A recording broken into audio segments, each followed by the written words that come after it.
let's put this lab on today.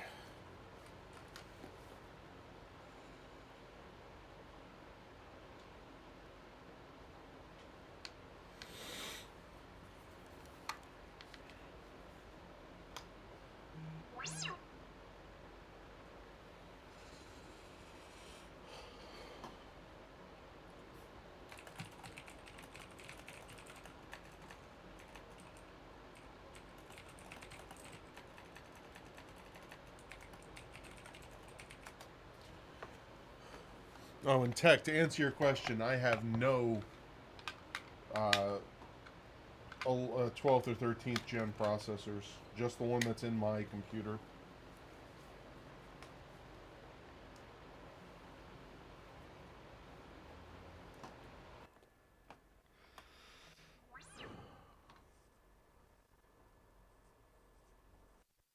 The hell?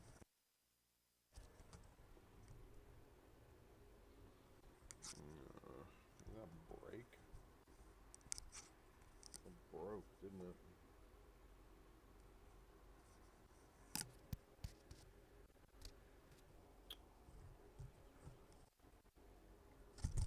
That's upsetting.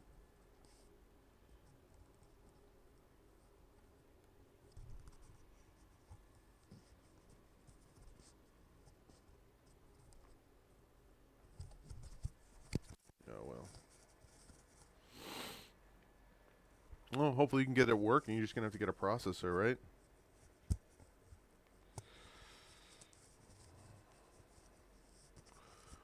All right.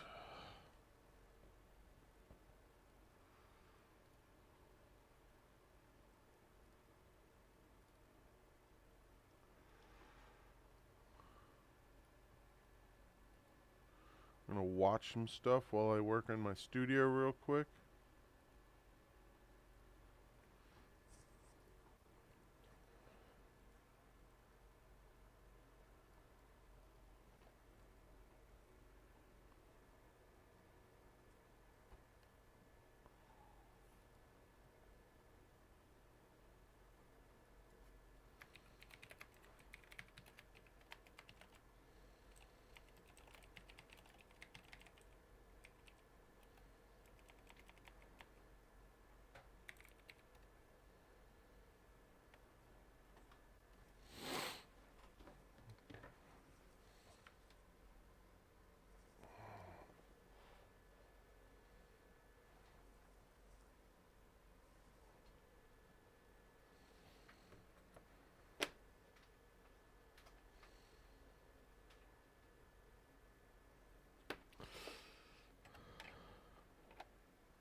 What, Emily?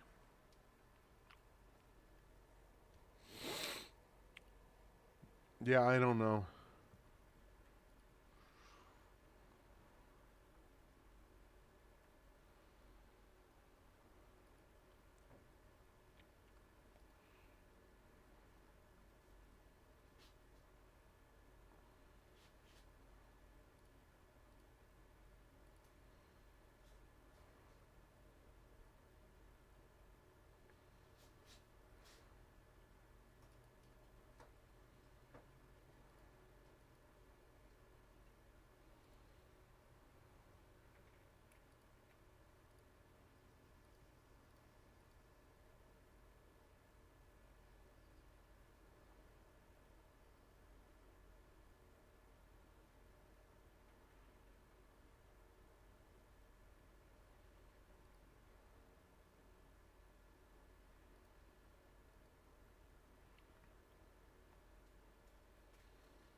Oh, I'll probably try and recreate it with a weld.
Morning.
Yes. Yeah, it's an air cooler, so it's going to be warmish.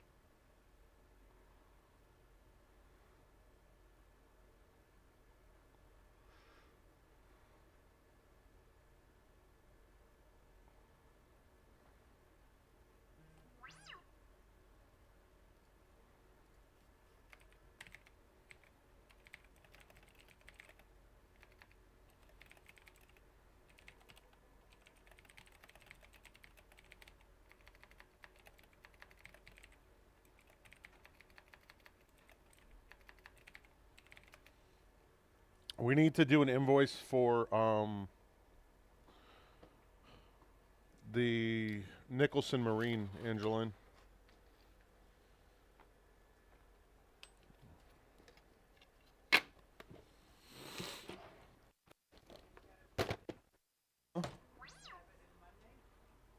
No, I don't.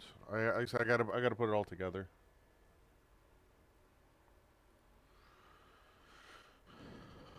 All right.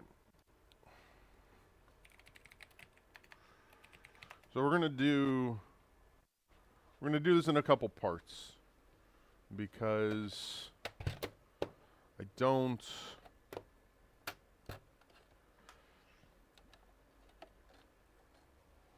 I don't want to try and do it all at once. I want to make sure everything's gonna fit.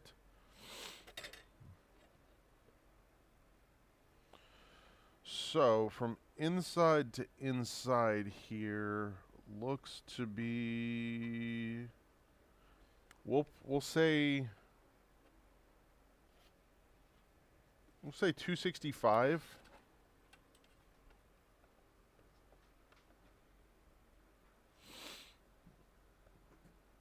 by say 48. Yeah, Emily.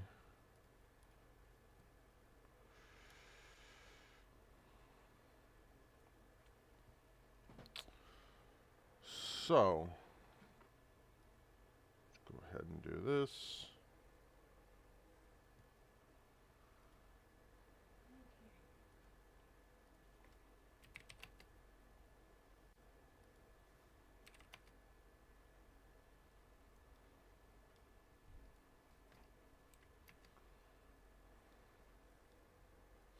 Mm-hmm.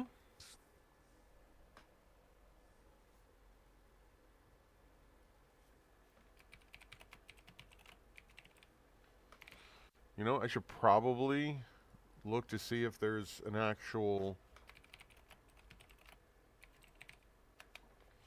If someone's already done this. Save myself some time. Doesn't look like it.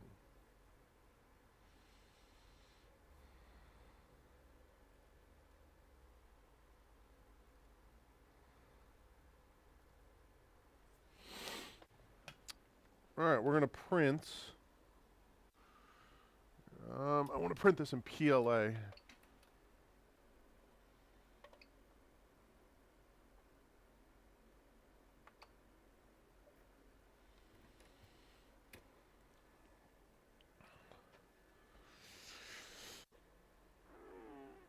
Oh.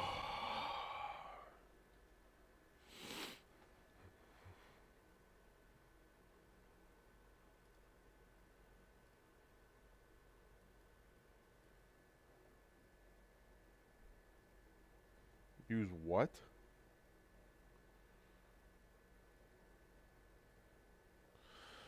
Come on, what the hell?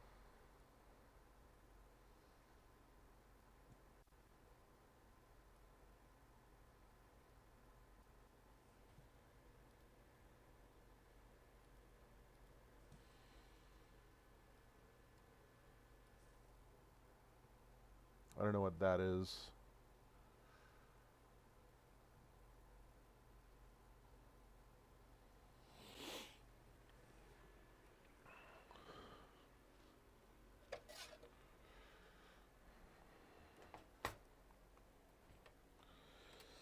Yeah, so this will have to get printed on an angle. This is going to be close. I might have to print it in 2 parts. I might have to split it right down the center.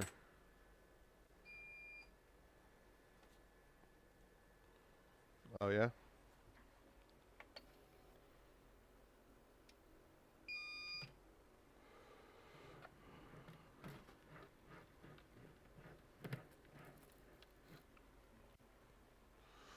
I'm going to clean up my other 3D printer today, my SLA.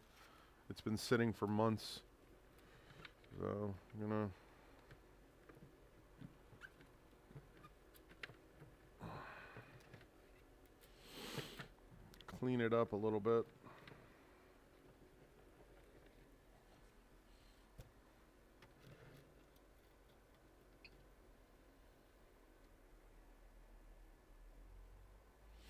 How much is a 3D printer, Emily?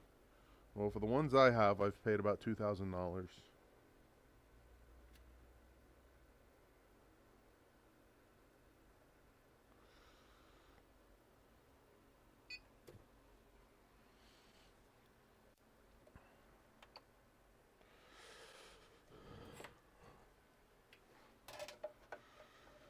So if I have to print this in 2 parts, that's fine. Today's a housekeeping day. We're going to start by 3D printing some stuff, designing this backplate, getting that PC built. I have stuff that I need to clean up.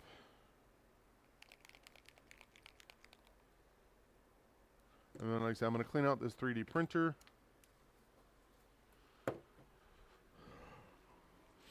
Maybe find something to print in that today. Get them both going. Well, actually, I have 3. I forgot about that one. So, say $2,300. All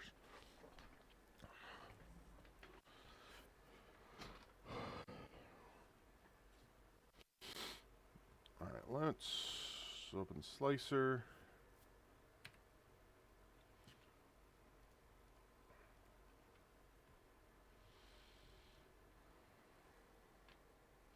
They're expensive, Emily.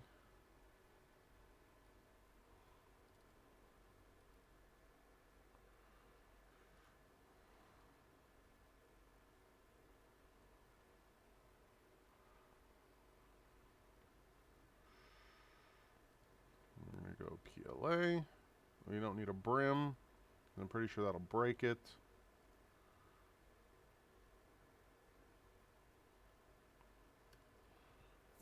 Okay.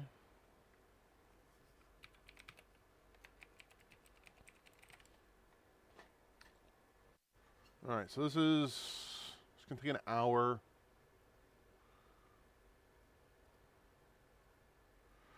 Let's give this a refresh. You don't need to buy one, Emily. I did.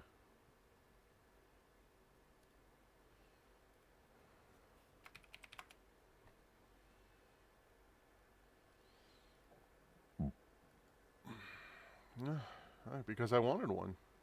because we wanted one. We're specific.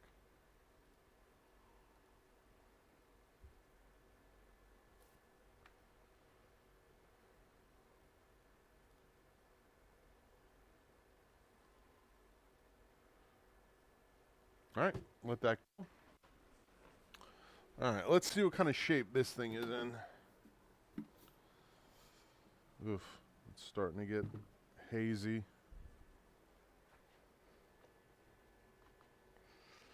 Okay, so we're going to do a bunch of housekeeping stuff today. That is the goal.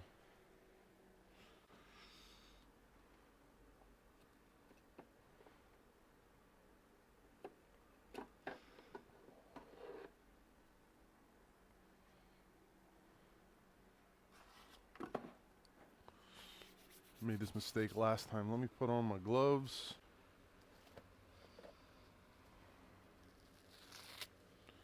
I had resin on my hands for like a week. I could not, for the life of me, get the resin off. Refund all of those. I'm not doing any of them right now. Like I gotta get this stuff. Now that I've started working with this chemical, I can't stop right now. Refund it and redo it in say for like 45 minutes. Because now that this stuff's been exposed to the air, the chemical reaction has begun. I cannot stop.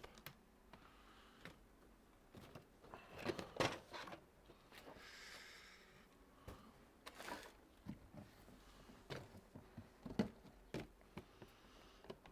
sure I get the... Pretty sure this is what this is.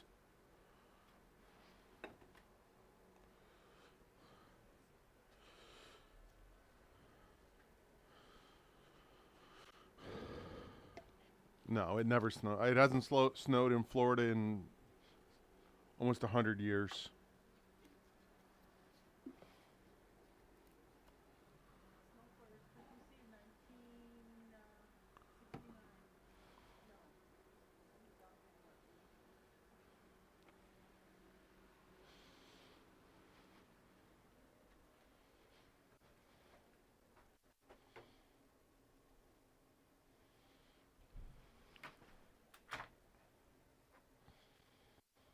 Yeah, this is the sketchy part.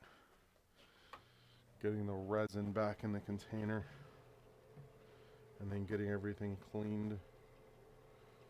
Yeah, this stuff is separated. It's been sitting for too long, damn it.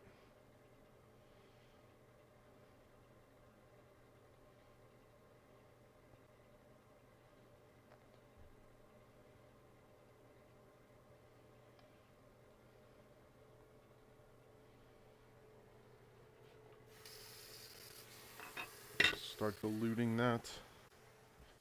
Yeah, this is completely separated. So this is going to be fun.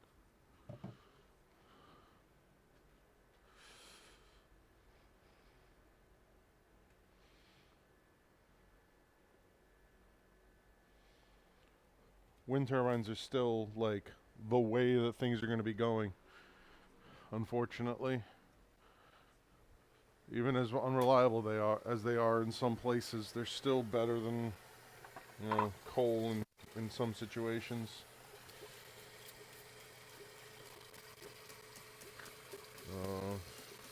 I don't have to replace this screen.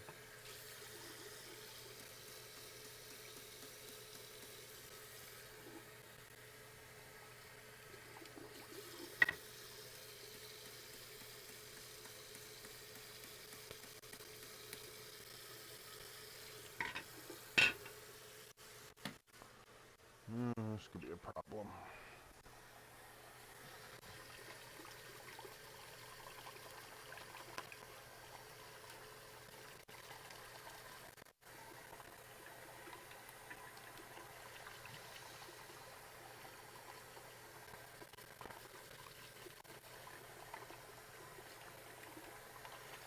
Remember not to let this stuff sit so long in the future.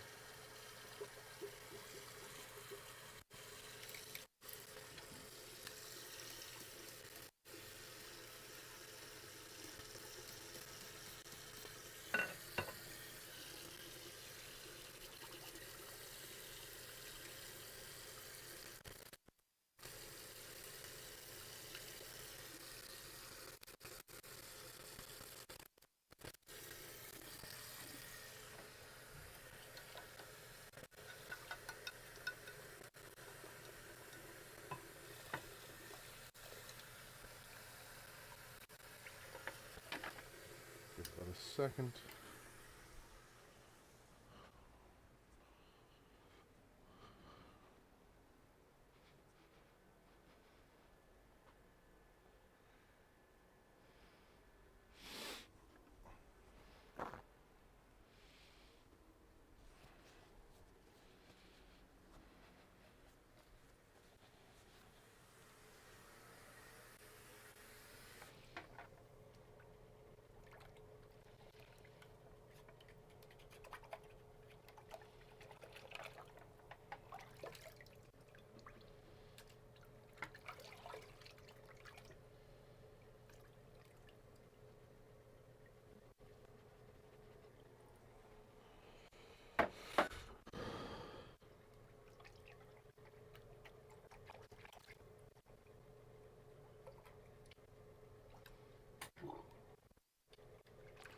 Now I have to make sure this thing gets diluted as much as possible.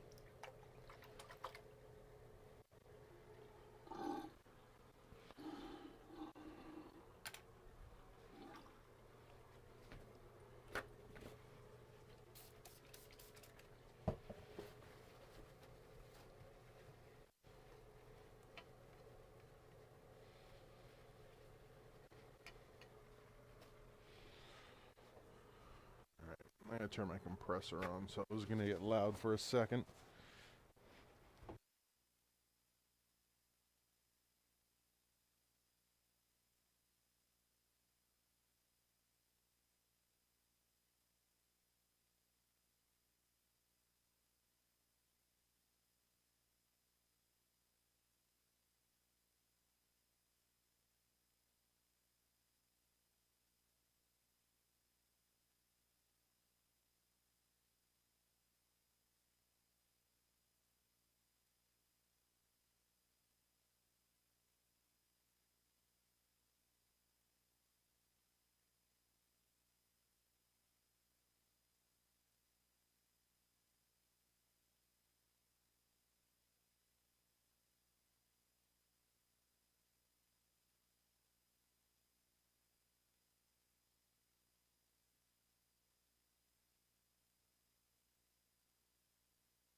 I'm gonna have to replace this, because as you can see, this is supposed to be perfectly clear.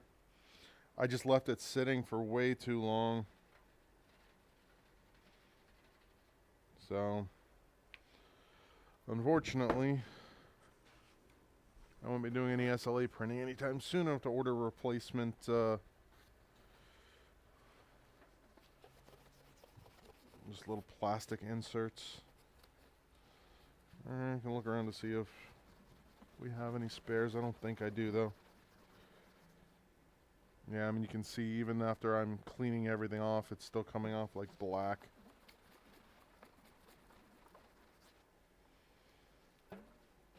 Because the resin is just caked on there from sitting. And I'm trying to remember, the last time I actually used this SLA printer was months ago. So, okay. We'll see what I have. Down there. Wait, is that what this is? 8 pieces.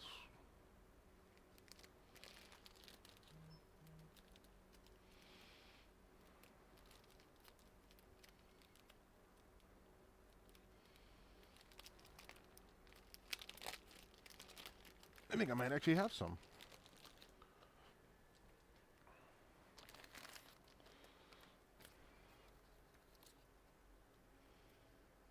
Yes, I do. Cool.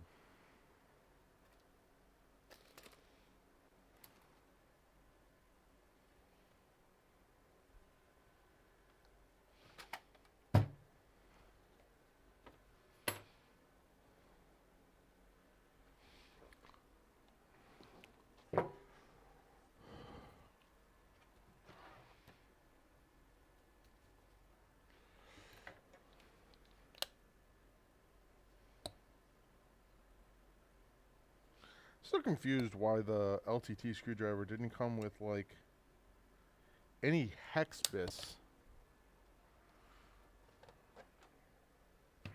It's just strange.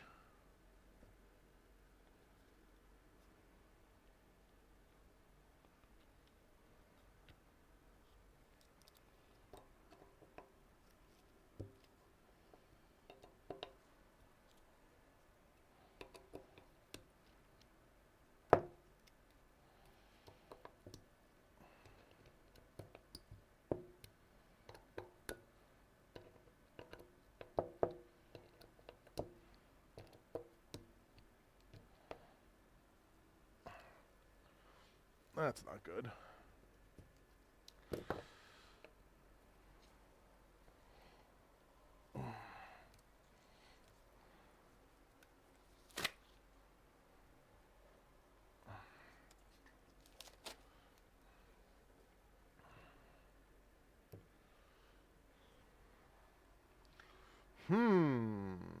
What are we going to do here? Don't really want to have to do what I'm about to do, but I don't see any other choice.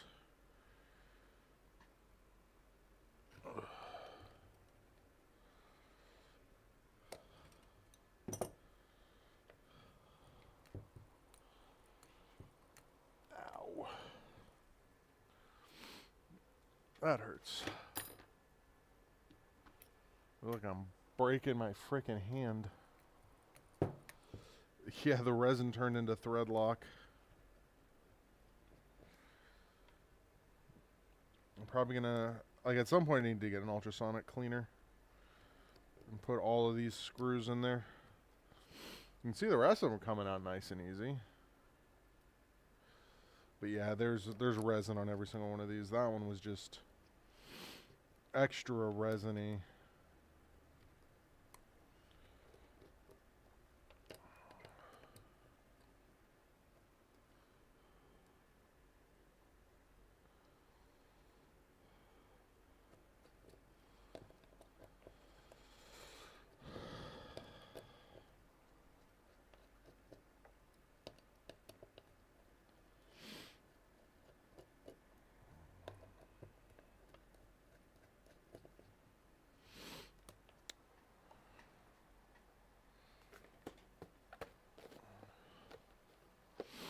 Put on my cheapo gloves real quick.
Because I'm dealing with chemicals, Emily. Kind of said that a little bit ago.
All right.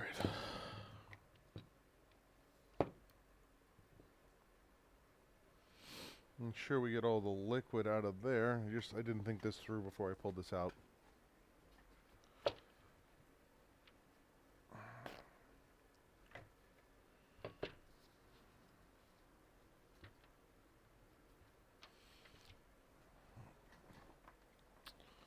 This is a just a quick two-part frame. So let me blow this out, make sure we don't have any liquid in there.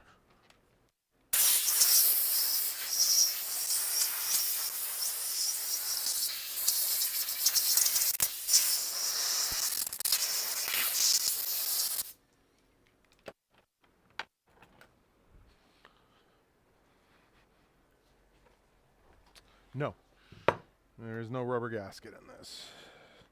It's just held on by friction.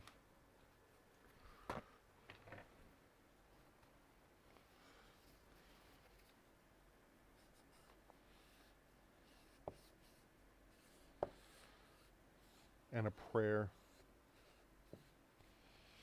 So it doesn't technically need a rubber gasket because, so when we're looking at this thing here, let me zoom in a lot.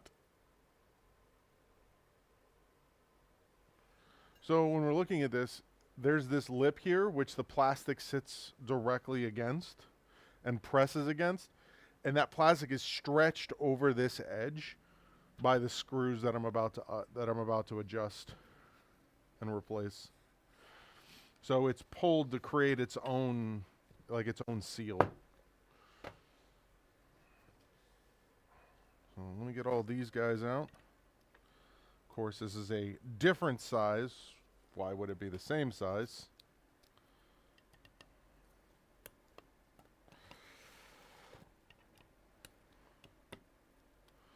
Same thing as before. I'm actually gonna go through and break all these. And then I'm gonna use an electric screwdriver on this so they get torqued correctly.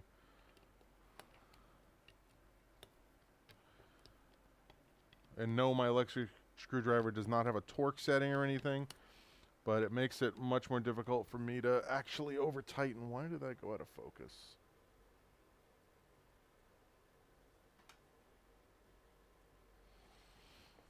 It'd be nice if my DSLR had like an autofocus function when I'm streaming, but of course it doesn't, so here we are. Just another illustration that I made the wrong choice in choosing the camera that I'm using.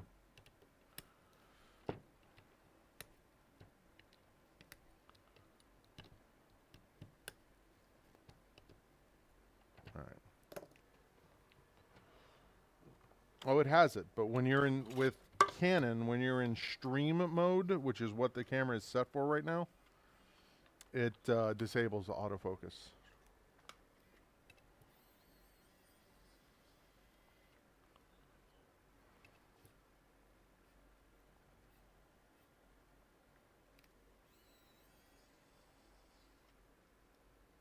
No, it's the software. It's because it's a DSLR. It's not. It's not a. It's not like a regular like handy cam or whatever. It's not designed to do that. It's designed to take still photos. Unfortunately.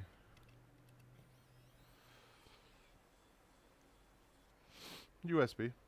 It's being controlled by the PC.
Three or 4 years, Emily.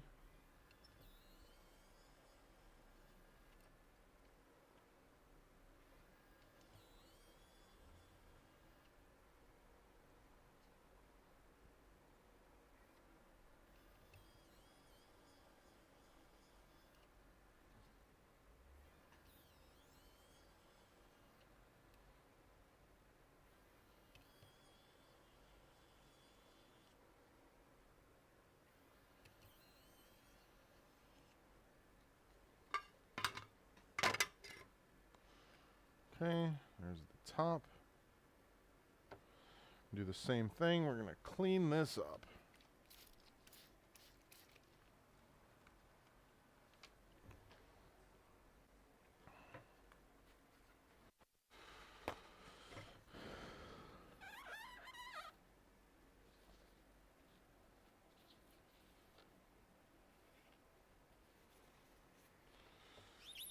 Yep, more resin.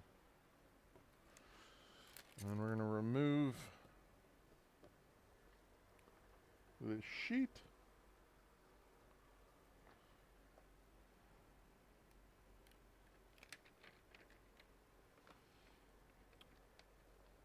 That is out with the old. And same deal. Going to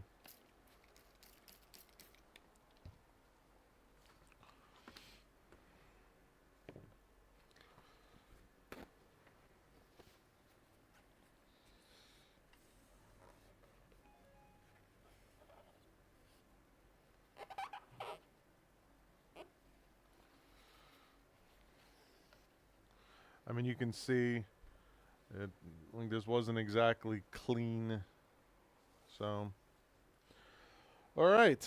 So this is gonna sit here. I'm going to take one of these, and just one of these. Gotta make sure I only have the one.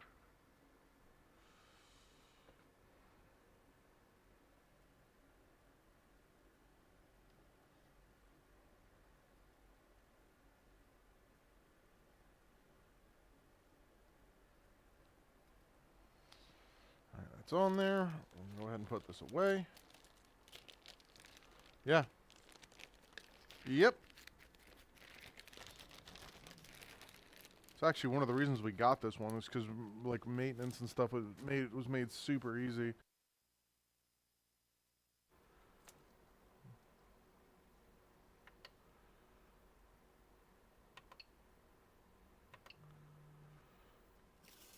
I think I made this too thin.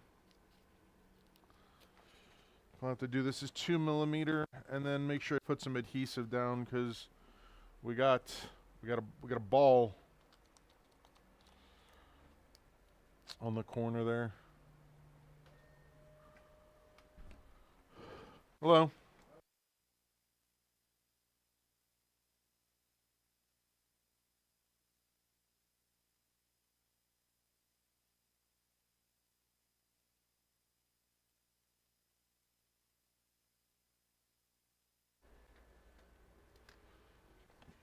Yeah, so I'll have to redo that here in a second, but that. And then we're just going to use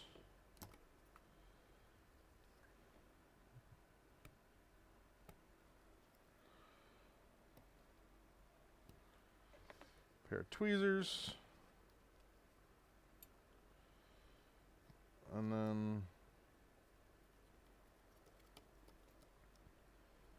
4 screws.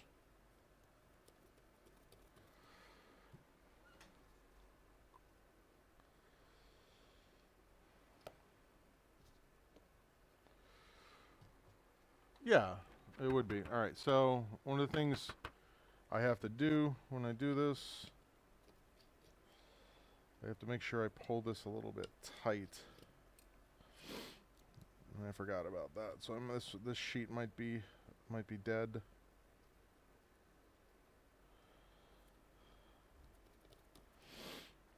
That's in there.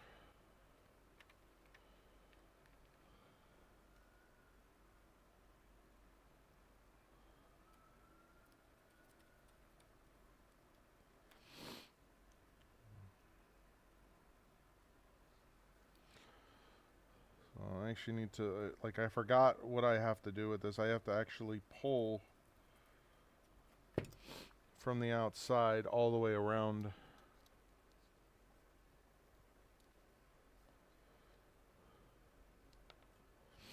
As I go around and do this.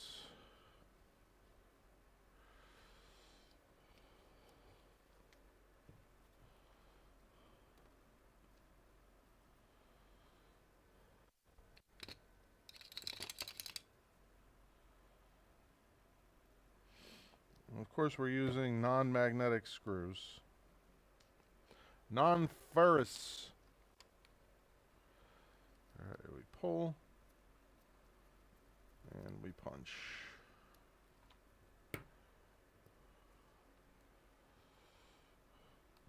Tell you this printer would be a lot more expensive if that's what this was, if this was like glass like that.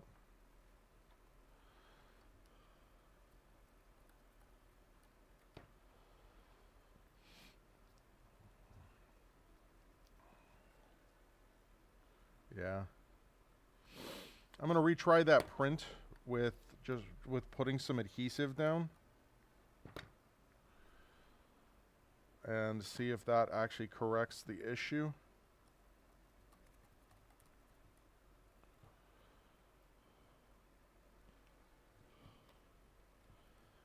I'm not really looking to recalibrate that printer today.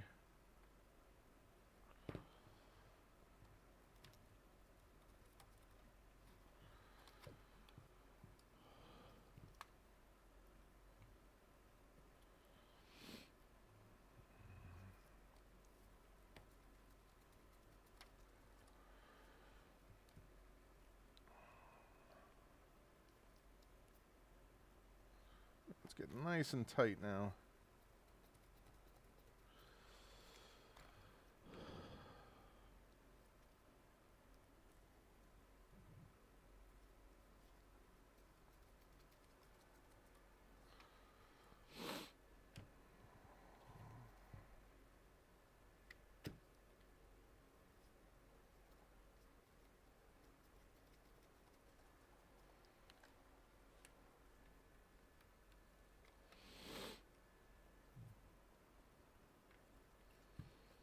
Well, I mean, a little bit, but at the same time, it's significantly cheaper.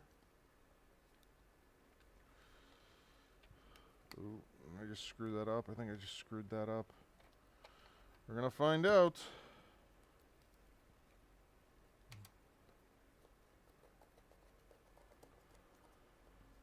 No, I'm selling it, Emily.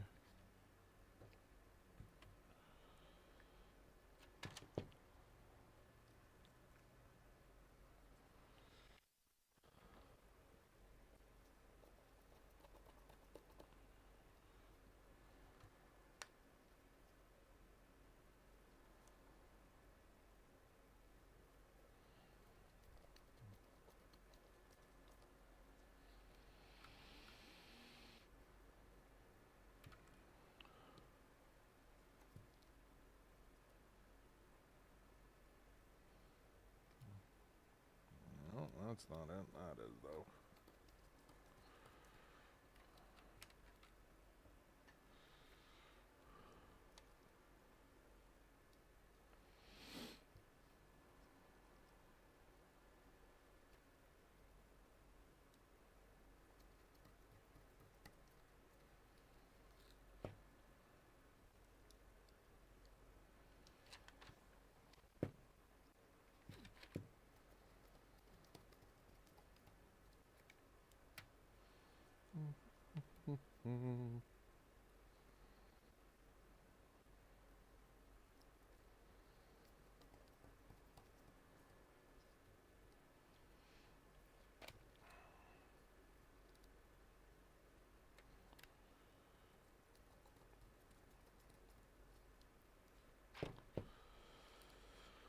All right. Last screw going in.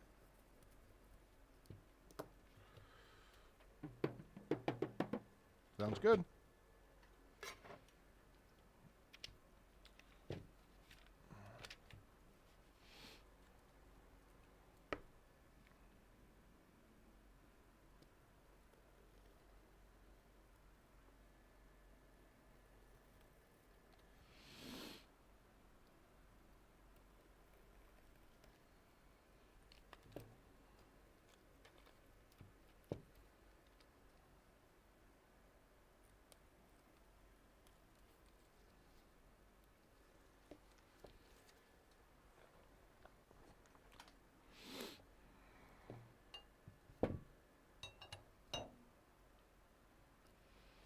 Now, the real stretch is going to happen now.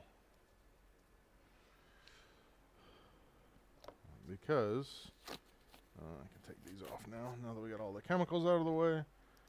Because this is going to get tightened in a very specific pattern. It's going to pull it over that edge, and this is what makes it watertight.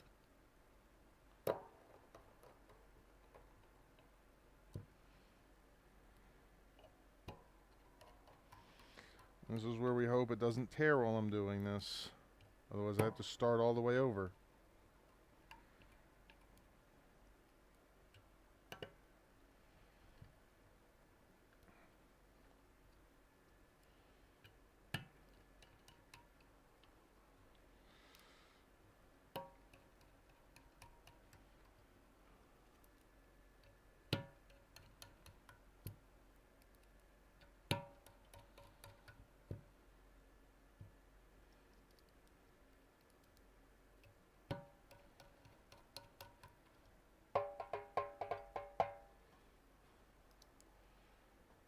There you go.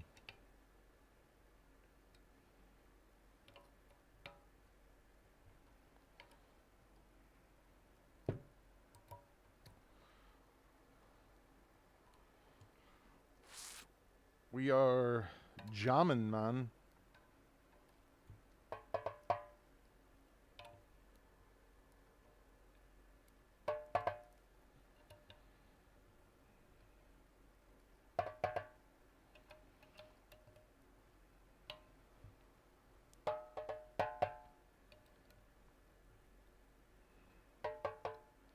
My thing is, if I hear the sound go down, that means it's starting to tear. So I need to pay attention to that.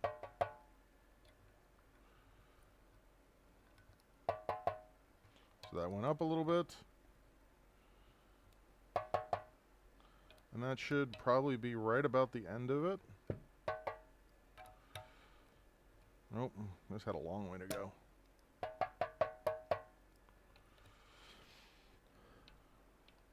So this is why we thought originally when we got this, we thought this was like a piece of glass or like a piece of actual like acrylic,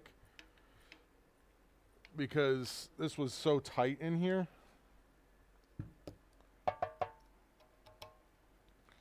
We had no idea. But I think we're good to go.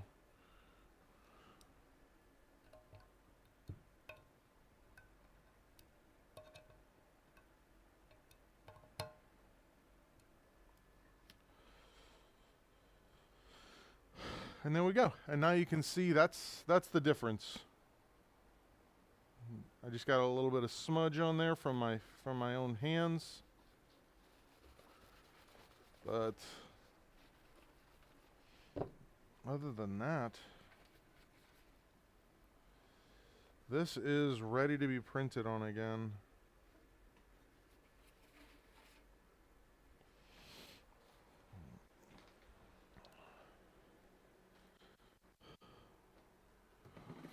All right, get that back in there, and I have to remember that every time I get done with this thing, I have to clean it right away. I can't let it sit like that.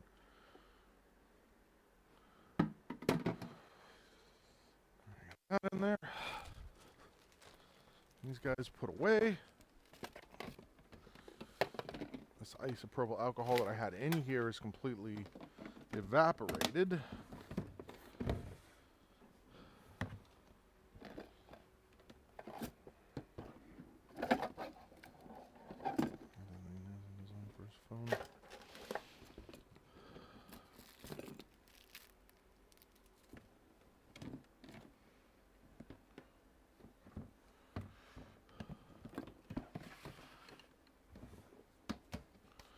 Keep that. I don't want to keep it for, but I'll keep it. All right.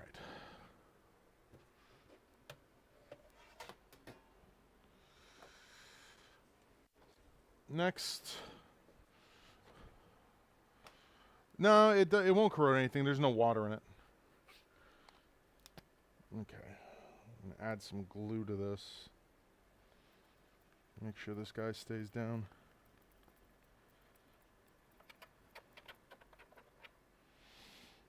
Try this again.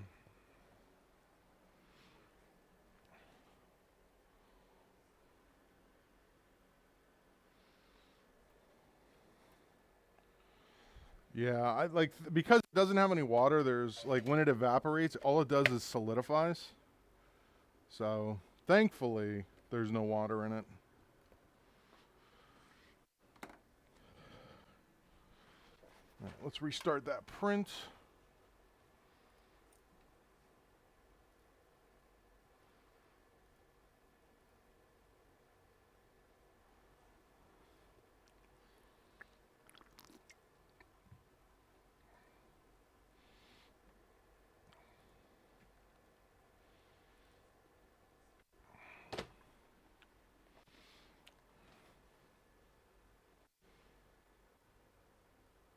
No, Emily, I said I'm selling it. So I'm going to sell it for $250, hopefully. That's my goal.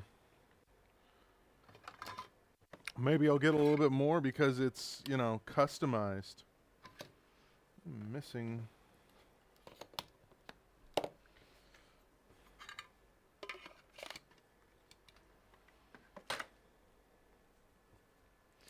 Bruh, I can't print in carbon fiber.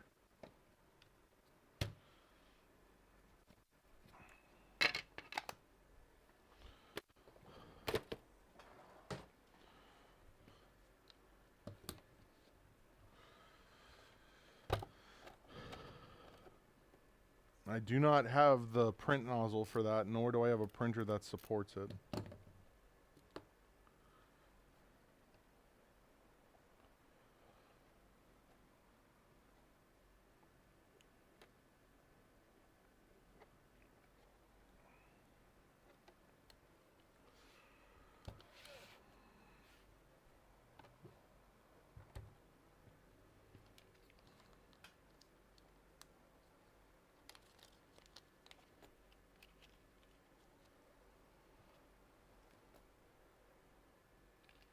Mm-hmm.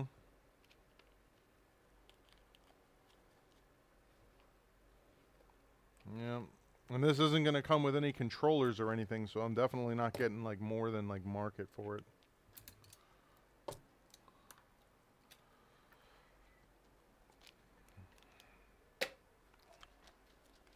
That's for damn sure.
All right, we'll see if that glue holds.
So, why did I have 15.5 by 9?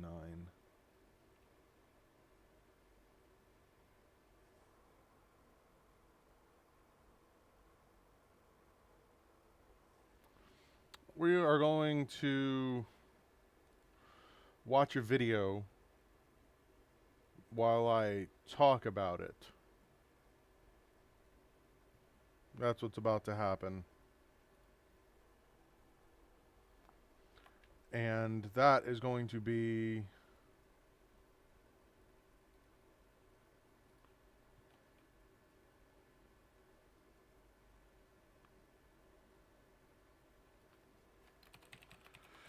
because I need to get this video done.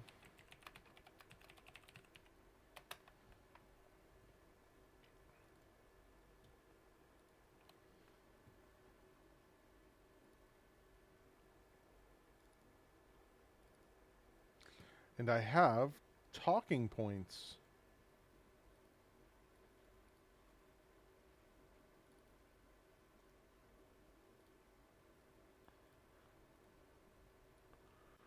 That I want to go through.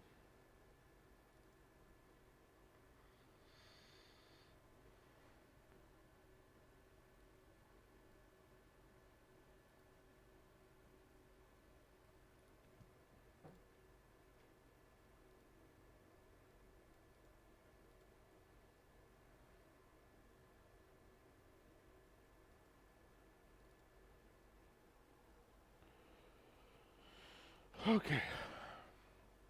My big thing with this video is this is not designed to be like an end-all be-all for how to water. This is kind of a run through of what I do when I water cool.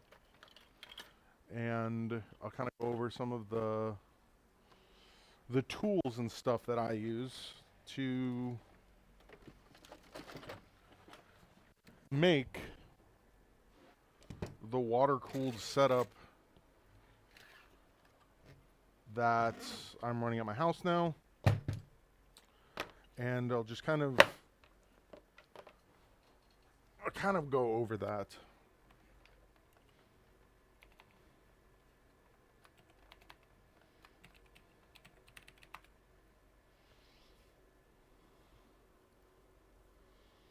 That is what I want to do with this video. The products, and I need to remember what this stuff is called.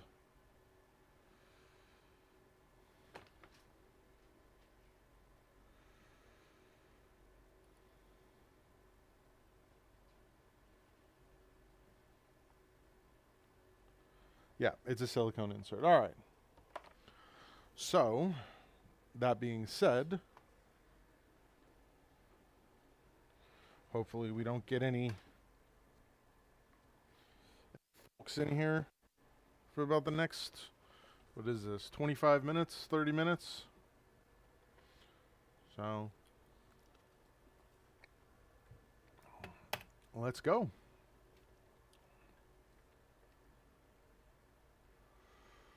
All right, so in this video, this is me going through and actually doing the tubes.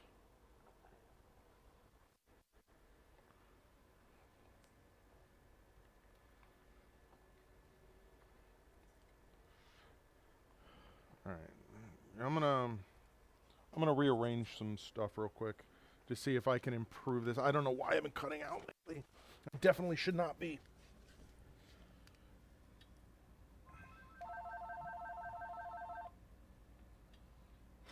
That one alone.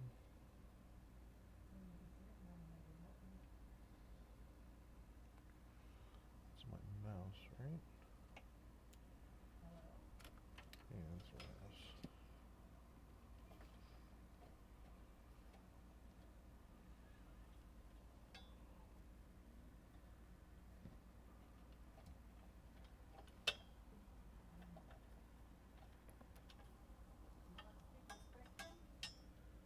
No?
So, you should be able to hear me just fine now.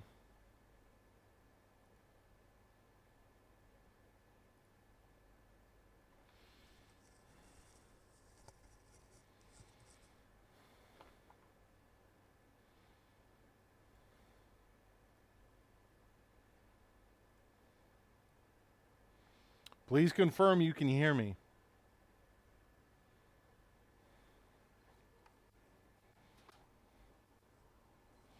Beautiful.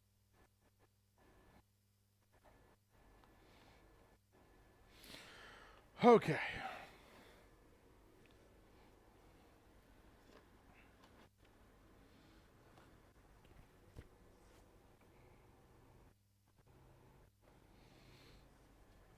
All right, and hopefully we don't have any breakups through the whole thing. Otherwise, I can go re-record some parts.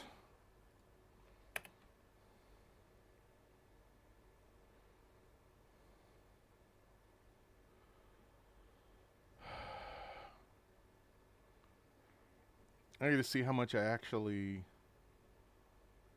talk.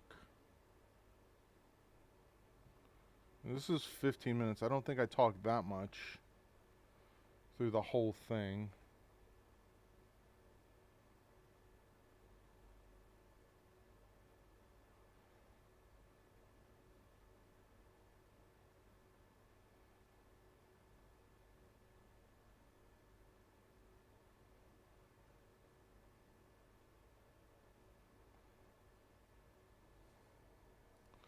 All right, I think there's just audio at the beginning.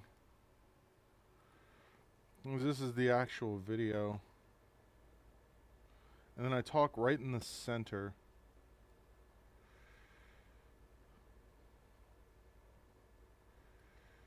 So yeah, so that's it. I literally just, the only part that I talk is right here.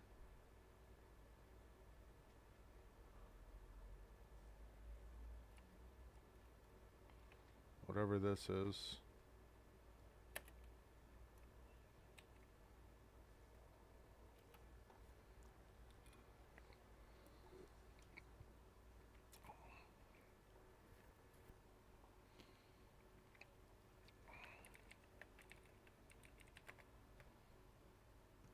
Yeah, so it's just for the first minute, and then I talk.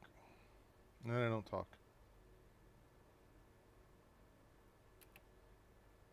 Why is that even there?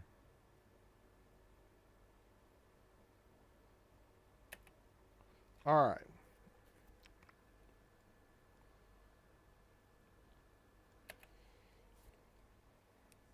Let's see how this goes.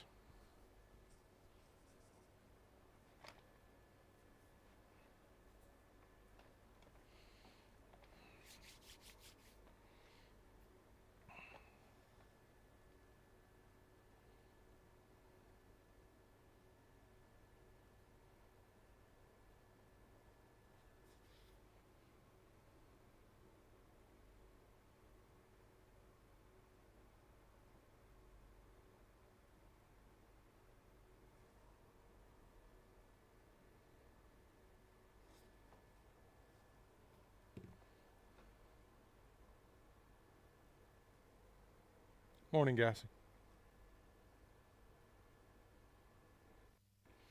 Okay, so here's what we're going to talk about.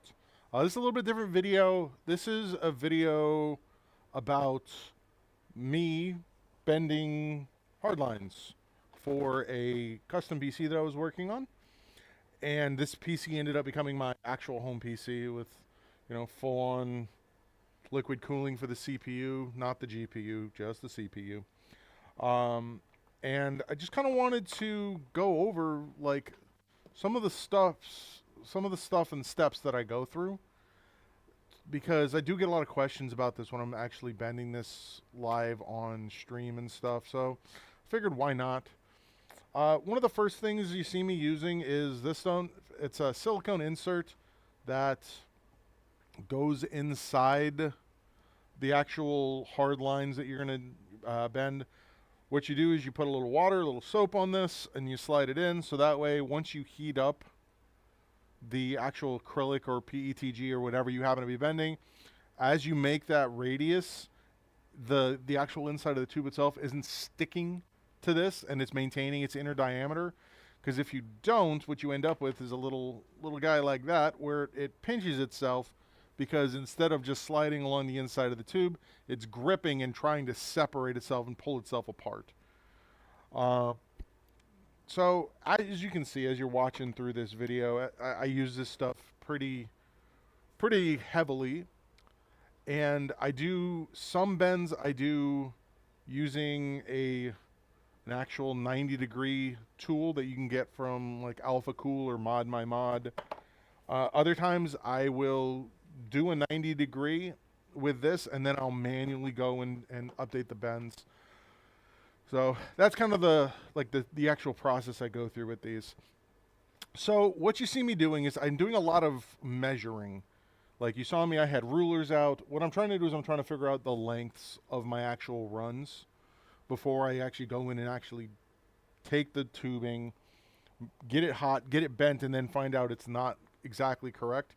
So there's two ways that I do this. First thing I do is I have some rulers that I just get general dimensions, and I'll make a note of those general dimensions so that I know where everything is going to go. And then secondarily, what I do is I have a bunch of spare fittings, which you're seeing me use. It's up that way. You're seeing me use now. And what these fittings allow me to do is I have spare tubing just laying around that's dead tubing. I will take these fittings, I will cut tubing to fit in the fittings, and then I'll figure out exactly how I want the runs to look. So instead of guessing, what I'm doing is I'm saying, okay, this is exactly where this run needs to go. This is how this run needs to look. Like for what I'm doing now, my main thing is clearing the GPU, because I didn't know what GPU I was going to be using with this. I didn't know if I was going to be using a AMD card or an NVIDIA card. So regardless, I wanted to be able to make sure I cleared it. The one thing I knew I wasn't going to be doing is I was not going to be using a 4090. If I was using a 4090, I would have had to relocate the pump because it physically would not have fit. This case is a Lian 011 Dynamic Evo, and the 4090 on this comes up to the second fitting that you see on the right side. So it's actually the one that's closest to me, like right over here, that there's nothing in.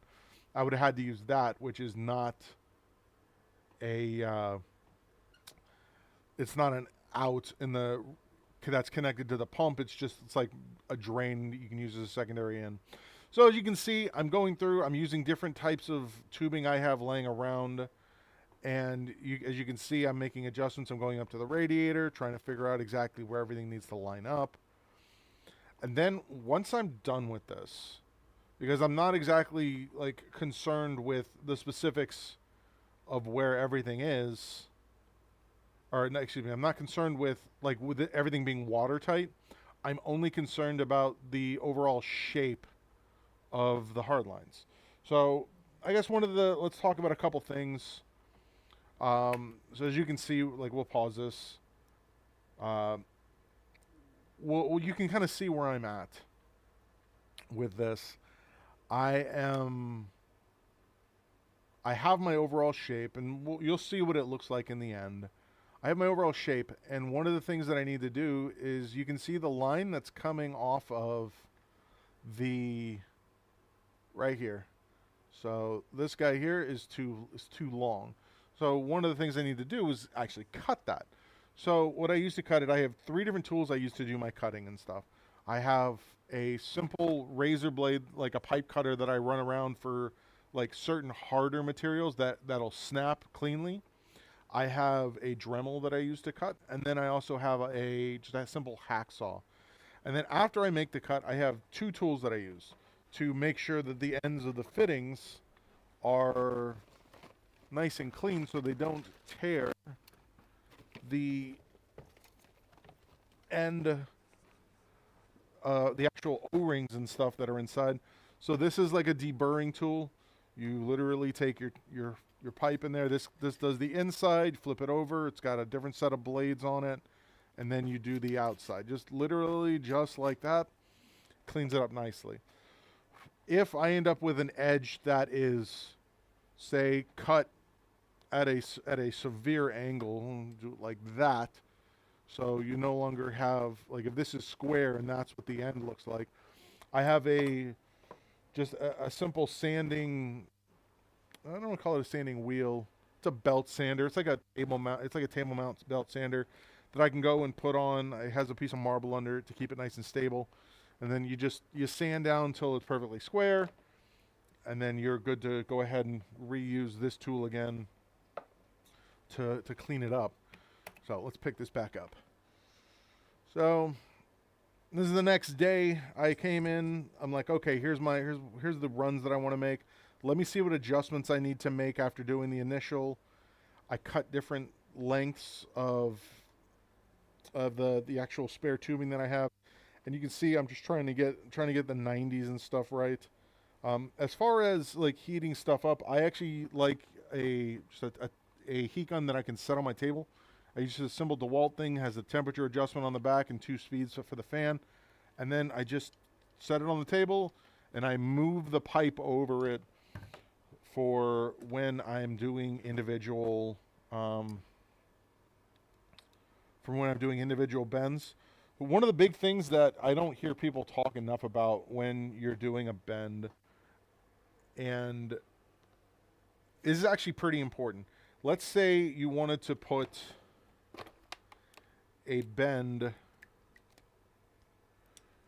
I'll make a mark that you can see. If you wanted to do a bend like a 90-degree right there, so from there to there, you need to make sure that you are not heating up just this area. Because if you heat up just this area, what's going to happen is when you go to do the bend, you're going to get a kink that forms right there. And that kink will lead to what you're seeing right here, which is not going to focus on the camera, but that right there, that's bubbles from it stretching. So if you wanted to heat this up and you wanted to do a bend in that area, you need to heat the pipe pretty consistently all the way like this. And I'm not saying heat it up so that it's flexible, but you want to heat it up so at least it has some temperature in it so that the center is more malleable. So if this is where I have my heat gun right here, what I'll do is I will move across, hold, move, hold, move, hold, basically go back and forth until while I'm rotating it, because you need to rotate it the whole time. You're not just going to hold it one direction, because you need to get the actual whole tube nice and warm. What I'll do is I'll keep holding it and rotating it until I can let go of one side of this and it starts to sag on its own. And then at that point I know I'm getting close, and then I'll just focus on the spot, like I'll start making smaller motions, and then I know I'm ready to either take the tube, put it into something like this, where I can make it would actually be this side, where I can make my radius whichever way I want to go, or I can make my own like dimension that I end up wanting to make with it. So one of the other tools that you don't really see me do here, you'll see me do it a little bit later. I use the Vis-a-Vis wet erase markers on these. Some people say they stain. I have never had them stain. As long as once you know where you're, like, where you want to mark, where you are going to start your bend, where we take this and we can see I want to take this black line that I put on here and I want to lower that black line for the inside of my radius down to, which one am I doing this on the right one? Yeah, I'm doing it on the right one. So I want to line it up with right there. So just get it in there like that. Let me just let you switch it over so you guys can see it. So as I lower it down, you can see that's where I know I want my 90-degree bend to start. And then I'll basically just hold it over until that line meets this radius. So one of the big things is you can make really tight bends with these. But if you make too tight of bend, you're going to end up with something like this, or you're going to end up with a bend that physically wants to kink because it's so tight. So when you're looking at this tool, the radius that this gives you, you can just take, like, this is a simple trick. You want to see how many millimeters your radius actually is. You set it at the start, and then you just roll it around the edge. So this makes a 2-inch radius bend. All right, back to the video. Kind of walk through some of the other stuff that I'm doing here. So this is me walking back to my back table, making small adjustments to the piping just so I can get, like, as close to that 90-degree that I can get, because I want it to be nice and clean and level. In the end, I end up having to move the pump up slightly to clear some other stuff, so it ends up making another adjustment. But you can see that's pretty close to level. If you really want to get super detailed with this, you do it once you actually get to when you're doing your actual bends, and not when you're doing your not when you're doing measurements like this, because getting close is fine. Yeah. So I'm just going through, making small changes, making small adjustments. And then once I'm pretty happy with everything that I have, just get it in place, and then we'll move on to the next one.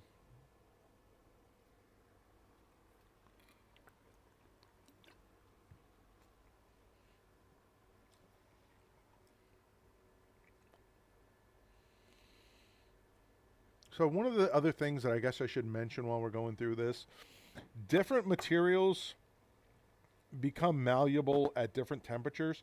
So whatever like material you end up deciding to make this with, make these bends with, or make your water loop with, you really need to be careful, because some of these you put a little bit too much temperature in them, they become hyperporous and the water ends up coming out.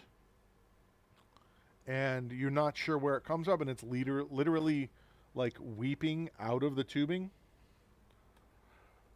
So you just got to be careful and make sure you're aware of what materials you have and what the materials are capable of.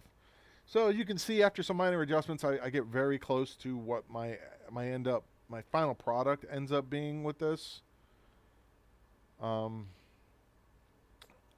Just making a bunch of small adjustments. I actually go up front. I keep a bunch of 90-degree fittings specifically for this, just so I can always kind of follow what is going on here.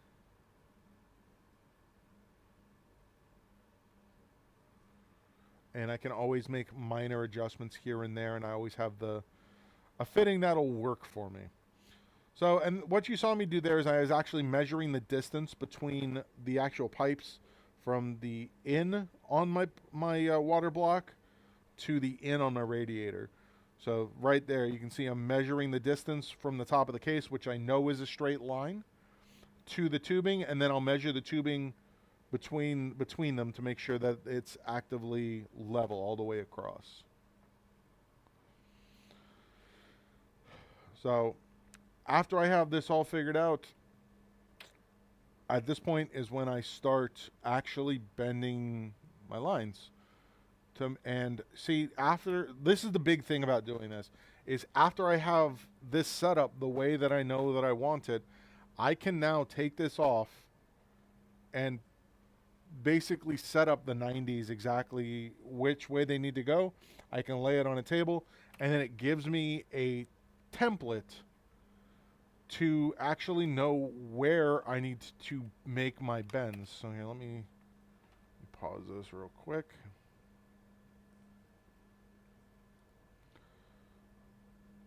And you'll see me right there. And I wish I could do a little bit more granular control than that. Right there. So what I'm doing is I'm checking to make sure, first off, that the tubing that I have will be long enough to actually make this bend. And then secondarily, I am going to take my vis-a-vis and make some small marks on the tube so I know where I need to make these bends. And then I heat it up, make sure I'm heating up a large area of it. And one of the things you see me doing down here at the bottom, I like leaving the tube in here so that I'm not holding a hot tube and I can keep my hand away, and I can constantly and very easily spin this with little to no friction. Whereas if in my hands I'm having to do this and hoping I'm holding it straight, this way here, my whole area that I end up wanting to heat up can be kept like relatively straight no matter what. I heat it up, I wait for it to get close to what I want, and you can see I got my first bend done. And then I just make sure I'm getting my bends where I need to, and I'm making sure that they're getting as close to that 90 degree as I can. And one of the things that like I ended up having to do a couple times with this is the bend that's closest, that's all the way on the left side of the screen right now, isn't tight enough. And you can really see, so you can see it right now, right here, how much of a difference there is between this and this. You're never going to be able to get a straight 90 on something like this. So you want to get as close to that as you can.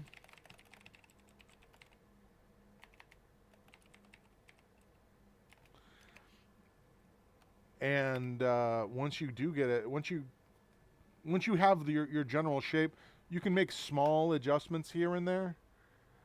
And with those with those small adjustments, you get closer and closer.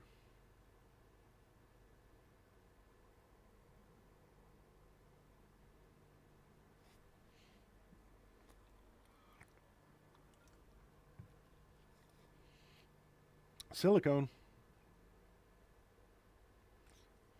There you go.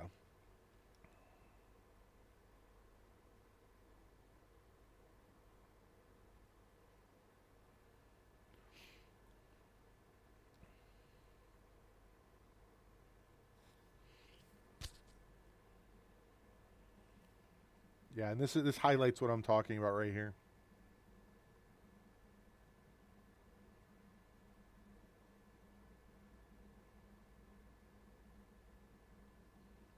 All right. So this is really, really hard to see on camera, but right here, you can see where the tube is straight, and then it has this little upward motion right here, and then it goes back down. I had a bend in this tube originally, and I tried to straighten it back out, and I failed. So after that, basically, you get one shot, maybe two, trying to make these bends. Once you fail making these bends, grab another piece, start over.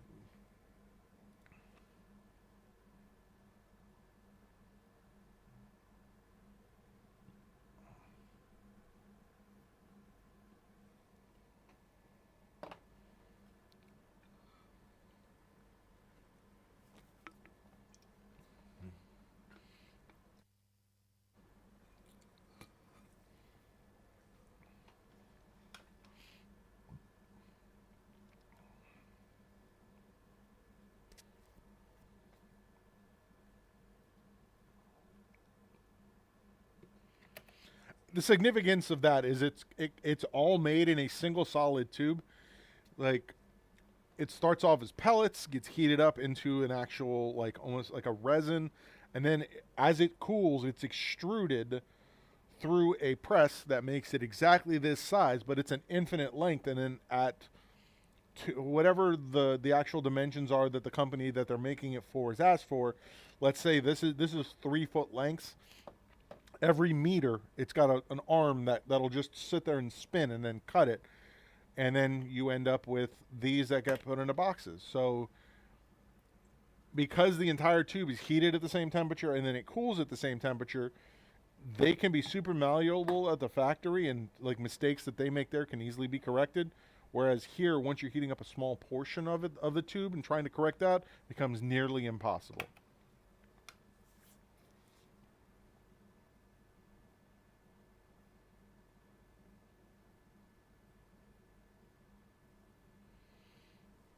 This is valuable, what I'm about to say.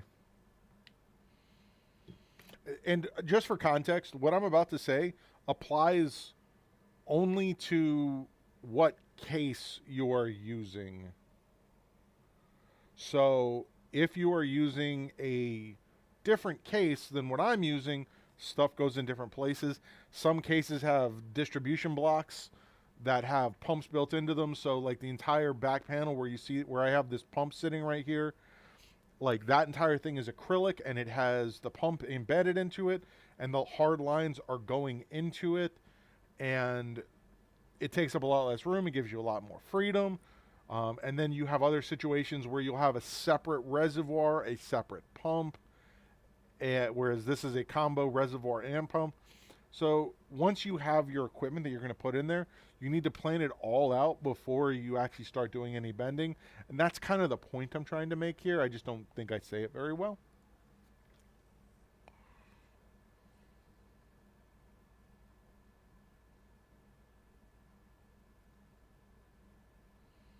So you can see at this point, now it's just making small adjustments and cuts, and then literally doing small steps to get the hard lines where I want them. Because like I can tell you right now, if I remember right, I remake this entire this portion that's sitting coming out of the pump, or out of the CPU block, because I don't like that angle.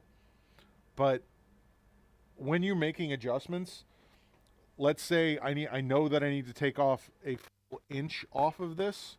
I will start by taking off half an inch, like smoothing it out, putting it in there, seeing how close I am, then grinding off a little bit more, putting it back in, and then seeing, like, you never want to just, if you know you need to take a full inch off on this, here, let me go back, let me go to this view. If I know I need to take a full inch off, I'm not just going to go right down to that inch and assume that it's going to be exactly what I needed to get off of there. So what I'll do is I'll go maybe half an inch and then check it, and then grind it down a little bit and check it, and then grind it down a little bit and check it.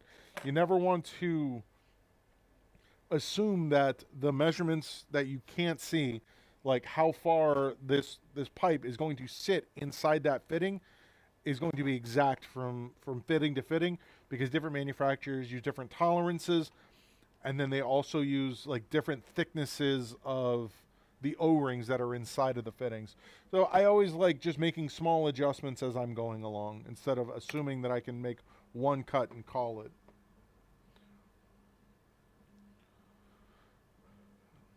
So there's obviously different types of tubing that you can put in there. There is PETG, there's acrylic, I'm trying to remember, there's another one, there's PETG, acrylic. Really, I think you can also do copper, you can do, like, if you really want to get fancy, you can do glass. If it's made in a tube, you can basically put it in a computer. So as you can see, I marked up my lines where I want to heat them up, where I want to get them bent, and I start getting them into the shape. And you can see I'm moving it around, I'm moving it back and forth, not heating up one place specifically. And you can see right there, that was actually this tube. I heated this thing up to the point where it got bubbles in it, and that was it. That whole tube was done. And you see me, I'm constantly, as I'm heating it up, I'm putting it next to the actual fittings I made, or the actual hard line that I made with the fittings, just so I can always constantly adjust where I'm making my bends and making sure that my bends are going to be correct. Because the last thing I want to do is, and I've done this before, I will heat up a spot. I'm like, all right, good to make my bend. I'll make my bend. Let's say this is the bend that I wanted to make. My next bend needs to come towards my face. What I'll do is I'll set it down and then I will bend it away from, like, so that way instead of bending down, I bend up. So I'm always checking to make sure that I'm A, bending in the right direction, B, bending this in such a way that it's going to conform to the shape that I'm trying to make here. And as always, you can see at the top, I keep some water and some soap so that I can always move this in and out easily, and that it will never get stuck to the inside, so that when I make a bend, you again end up stretching the tube instead of sliding the tube.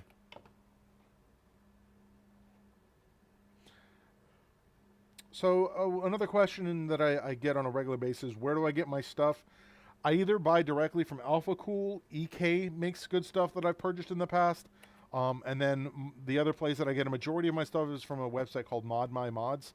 They have just about everything that you would ever possibly need.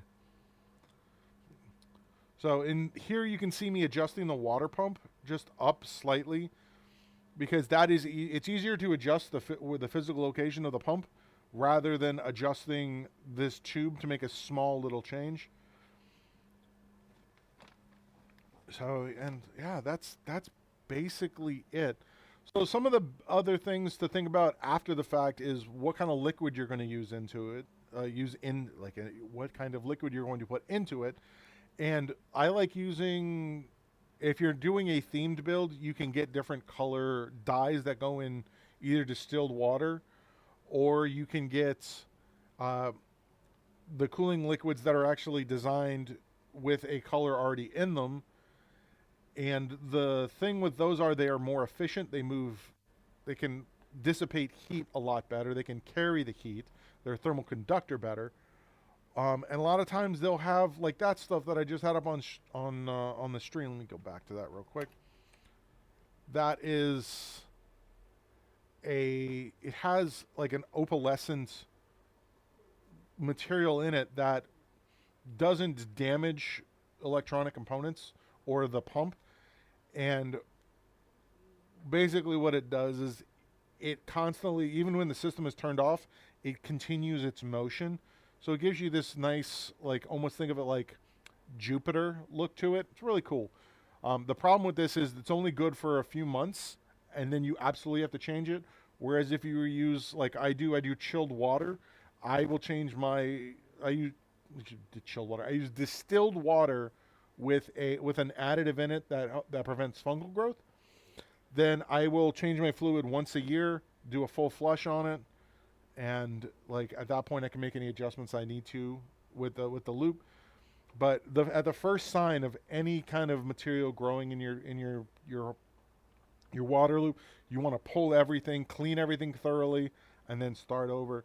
Another thing you can do is you can get a piece of pure silver, like just a little small, like think of it like a bead of pure silver. Like when I say pure silver, I mean like actually like verified pure silver. You can get something like that's like a ball like this of pure silver. I mean, that's really hard to see, but you can see it down in there. It's just a ball of pure silver. Drop it into your loop, and that'll prevent all fungal growth in your entire loop, basically infinitely, as long as you're using distilled water. So those are some options for your stuff inside. The other thing to worry about is making sure that you're actually putting everything in the correct order. So the things that do not have an actual order associated with them. So the pump has two ins and like 6 outs. This specific one that I'm using. But this is the only one that's driven by the actual pump. So as long as I'm below this line, this is the out. These are all additional. This one here specifically does, like, how do I explain this? There is a little grate at the bottom of this pump. As long as you are below that grate, there is pressure going out of this whole system. This water, the actual water block that it's on the CPU, the right side of it is always in, the left side is always out. And the easiest way to tell that is check the manual. But if you look at where this logo is for right, left, this logo that's on the bottom of it, the in pump will always be on the right side of this logo. The out pump will always be on the left side. The radiators, bidirectional, doesn't matter. But as far as the in on the top of this, you can use either of them. I just like using this one because it creates less turbulence because of where this pipe is. So, and then you can see lastly, I work on making the actual bend. So the path that my loop takes is from the pump we go into the block, out of the block, and then we go up to the radiator, goes through the radiator all the way up, back and forth, and then down, and then back and out the rear near the back of the case, and then it goes into the top of the actual reservoir. So this is me just doing some pressure testing. I fill, empty, which I guess is another best practice. You always want to be filling and emptying the reservoir before you sit and let it run for an extended period of time. I recommend filling and emptying it probably 5 times. That way you get as much material that could be in there, because you don't know what's necessarily in there.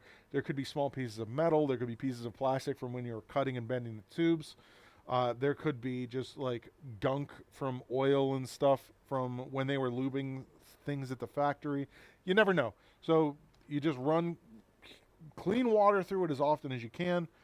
And then finally, your final step when you go to your actual fill is you're going to put your distilled water in there with your chemical additive, and then you're going to run that for what you're seeing me do now. You're going to run that for an hour to leak test it. While nothing else on the board has power, I'm only powering this loop at this point. And then after that, empty, fill, empty, fill, and you are good to go. So after a full hour of pressure testing this thing, just to make sure we don't have any leaks, I say, hey, we are good to go on this. And what I do is I actually take the time and I make a little drain, which you can see right there. So I make a drain that screws onto the front out of this. So when I turn it on, the water will flow through the path of least resistance. It'll come out, instead of going into the CPU block, it'll come out here. And this kind of illustrates why I say after you've run it for an hour, you empty it out. You can see I now have this hooked up. The water is getting forced out here. And when we look at the water, I can do this. And we're getting, and right about now, I can do this. There. So this was all like inside of the loop when I got done. All these little black spots you see, this, whatever this is. And what all this is again, it's detritus that ends up inside of there from when you're working on it. Or if, like, at some point when you were putting this all together, you tore one of the O-rings that's inside, that's a piece of the O-ring. So yeah, after that, that's it. And if you ever aren't sure, you can always come. You can ask me. Look on the internet. There's a lot of guides out there. Jay's 2 Cents has a great guide on doing water hardline cooling. To make all of this much easier, another option would be using Softline for everything. That would greatly reduce the amount of work that would go into this. I don't think it looks quite as good. Um, the other thing that you could, so just some like nice to haves, you can buy like a simple pressure tester, like this leak test thing. It's just a little bike pump that you pump up. It's got a little gauge on it, and as long as it maintains its air pressure, it'll definitely be watertight. Um, Lastly, if you put something together, as long as you like it, that's all that matters. And if someone comes to you and says, "Hey, your water cooling setup is stupid or crap," not only does it not matter, but ask them to see theirs. Because if they're comparing against someone that does it professionally for a living and you don't do it professionally for a living, as long as you enjoy what you have in your computer that you are using, that is absolutely all that matters. So thank you for watching this little video. I'm going to post some photos and some videos of what this looks like when it's all done. And yeah, thank you. And if you like this video, make sure you hit that like button. If you want to see more videos like this, make sure you hit the subscribe button and leave some comments down below. And I stream daily on Twitch from 9 a.m. to about 5 p.m. Eastern Standard Time. So come hang out and maybe learn a thing or two.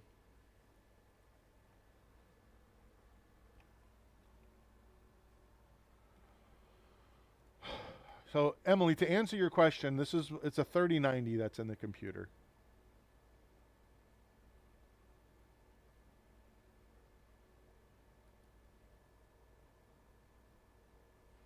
And game files are big because they're game files. They're the files that tells the computer how to run the game.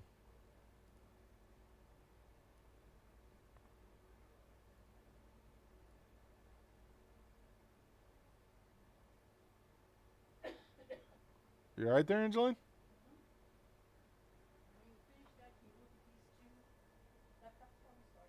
Yeah, it'll be later today, like a couple hours.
All right. Well, you can see we're ending up with some adhesion issues on... Let me get all this stuff put away. Some adhesion issues on one side here. But let's see how close we are as far as the dimensions on this.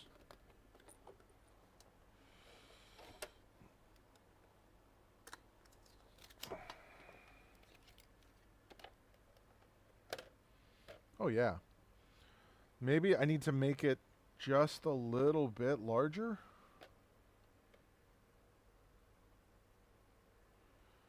So let's go up just a little bit. Try another one. I'm going to make sure I get adhesive all the way to the end now.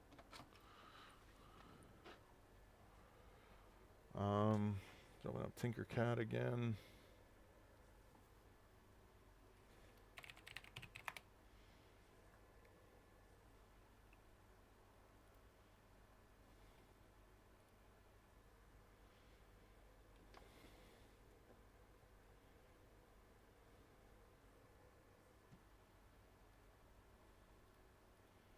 So we're going to make this 2 millimeters wider. We're going to make it 267.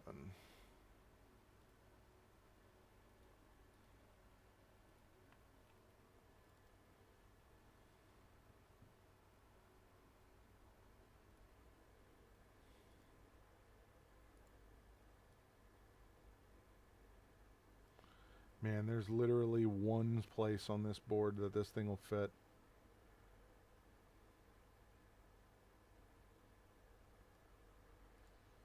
It's so close.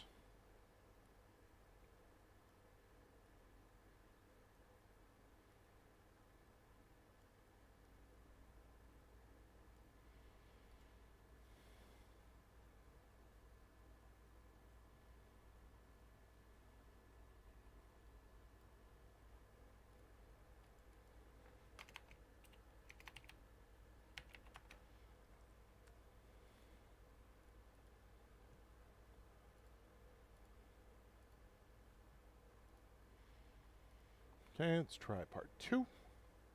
Hopefully I didn't break up like during that whole talk.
Download.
All right, let's try and figure this out.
Oh, man, this is going to be aggravating.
Ooh, computer's having a good time this morning.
I don't understand why this thing struggles so heavily.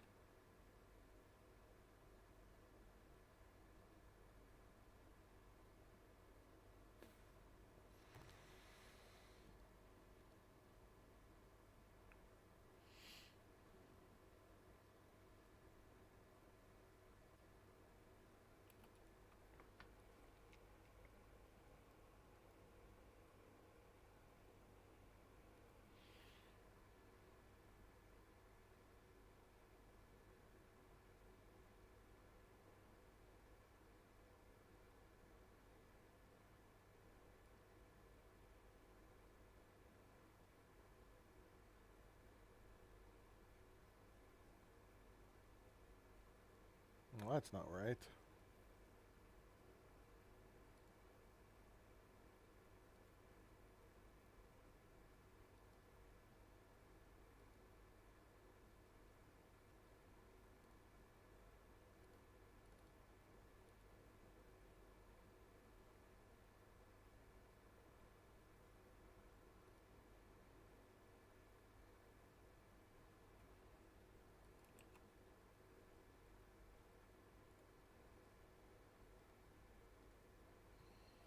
Well, let's reopen this.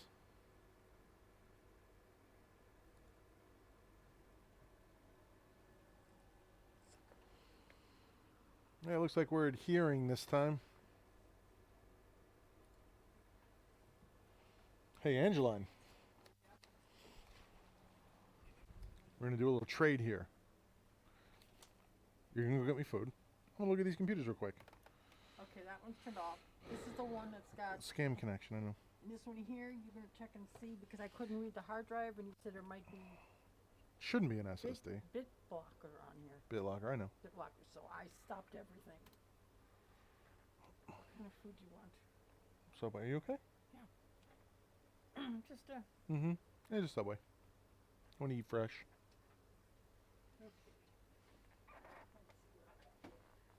You want the wrap or the other thing? How much was it last time you went to Publix? I got you those crackers, too. Yeah, it was under 20 bucks though, right? Yeah, I gave you, what, $3 back?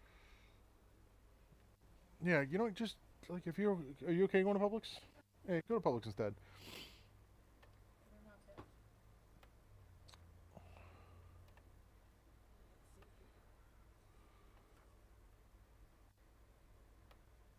Let's see here. You want the Good Things crackers, too?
Installing some applications from this.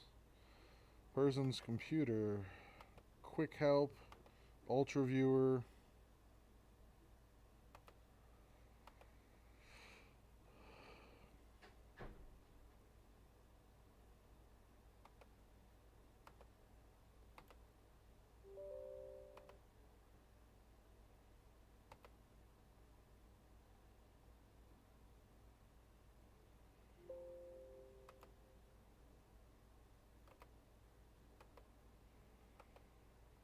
I'll install the Wave browser.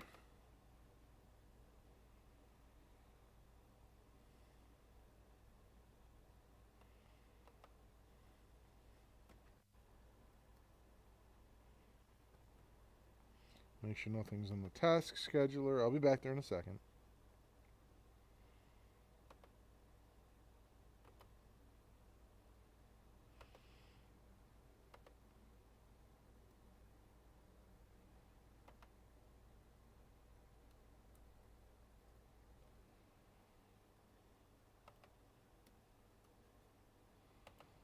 Now we give it a restart.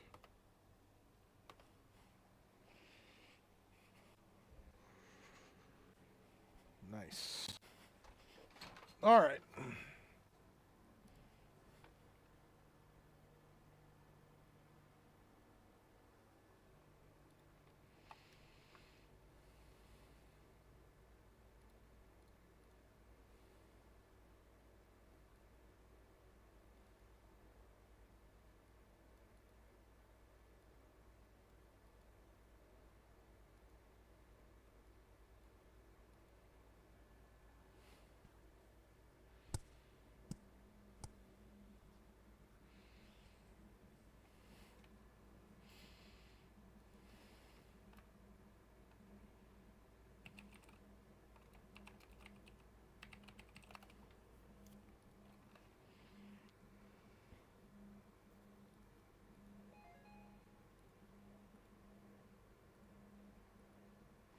Where's my video?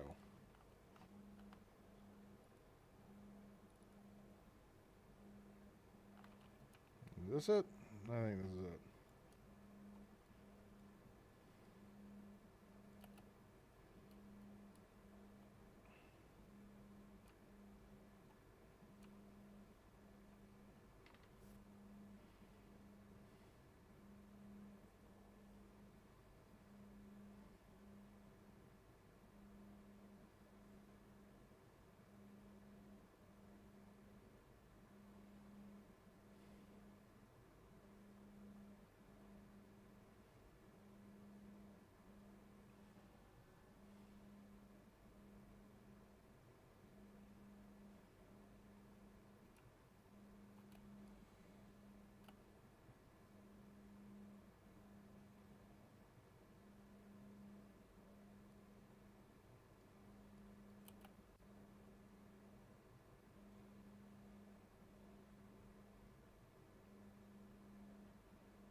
It doesn't have BitLocker. The top one, I only do the top one. I haven't looked at the bottom one yet.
Great.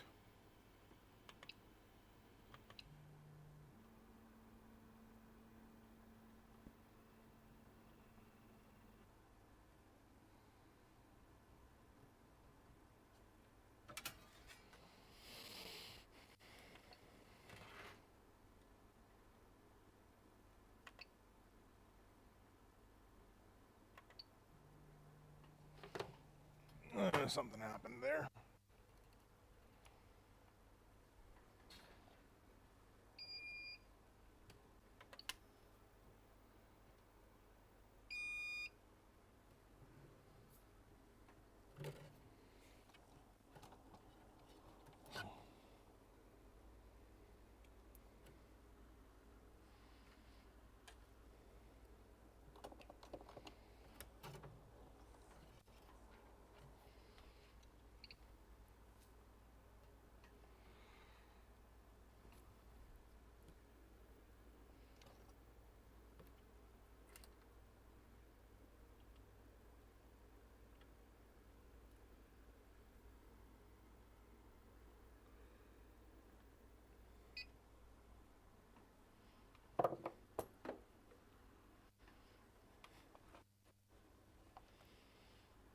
That was almost bad.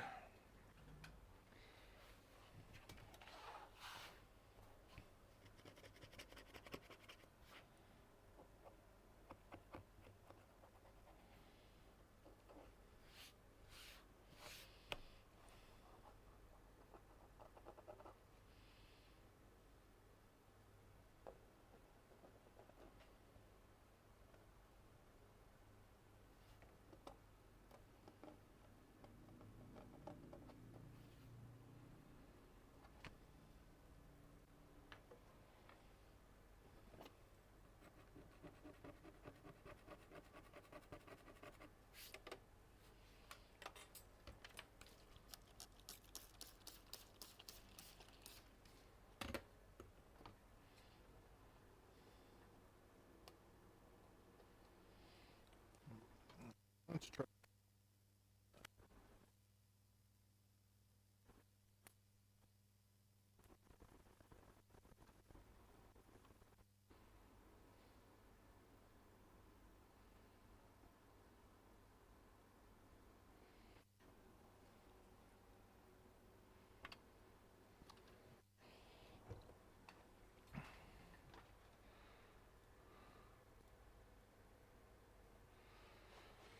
Okay. Hopefully that works this time.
Something got messed up on my printer.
Okay, Emily.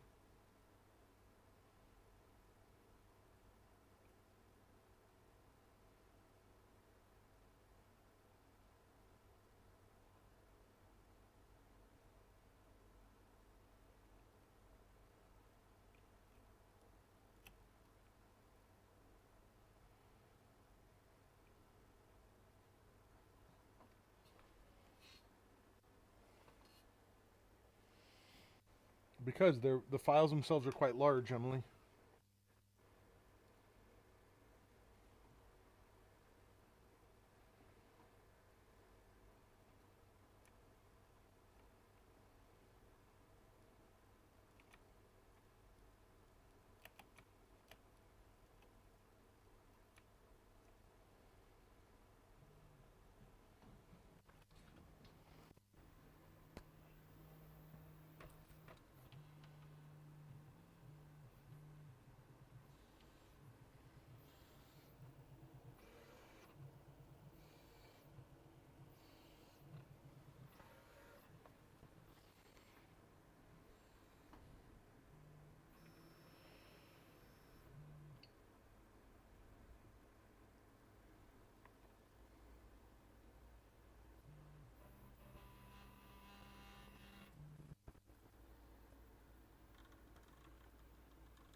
What the heck happened?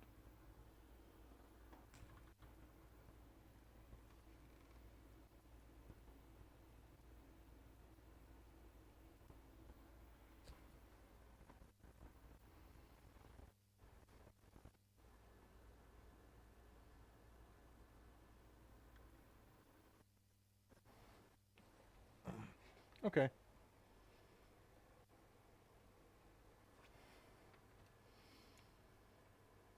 Well, she's asking why the game files are large.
It's a little too low.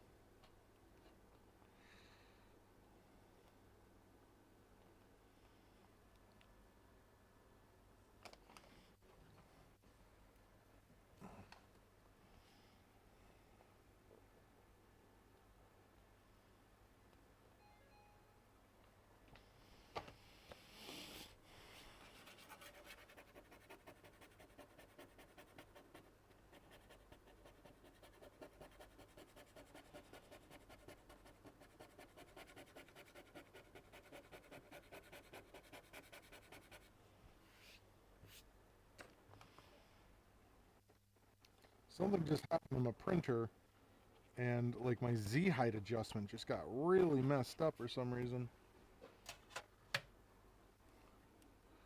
I'm having to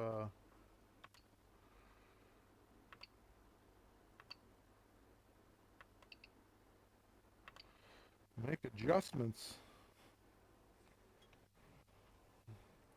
Yeah, it's fine, Emily. Oh no, it's a Prusa.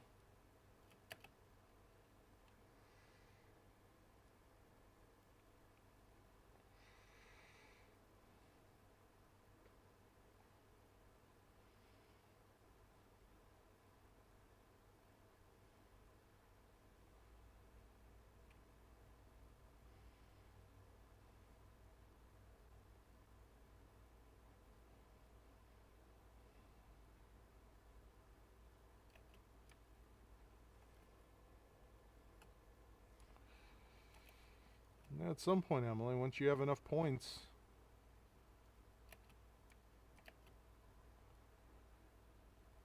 No, I'll make it something, Emily.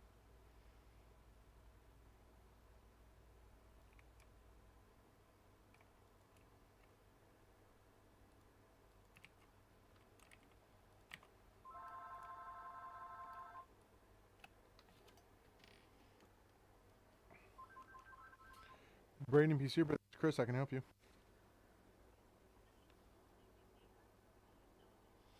Uh, depends on what you're talking about.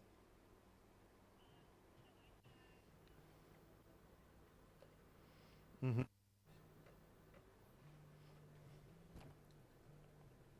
Mm-hmm.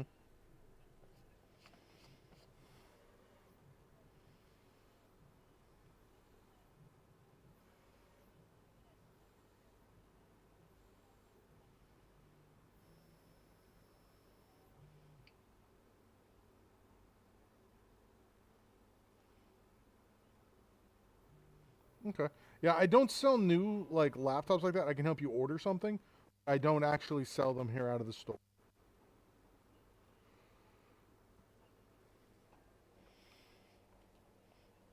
Yes.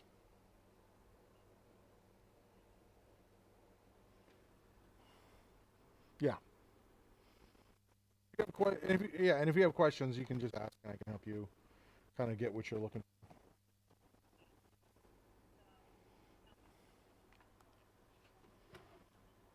So the RAM, like you're not like depending on what you're looking to use it for, which it sounds like you're just using it for your small business. Uh,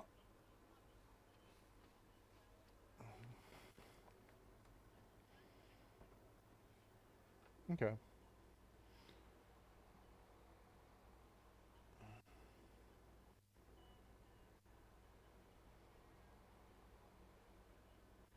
Hmm. Sure. I don't think a lot.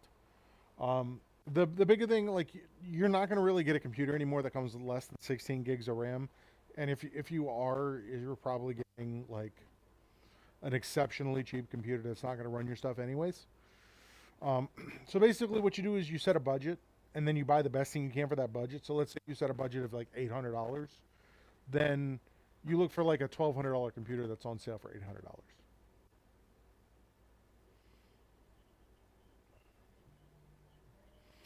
The stuff you get on Black Friday is exactly the same. It just,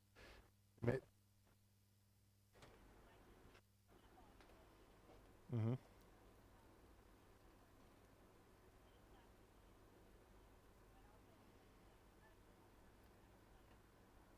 sure. It's, again, it doesn't come down to like the quantity of RAM or anything like that. It really comes down to the processor and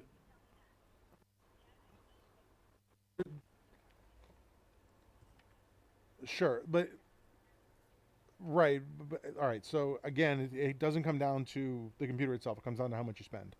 That's the way it is with everything when it comes to computers now. So you want to get the best computer you can for the money that you want to spend.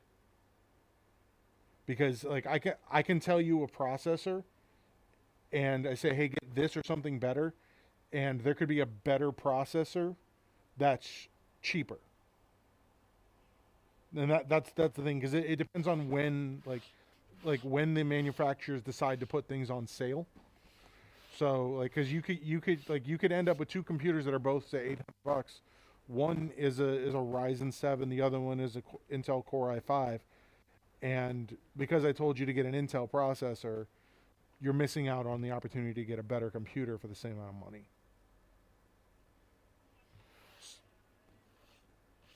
Yeah, so like I said, the best thing to do is like set a budget, figure out how much you are willing to spend, and then you can come down here with some things that you find, and I can tell you exactly like, hey, this is a good deal, this is a bad deal. Alrighty. Yep. Bye. Okay. Let's try this again.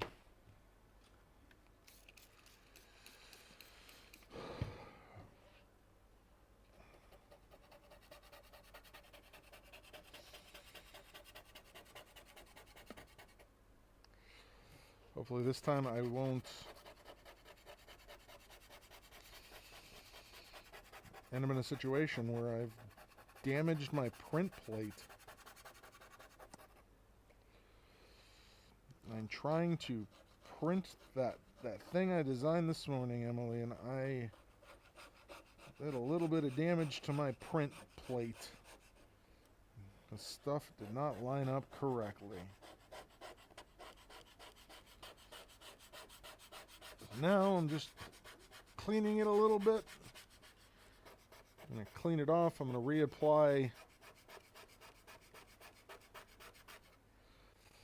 reapply some glue. I'm going to try and print again. And then I'm going to finish editing this video so I can edit a couple more videos today.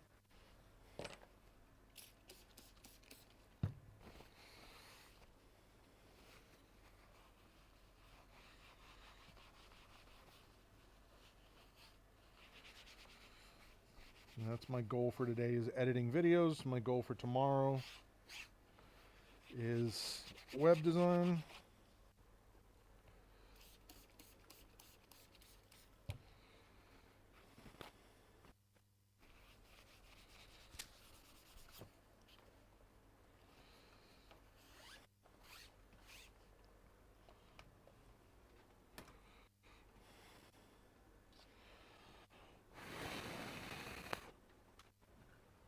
I'm going to let that dry.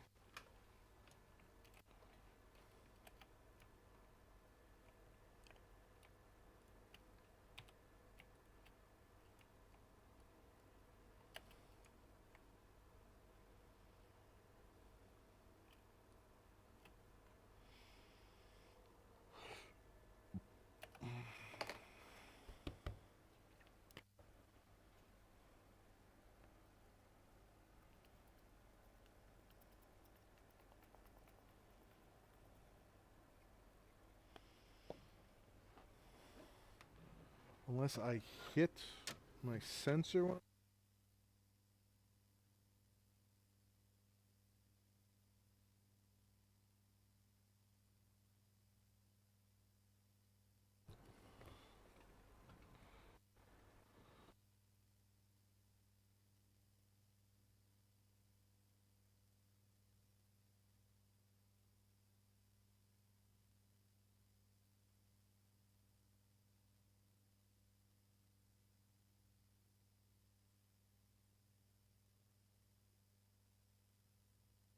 Try this again. Message redacted. Why was the message redacted?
idea how far off I am at this point.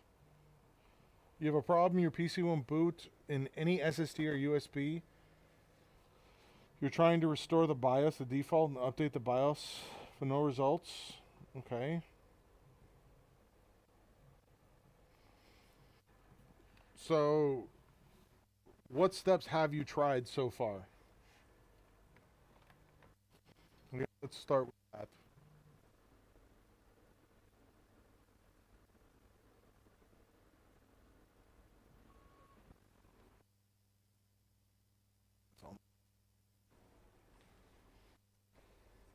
I want to edit this video, Emily. That's my goal right now, is to try and finish editing this video so that I can upload and edit some more videos today. Damn it.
I don't know if you can hear me.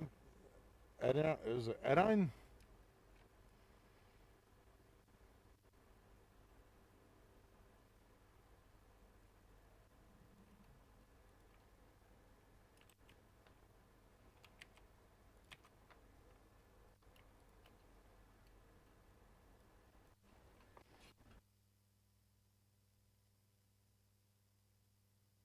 See what happens with that.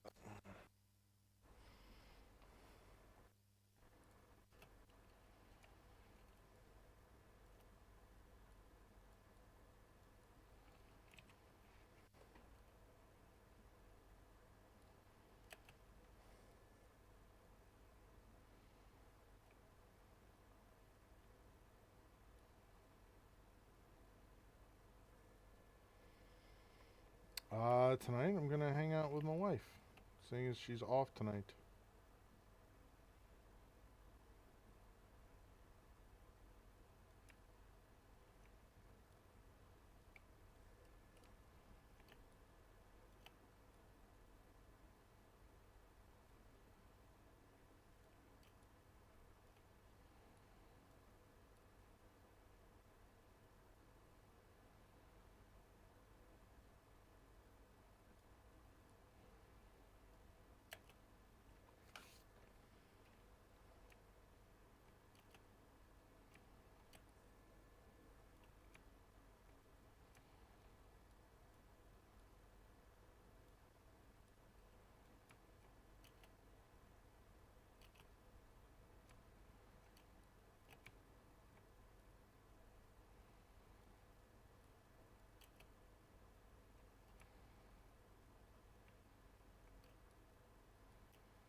You tried new RAM, a new GPU, and a new SSD, but nothing changed. Even try boot Windows Live from USB, but it keeps blocking and resetting.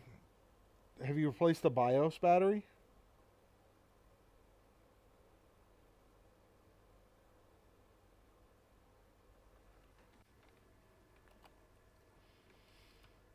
Because if it's not retaining the BIOS when it's not plugged in, that's an indication that the BIOS battery isn't holding a charge.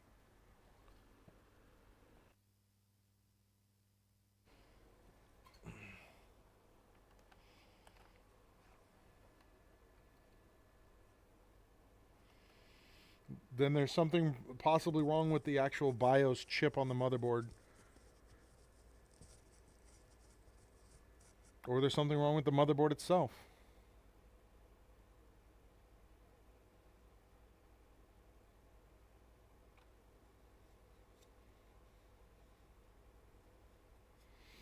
Because it should retain your settings and it should allow you to boot from that. Unless the motherboard doesn't support booting from a BIOS. And it could also be something with the UEFI settings if the UEFI settings are not correct.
Fortunately, like there's without physically seeing it, it's can be kind of difficult to troubleshoot a computer like that.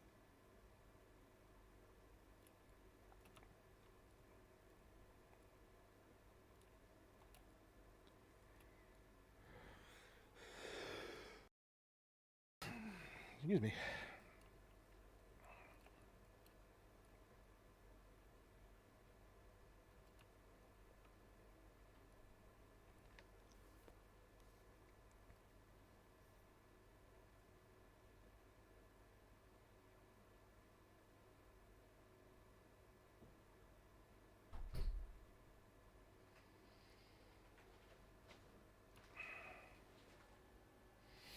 You okay?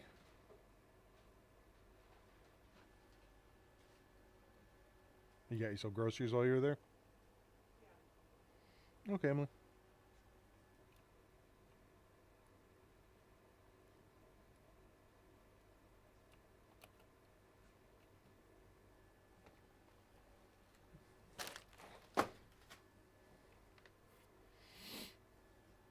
And just keep it. Oh, you bought me lunch? Oh, thank you.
Let me grab some water here.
that almost every day, Emily.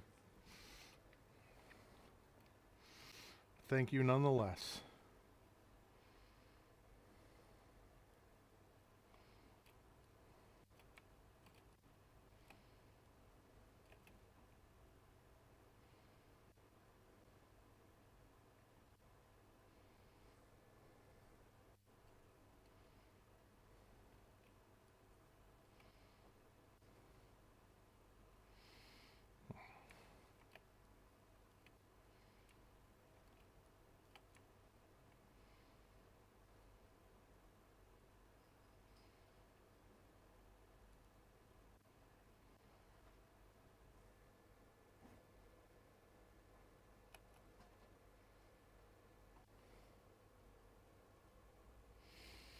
So then if your friend's SSD boot's fine but yours won't, that means there's something up with your installation on there.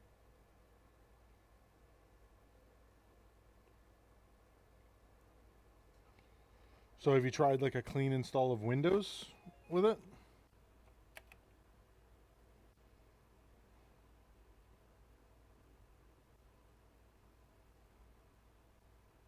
Like just a fresh install?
Mm-hmm.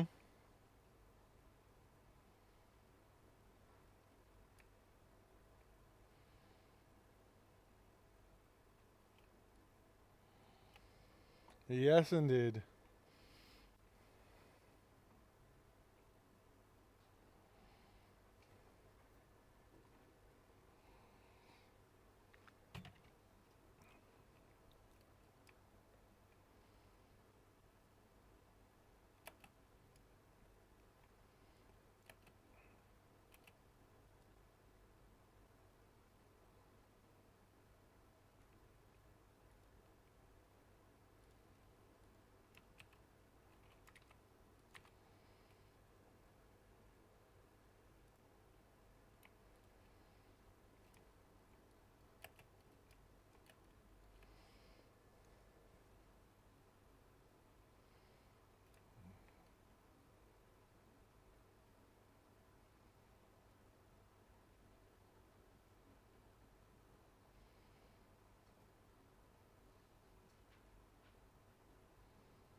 Have you tried a new SSD, like a different SSD entirely?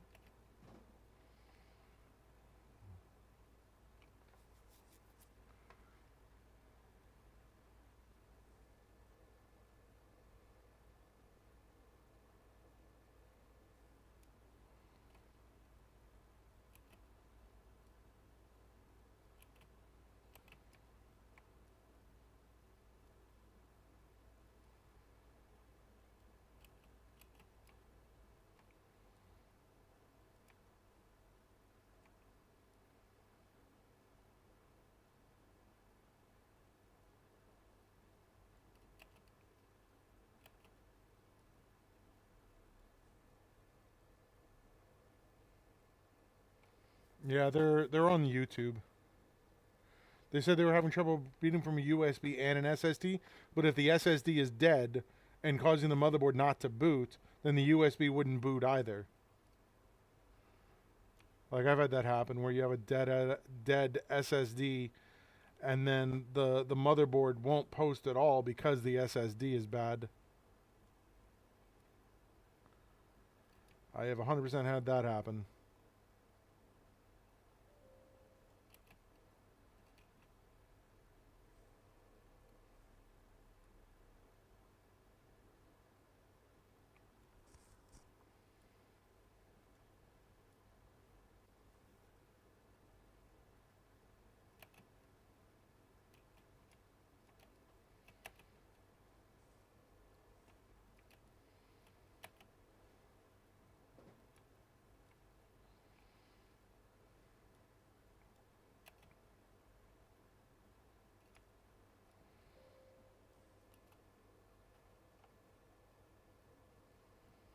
Then it's got to be something with the motherboard.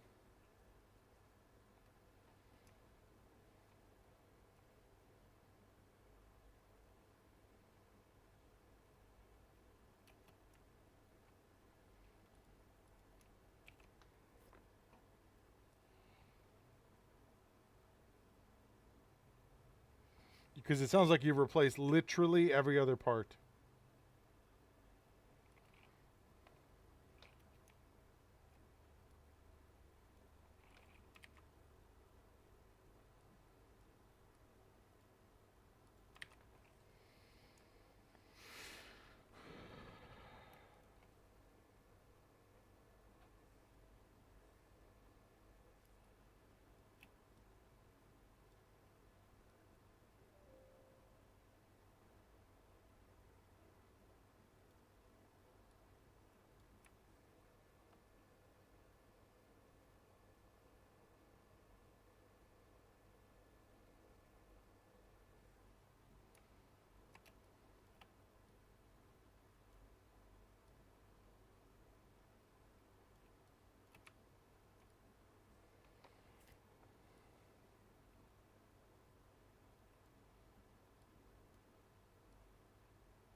Did you ask me a question?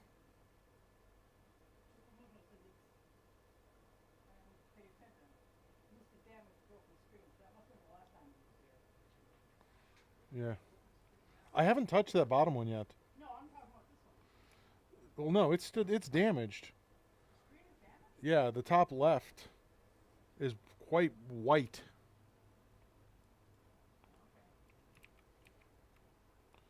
That's not normal.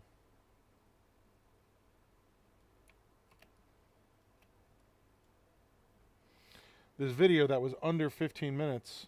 Yeah, if you got more questions, just let me know. It's one of those things where what you're describing is really hard to diagnose without physically having my hands on it.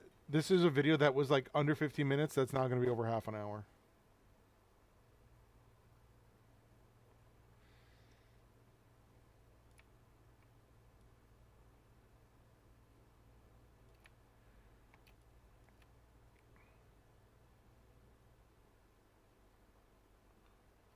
And I had to figure out how I'm going to do some specific things here.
What's going on here?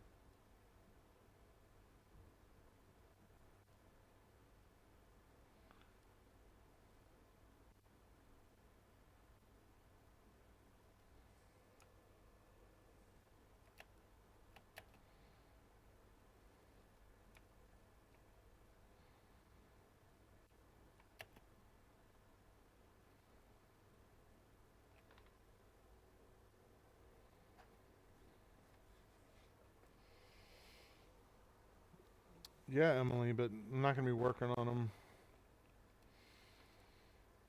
I'm only doing video editing and this 3D printing stuff today.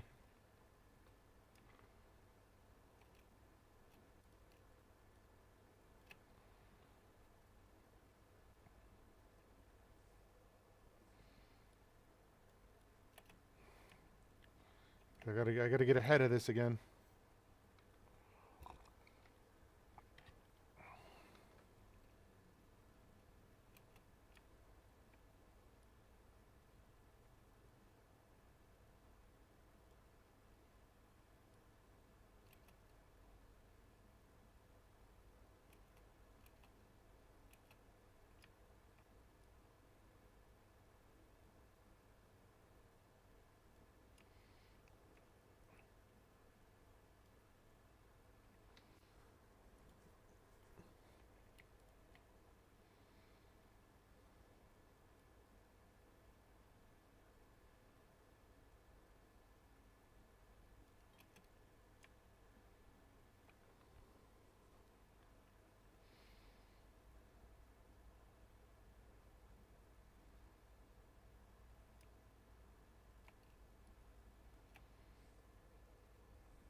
Emily, rewrite that sentence, please.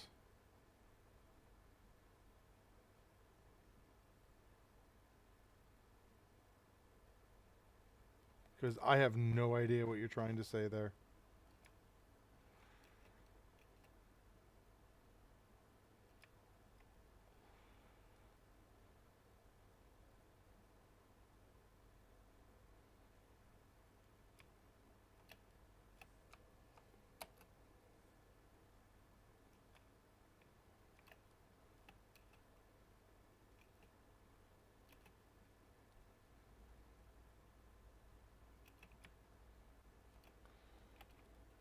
Making this hard on myself here.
Because I don't need to, if I'm never going to play the game again, why would I leave it installed?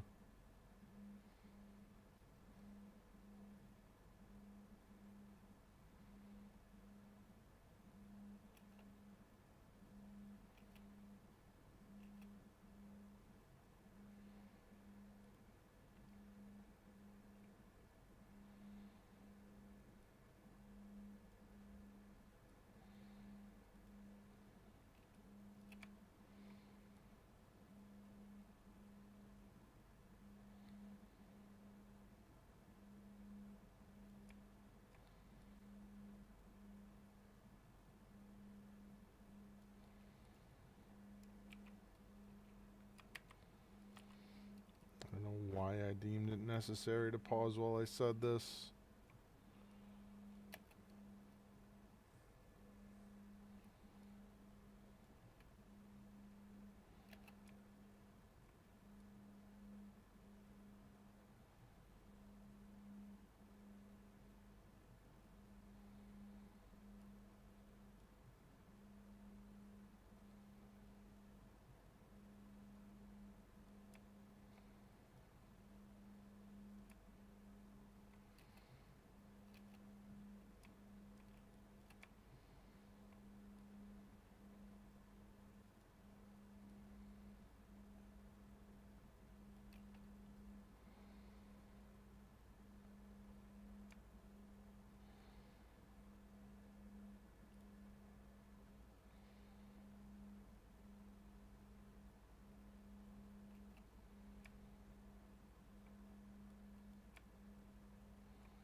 This is going to be a tough cut right here.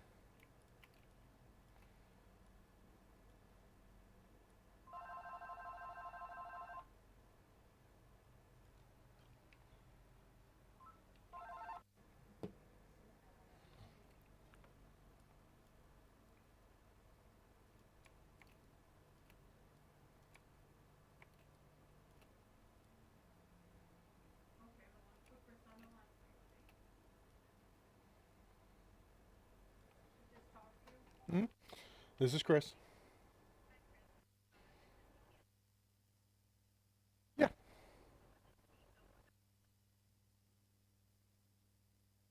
Yeah, absolutely.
Why did I think this was going to be a good idea?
Yeah. I thought about getting one for a little while there, Emily.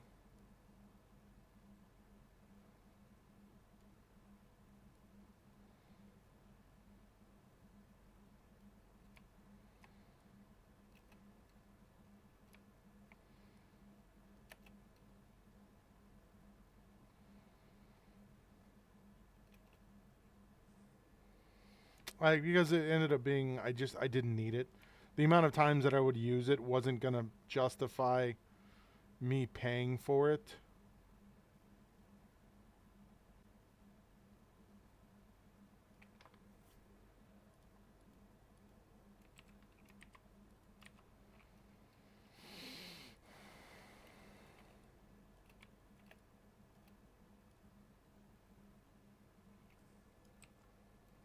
Yeah, I know.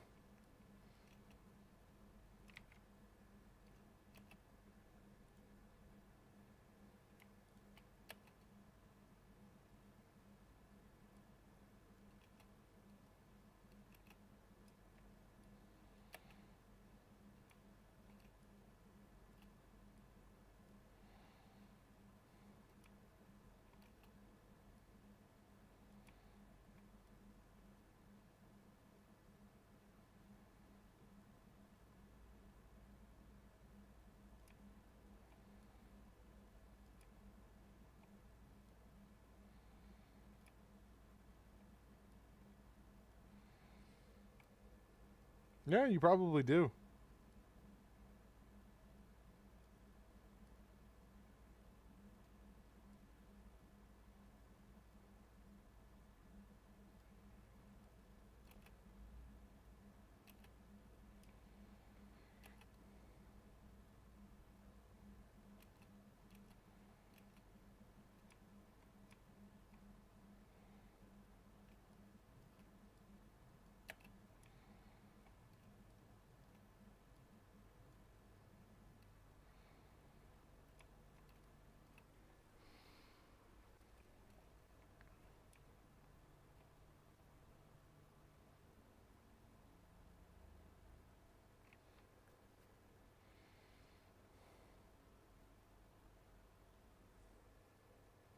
Mm-hmm.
Angela, I'm almost out of ink.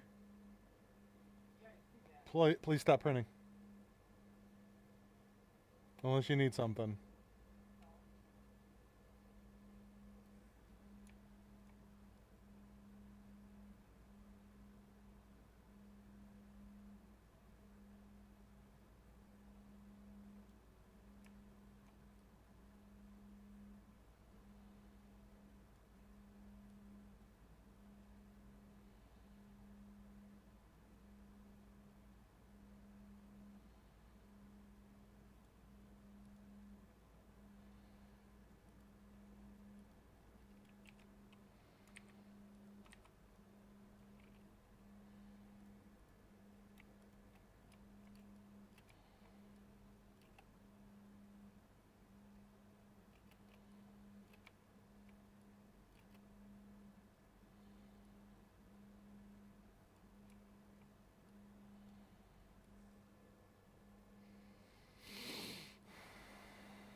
Guess I don't leave this paused very long, do I?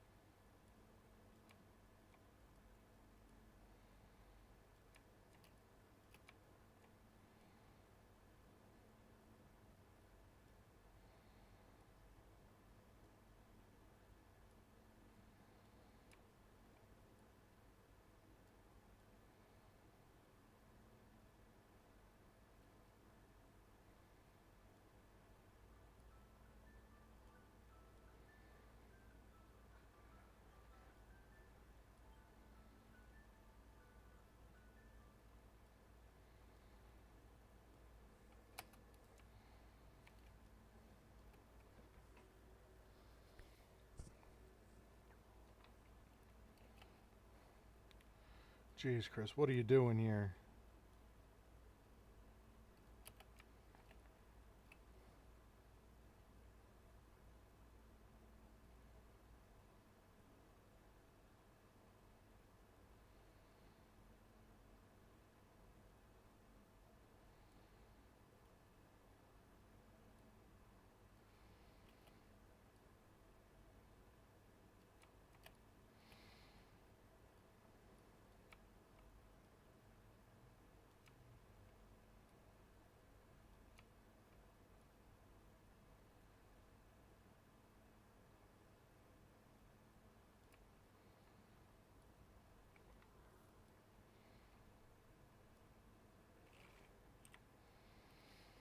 Alright, so at least I know how I'm going to do this.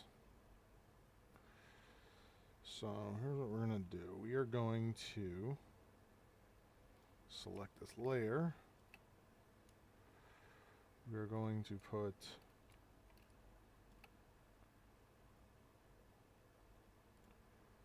full.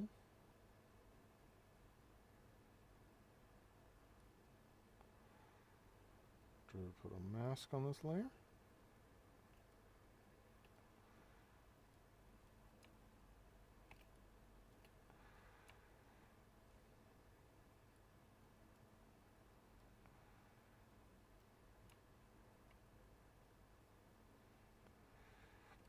We are going to duplicate this layer. We're going to mute this layer.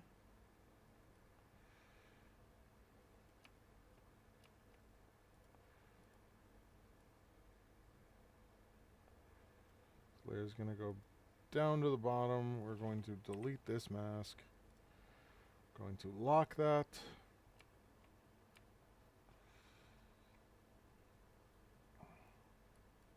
And then this should actually make sense now.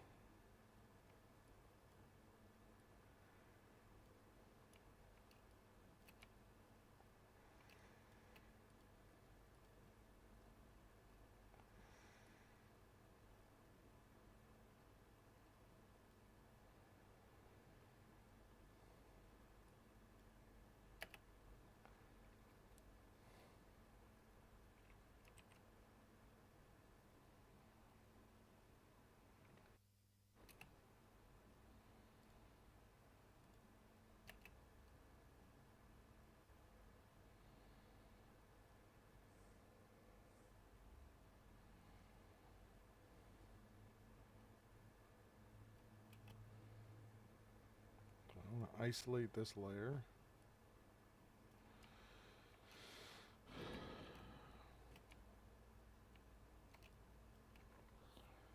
Let's add another layer directly above this.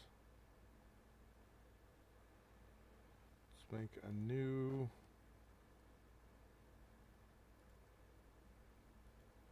solid. Let's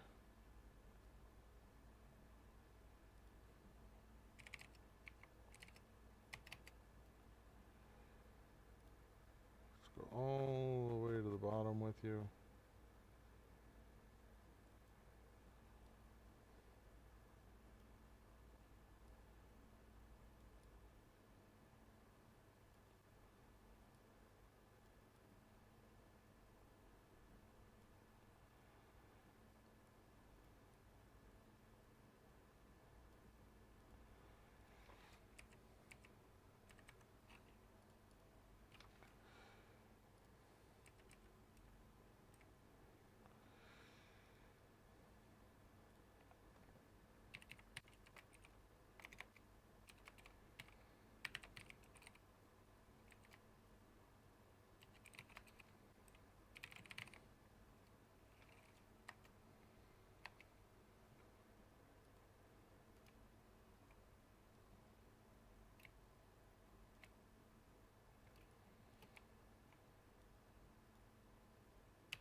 This is Chris. I can help you.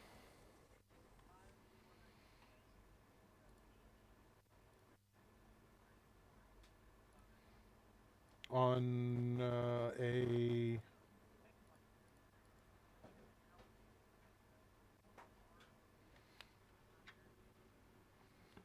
Yes, I can do it. It's $100. Includes the and it includes the actual HDMI jack.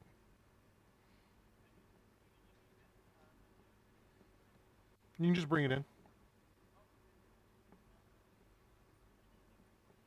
Nope, you just got to bring it in, drop it off. I have to order the HDMI jack. I don't keep them in stock because there's like 4 different versions that they used. So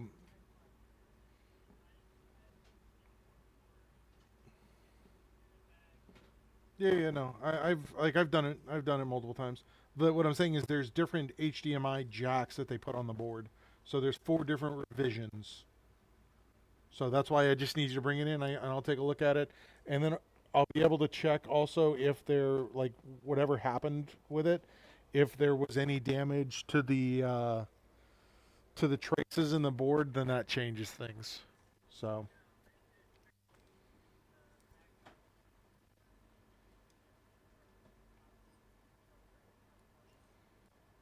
okay.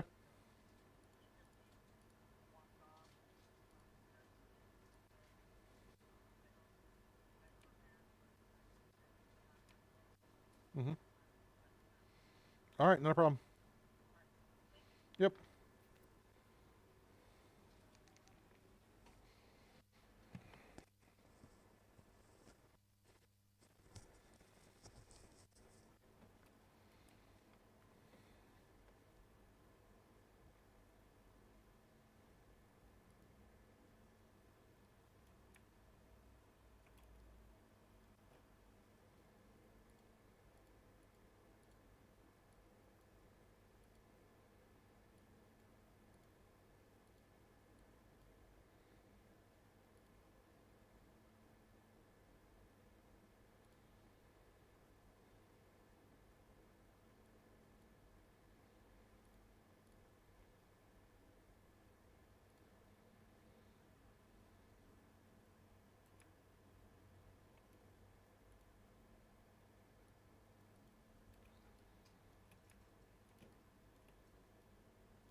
All right, I'm gonna eat while I'm previewing this one last time before we.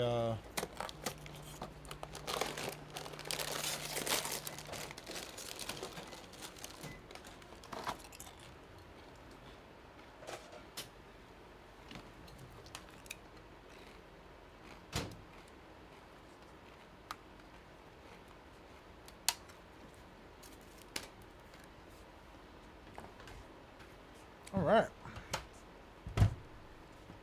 See how close we got here. Oh, look at that. Mom, look at this. Gotta have someone be proud of me. Look how perfect. Perfect. Now I just gotta cut Put the holes. in it. Yep. Well, that's perfect. Got myself a wrap, Emily.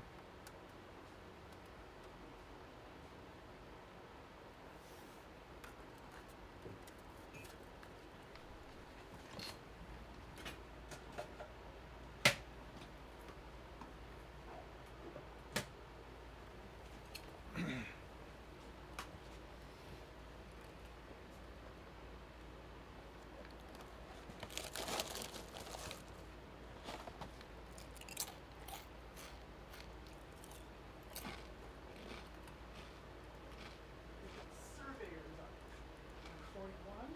Mm-hmm. Oh yeah, they were gonna get islands down there. Pretty good. It's part of the, they're trying to stop car accidents. Oh yeah? And every stoplight, when you get to turning lane, I know. you gotta look U-turns. for all the cars that do the U-turn before you can even get through. I know. Or be hit by someone who's not watching.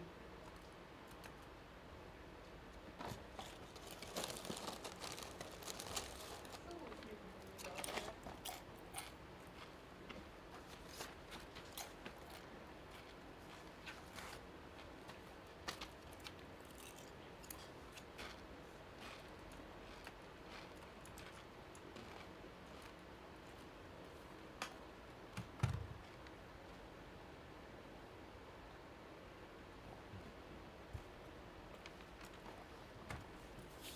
Turkey, Emily.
Oh.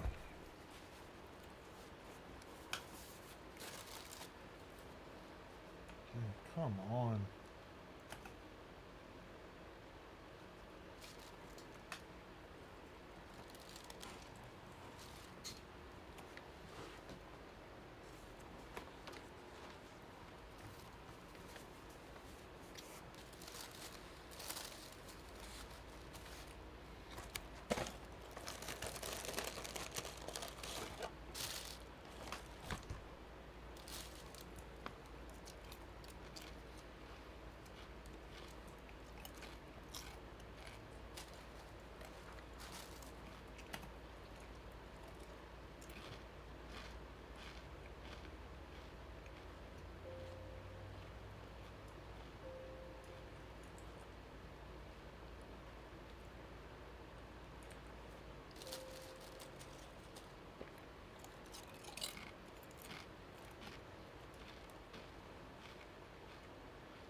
No, she does not use my computer.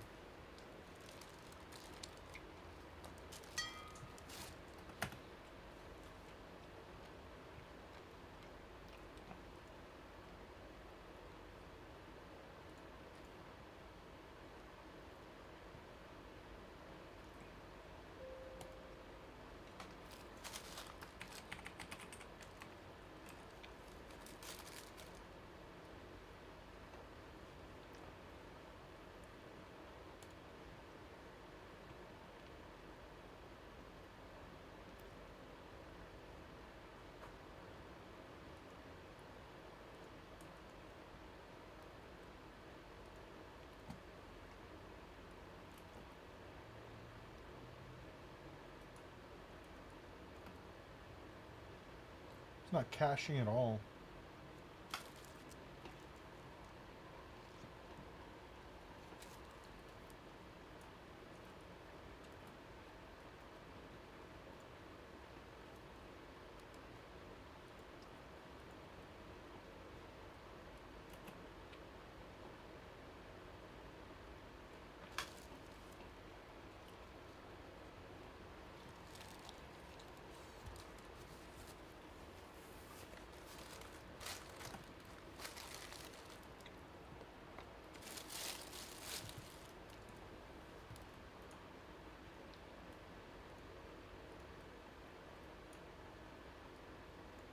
You saw me, I had rulers out. What I'm trying to figure out the lengths of my actual runs before I actually go in and actually take the tubing, get it hot, get it bent, and then find out it's not exactly correct.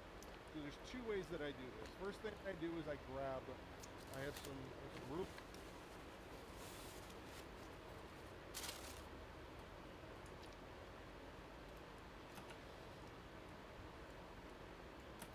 General dimensions of,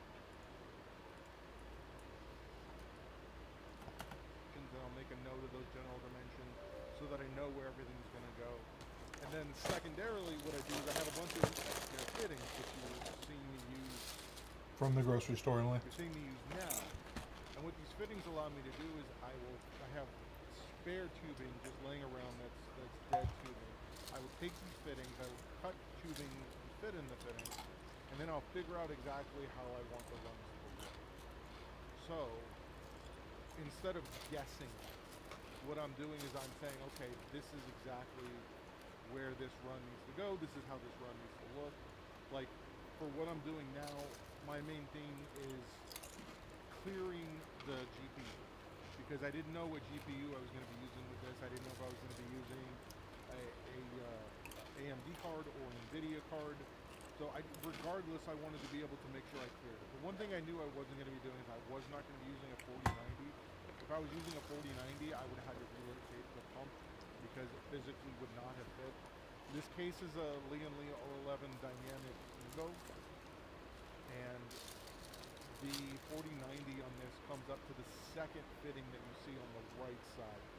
So it's actually the one that's closest to me, like right over here, that there's nothing in.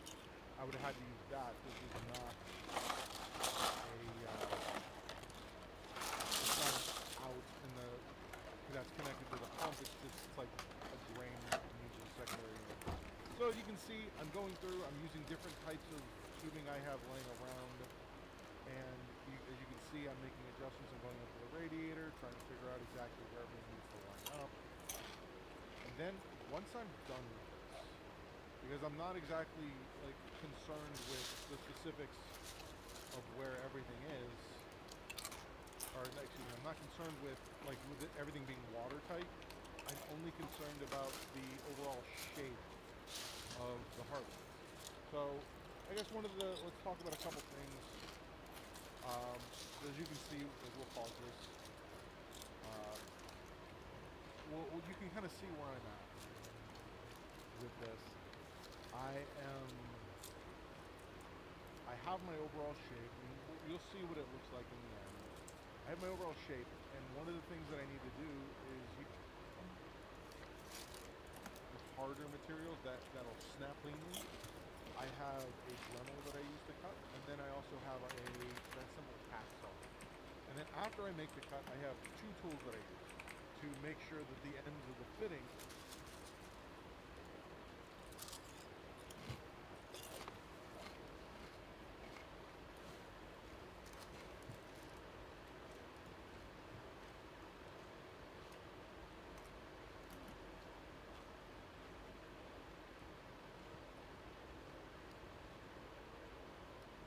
have some harder materials that'll snap cleanly. I have a Dremel that I use to cut, and then I also have a simple tack saw. And then after I make the cut, I have two tools that I use to make sure that the ends of the fittings are nice and clean so they don't tear the end, the actual O-rings and stuff that are inside. So this is like a deburring tool. You literally take your pipe in there. This does the inside, flip it over. It's got a different set of blades on it, and then you do the outside. Just literally just like that, cleans it up nicely. If I end up with an edge that is, say, cut at a severe angle, like that, so you no longer have, like if this is square and that's what the end looks like, I have just a simple sanding, I don't want to call it a sanding wheel, it's a belt sander, it's like a table mount belt sander that I can go and put on. It has a piece of marble under it to keep it nice and stable, and then you sand down until it's perfectly square, and then you're good to go ahead and reuse this tool again to clean it up. So let's pick this back up. So this is the next day. I came in. I'm like, okay, here's the runs that I want to make. Let me see what adjustments I need to make after doing the initial. I cut different lengths of the actual spare tubing that I have. You can see I'm trying to get the 90s and stuff right. As far as like heating stuff up, I actually like a heat gun that I can set on my table. I use a simple DeWalt thing, has a temperature adjustment on the back and 2 screws up to the fan. And then I just set it on the table and I move the pipe over it for when I'm doing individual bends.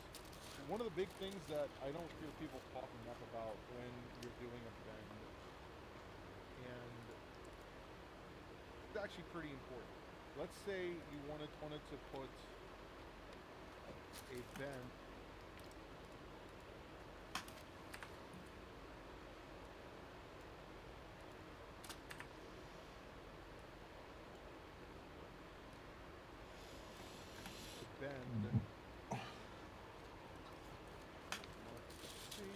you wanted to do a bend like a 90 degree like this. So from there to there, you need to make sure that you are not heating up just this area.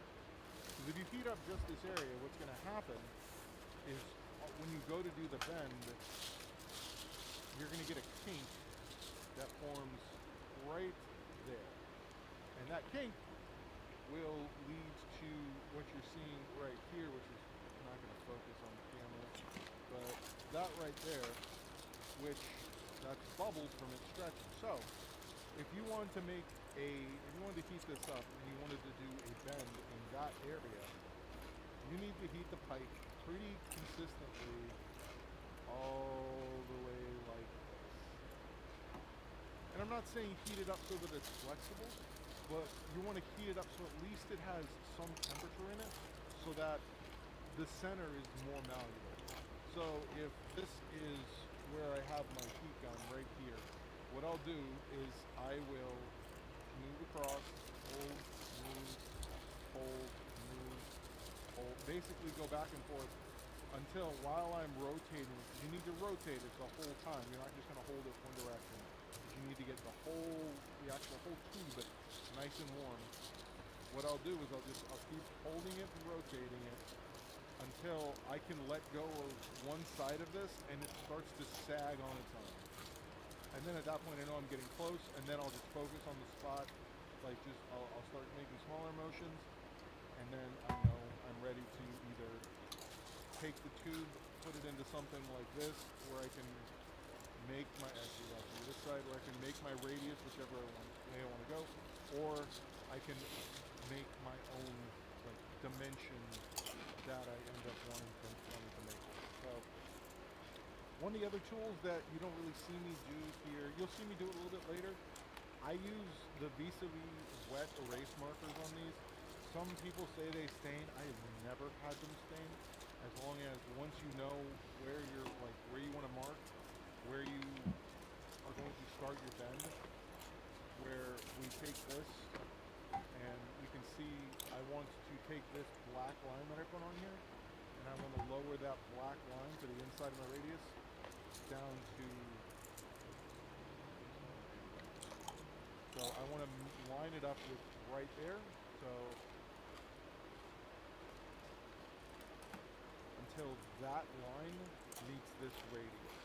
So one of the big things is you can't go too, you can make really tight bends with this. But if you make too tight,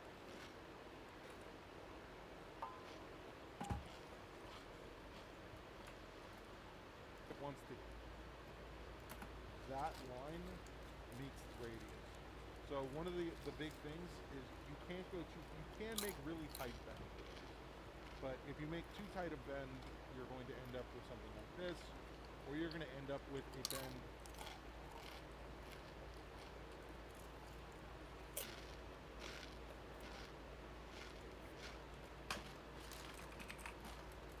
you can just take, like this is a simple trick. You want to see how many millimeters your radius actually is. You set it at the start, and then you just roll it around the edge.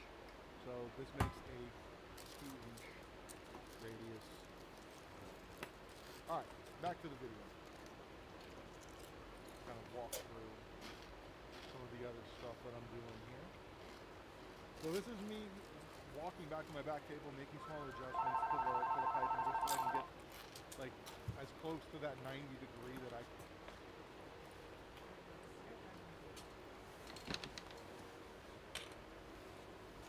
Okay, so.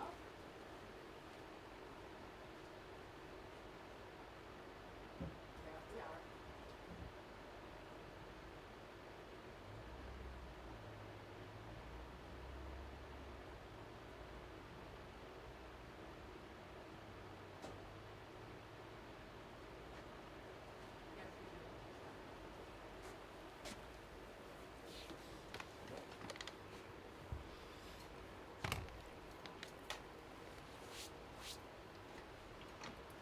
we do. That I can get because I want it to be nice and clean and level. In the end, I end up having to move the pump up slightly to clear some other stuff, so it ends up making another adjustment. But you can see that's pretty close to level. If you really want to get super detailed with this, you do it once you actually get to when you're doing your actual bends, and not when you're doing your not when you're doing measurements like this, because getting close is fine.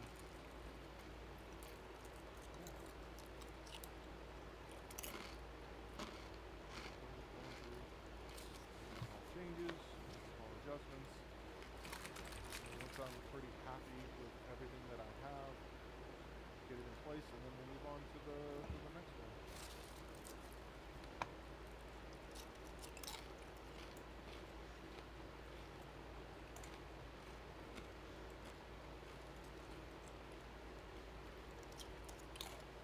So one of the other things that I guess I should mention while we're going through this, different materials become malleable at different temperatures.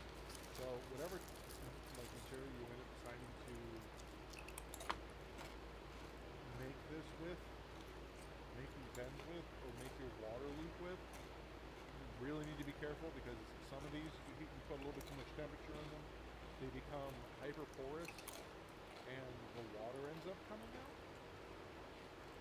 And you're not sure where it comes up, and it's literally like we are going to start your bend where we take this, and we can see I want to take this black line that I put on here, and I want to lower that black line to the inside of my radius down to.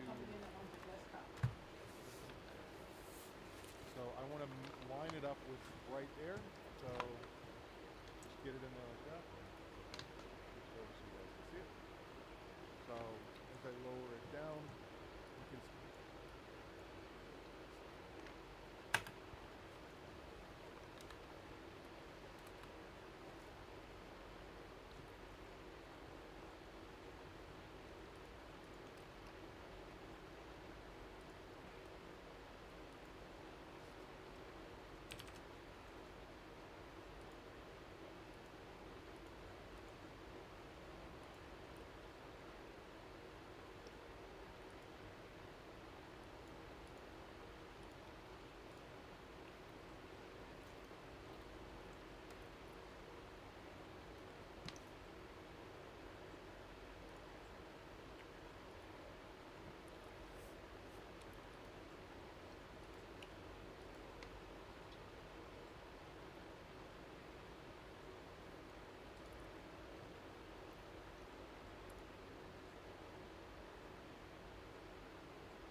Hi, Emily.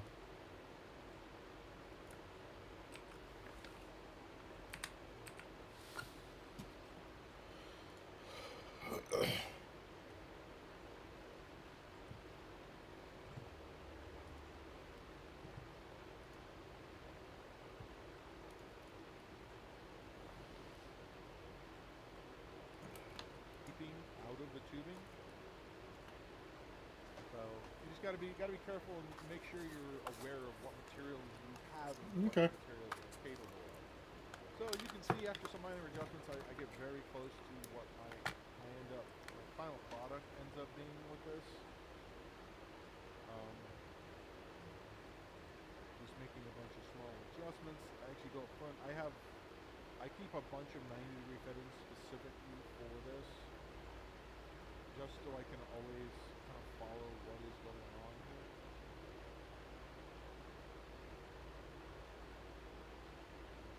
And I can always make minor adjustments here and there, and I always have a fitting that'll work for me. So, and what you saw me do there is I was actually measuring the distance between the actual pipes from the in on my water block to the in on the radiator. So right there you can see I'm measuring the distance from the top of the case, which I know is a straight line, to the tubing, and then I'll measure the tubing between them to make sure that it's accurately level all the way across. So after I have this all figured out, at this point is when I start actually bending my lines. And see, this is the big thing about doing this, is after I have this set up the way that I know that I want it, I can now take this off and basically set up the 90s exactly which way they need to go. I can lay it on a table, and then it gives me a template to actually know where I need to make my bends. So we can pause this real quick.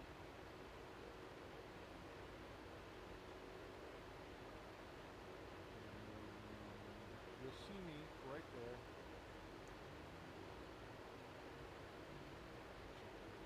More granular control.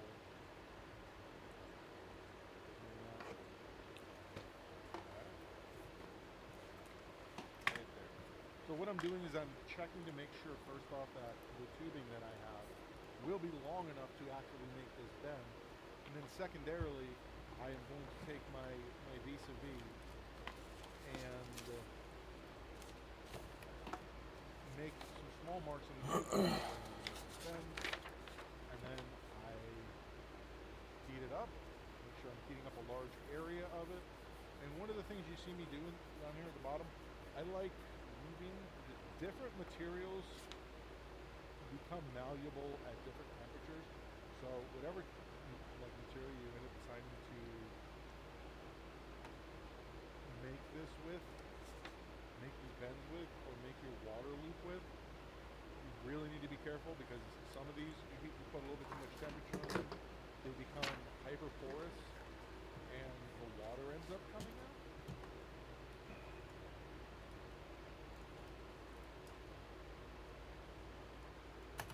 In here, so that I'm not in the hot Yeah. tube and I keep my hand away, and I can constantly, very easily spin this with little to no friction. Where I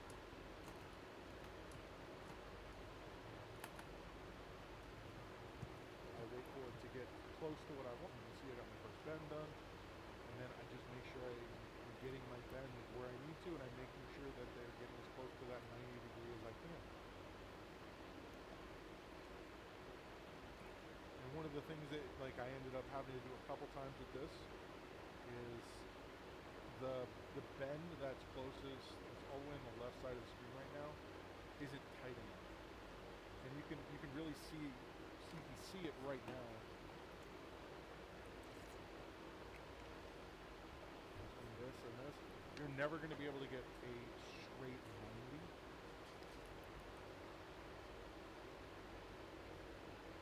And so you want to get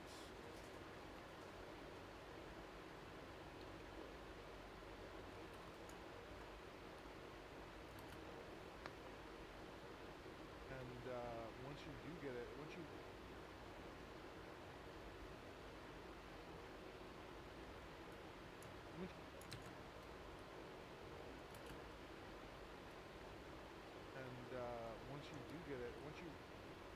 once you have your general shape, you can make small adjusts here and there, and with those small adjustments, you get closer and closer. So this is something like this is not a 90. It's gone past the 90. This is something that I can heat this up. I can re-put the Silicone. Remember this stuff is actually called the silicone back into it, Right. and then heat it up and then expand that a little bit. But as far as like moving the bed.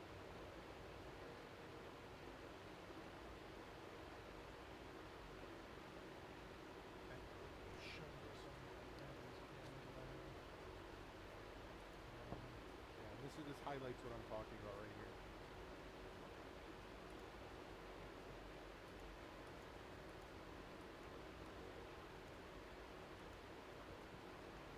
Alright, so this is really, really hard to see on camera, but right here, you can see where the tube is straight, and then it has this little upward motion right here, and then it goes back down. I had a bend is tube. This is valuable. I don't know what to say. Like for instance, there's only one. And just for content,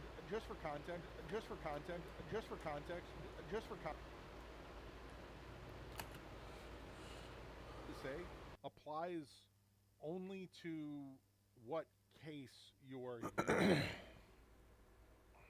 So if you are using a different case than what I'm using, stuff goes in different places. Some cases have distribution blocks that have pumps built into them, so like the entire back panel where you see where I have this pump sitting right here, like that entire thing is acrylic and it has the pump embedded into it, and the hard lines are going into it, and it takes up a lot less room. It gives you a lot more freedom. And then you have other situations where you'll have a separate reservoir, a separate pump, whereas this is a combo reservoir and pump. So once you have your equipment that you're going to put in there, you need to plan it all out before you actually start doing any bending. And that's kind of the point I'm trying to make here. I just don't think I say it very well. Place that this can go. So doing up that is a lot more difficult. So you can see at this point, now it's just making small adjustments and cuts, and then literally doing small steps to get the hard lines where I want them. But check it. You never want to.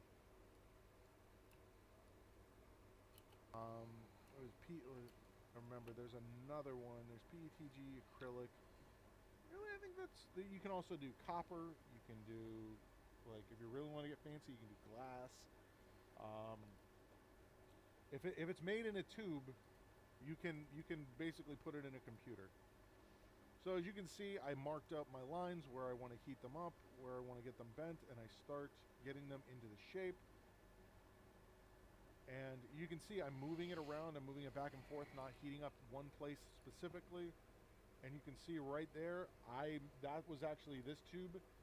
I heated this thing up to the point where it got bubbles in it, and that was it. That whole tube was done. And instead of bending down, I bend up. Efficient, they can dissipate heat a lot better. They can carry the heat. They're a thermal conductor better.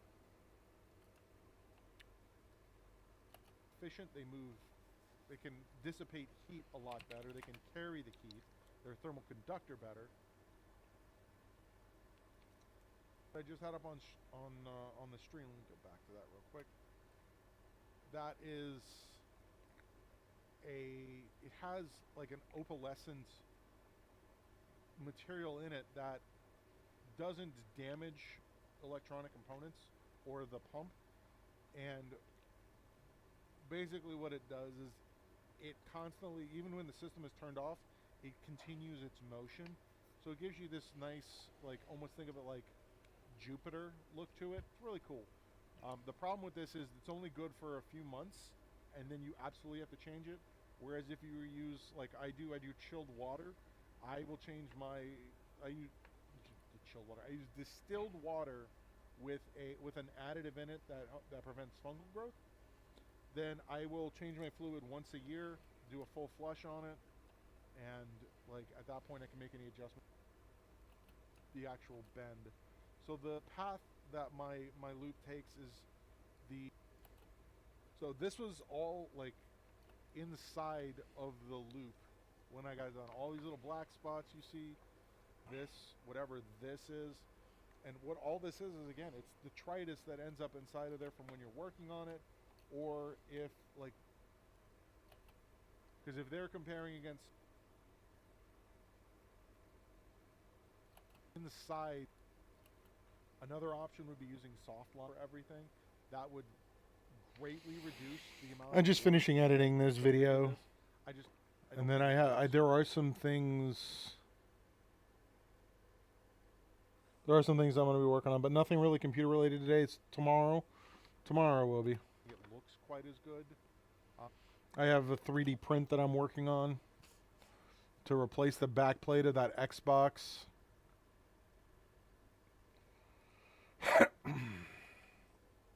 How you doing today, Holden? The other thing that you could, so just some like nice to haves. You can buy a simple pressure tester, like this leak test thing. It's just a little bike pump that you pump up. It's got a little gauge on it, and as long as it maintains its air pressure, it'll definitely be watertight.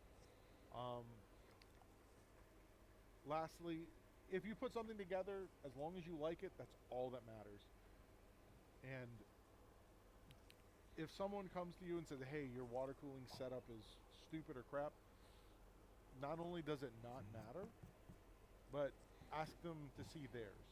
Because if they're comparing against someone that does it professionally for a living and you don't do it professionally for a living, as long as you enjoy what you have in your computer that you are using, that is hardline cool. Right about now, I can do this. There. So this was all like inside of.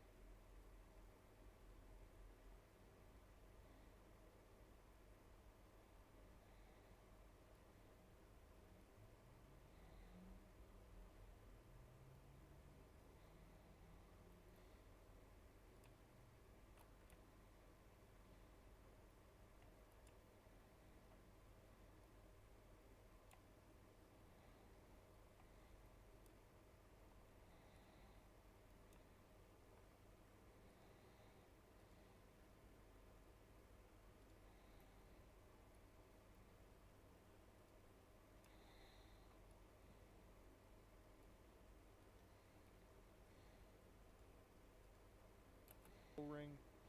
So yeah, after that, that's it. And if you ever aren't sure, you can always come. You can ask me. Look on the internet.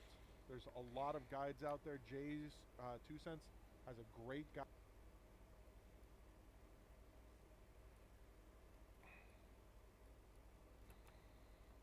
Ring. So yeah, after that.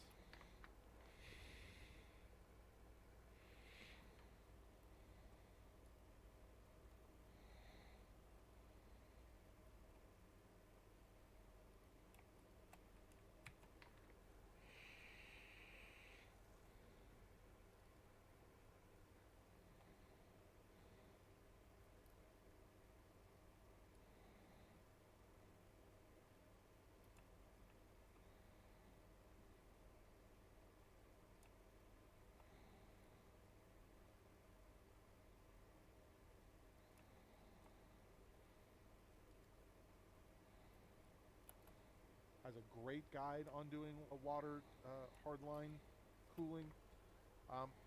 To make all. Yeah, that's what I'm working on.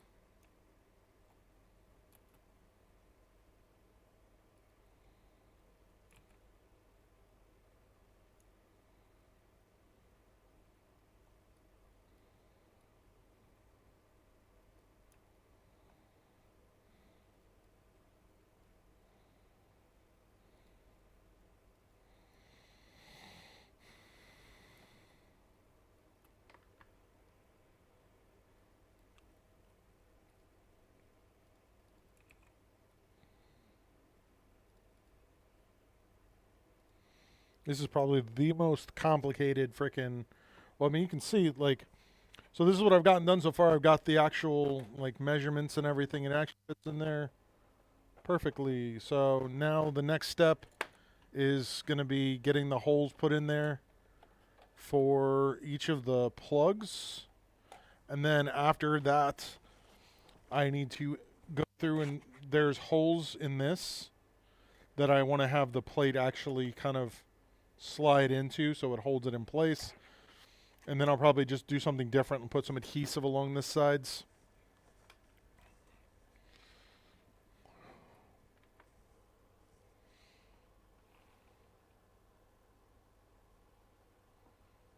You can enter to win the one that I built. And by entering, you just got to follow me on YouTube and or on Twitch. And when I hit 1,000 followers, I'll give it away.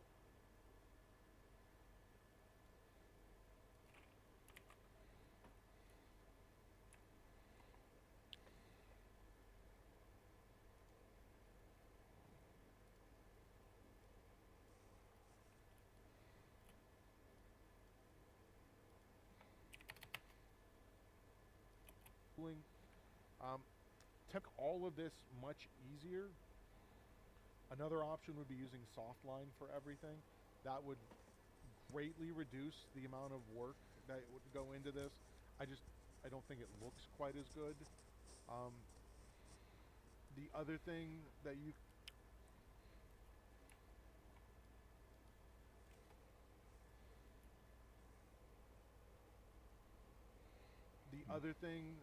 could so just some like nice to haves. You can buy like a simple pressure tester, like this leak test thing. Well, it's not going to work, is it? Pump up, got a gauge on it, and as long as it maintains its air pressure, it'll definitely be watertight. Lastly, if you put something together, as long as you like it, it's a $167 PC.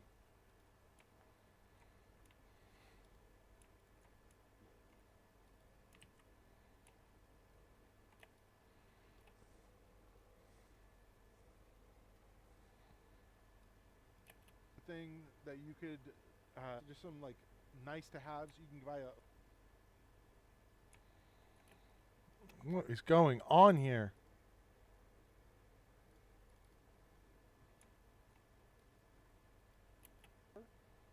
But ask them to see theirs, because if they're comparing against someone that does it professionally for a living, you don't do it professionally for a living. As long as you.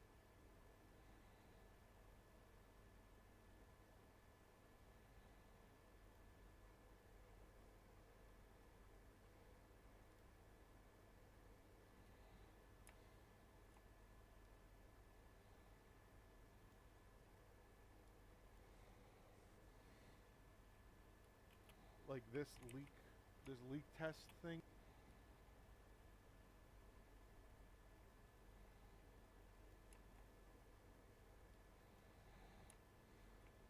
Like this leak test thing is a little bike pump that you pump up. It's got a gauge on it, and as long as it maintains its air pressure, it'll definitely be watertight.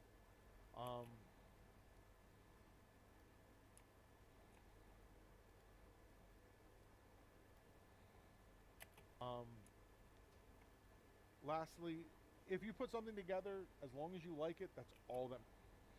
What is going on here? Why isn't this working?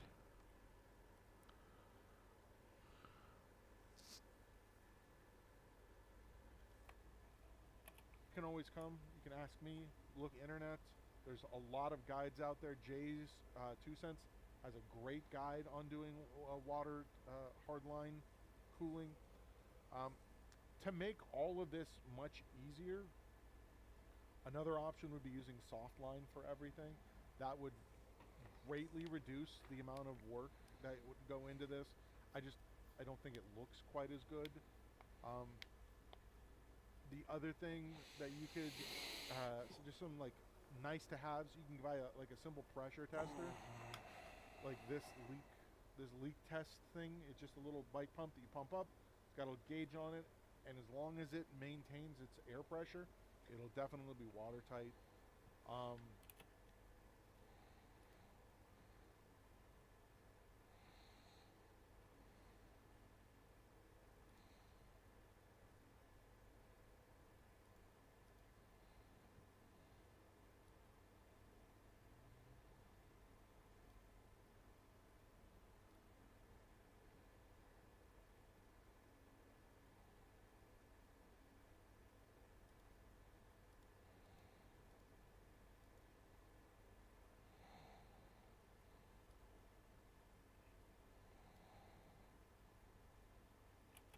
test thing. It's just a little bike pump up. It's got a gauge on it, and as long as it maintains its air pressure, it'll definitely be watertight. Lastly, if you put something together.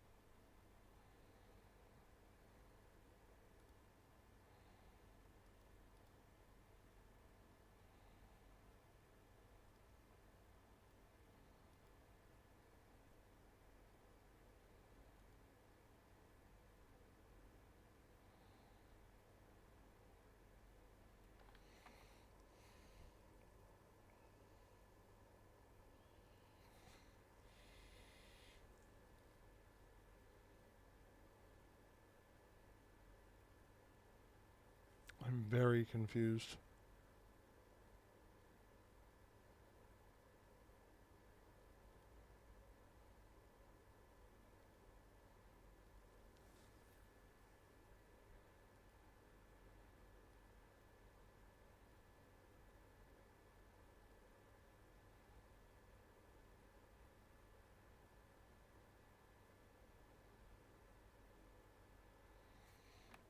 So what the hell happened here?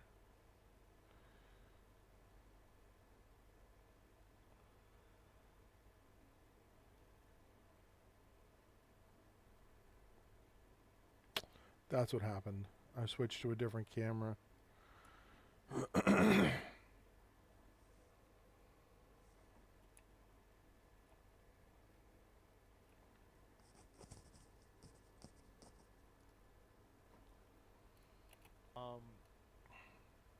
Lastly, if you put something together, as long as you like it, that's all that matters.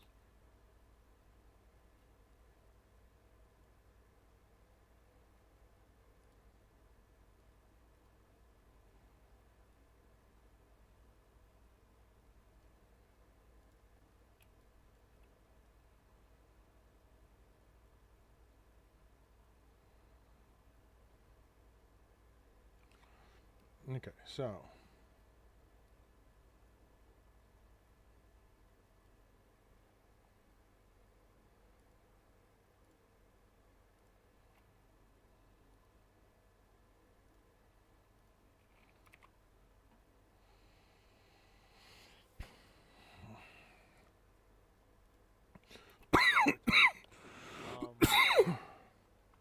Lastly, if you put something together, as long as you like it, that's all that matters.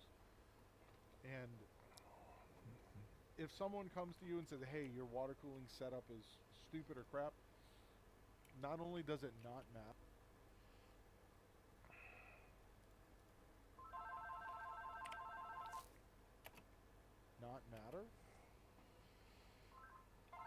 Bill Barco.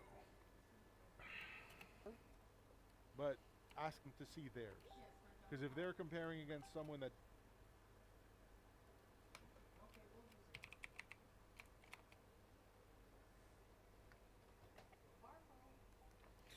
This is Chris. I can help you. Mm-hmm. Yeah. Oh.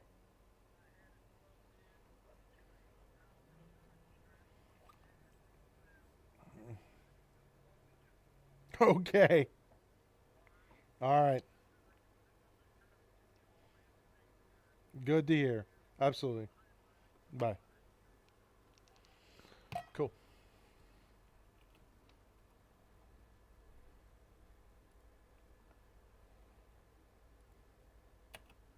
someone that does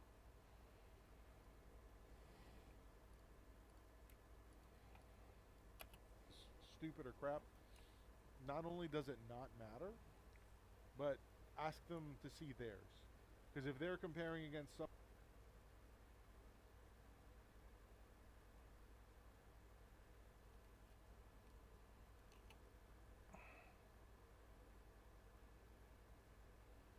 as long as you enjoy what you have in your computer that you are using, that is absolutely all that matters.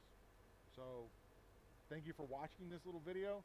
I'm going to post some photos and some videos of what this looks like when it's all done. And yeah, thank you. And if you like this video,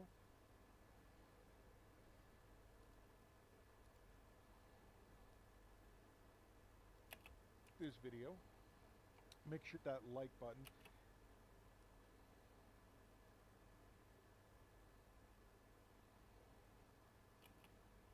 If you want to see more videos,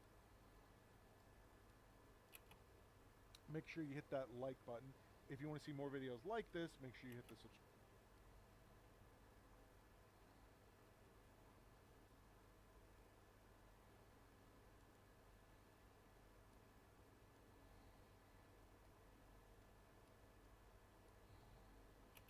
Make sure you hit the subscribe button and leave some comment down below. And I stream daily on Twitch.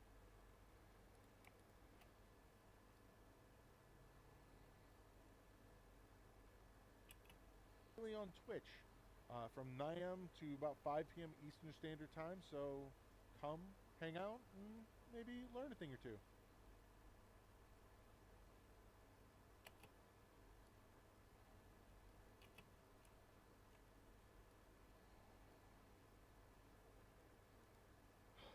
So Emily, to answer your question, this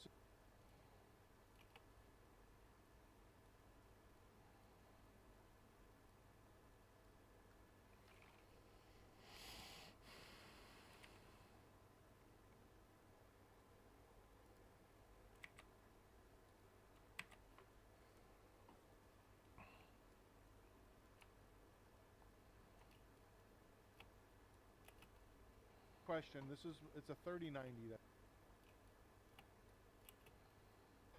So Emily, to answer, maybe learn a thing or two.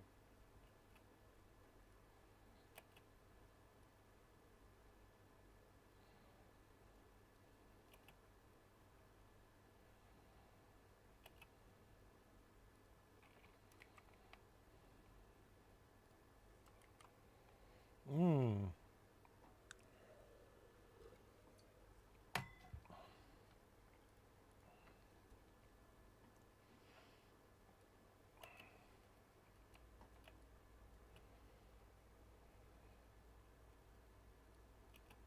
5 p.m. Eastern Standard Time, so. Is something get moved? Is that what's happening? You hit that like button. If you want to see more videos like this, you hit the subscribe button and leave some comments down.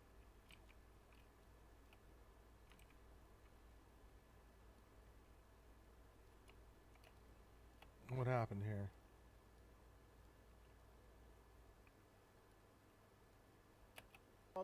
Got a gauge on it, and as long as it maintains its air pressure, it'll definitely be watertight. Lastly, if you put something together, as long as you like it, that's all that matters. And if someone comes to you and says, hey, your water cooling setup professionally for a living, as long as you enjoy what you have in your computer that you are using, that is absolutely all that matters. So thank you for watching this little video. I'm going to post some photos and some videos of what this looks like when it's all done. And yeah.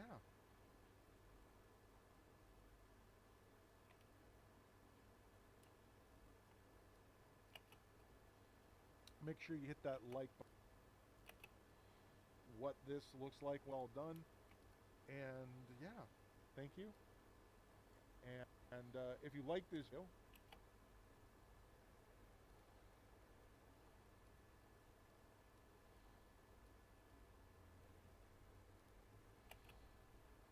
make sure you hit that like.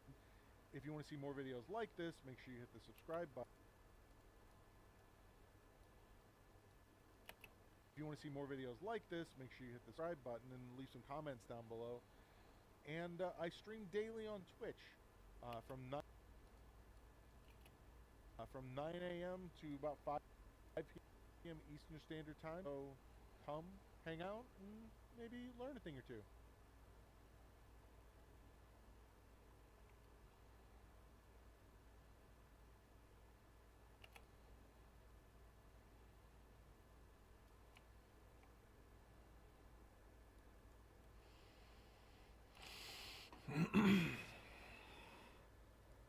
All right, let's get this thing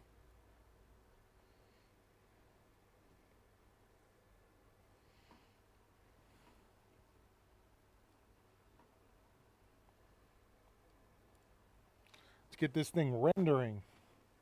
All right. So the next step for this, obviously I need to make this thicker. How thick did they make theirs? That's something I didn't ask.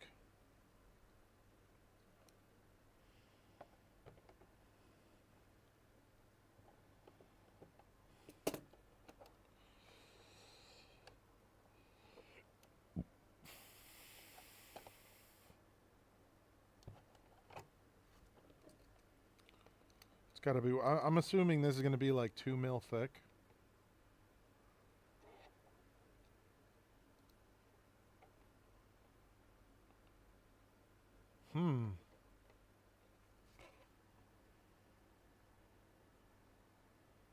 Yeah, 1.9 mil.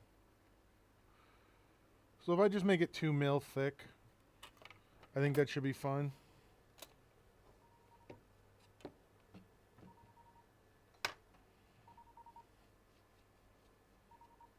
Hello?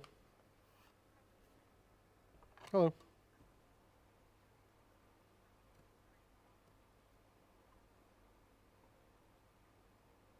Tomorrow? Yeah. Alrighty. Bye. So, how thick was this? So this is 1 mil. So I'm going to double it up. I'll make it 2 mil. And then I think one of the other things that I want to do is I think I'm going to make it slightly taller so that it fits underneath this.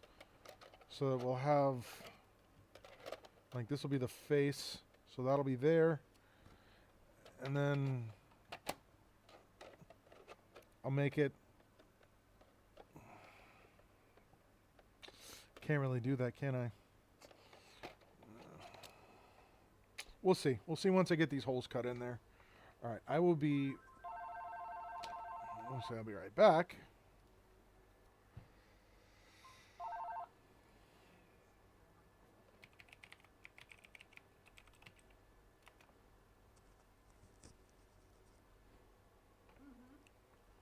So I'll be right back.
give one of these things away, you gotta take it up front and test it, remember? You can't just say, yes, we have it. Like, I don't even know if we have money for it. That's why I'm gonna repeat myself. Gots to bring it up front and test it. Hello.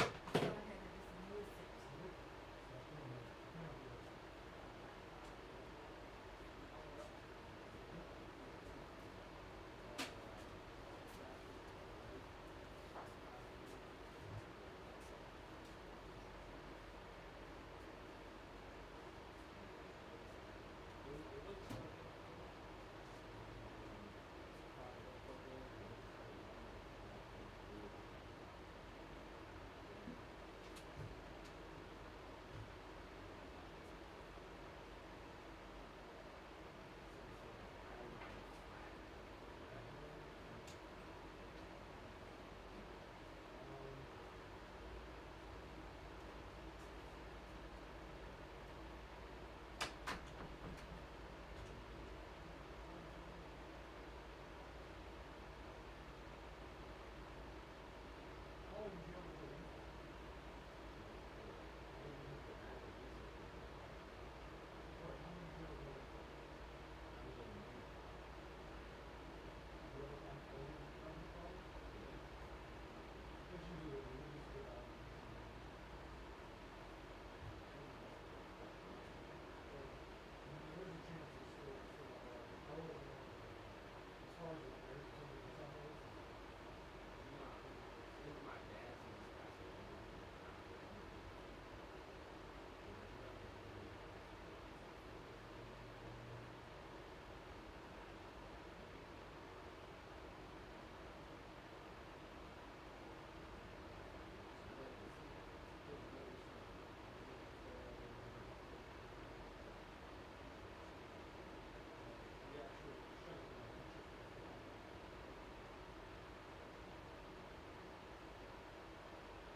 This isn't gonna tell you his email password. I think he's already logged in. Okay. But I can try to reset Right, it. you see what it's Chris. Yeah, so hopefully that works, because, like, if you can't, like, it's not already logged in,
you guys can use VGA or HDMI.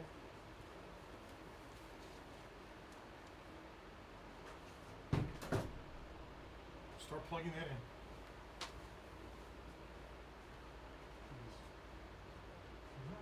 Yeah, no, I want to get my water, 'cause where are my crucifix? Outside, it's the big car.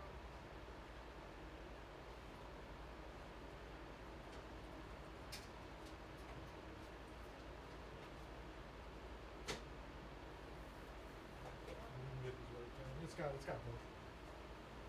Hmm? It has both. This wipes down.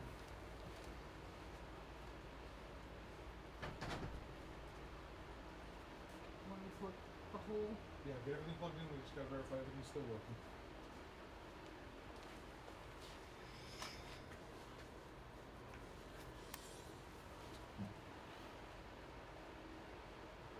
Take the cold right there. No, that like, it's the tape itself. That's the problem. Plug into yours over there. Into the power? Yeah. Yeah, that's fine. I'll help you once I can.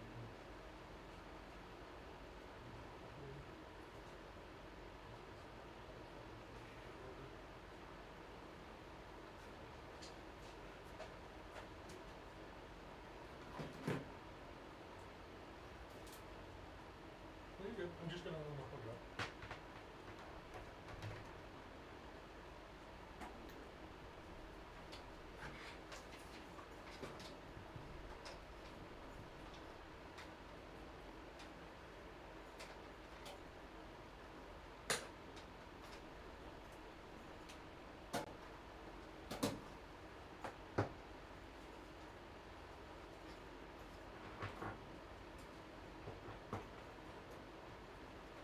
This is gonna sit out there a minute. That just needs to be really right there. Oh yeah. Oh, that's good. But you're gonna have to hold on to it because it's just sliding.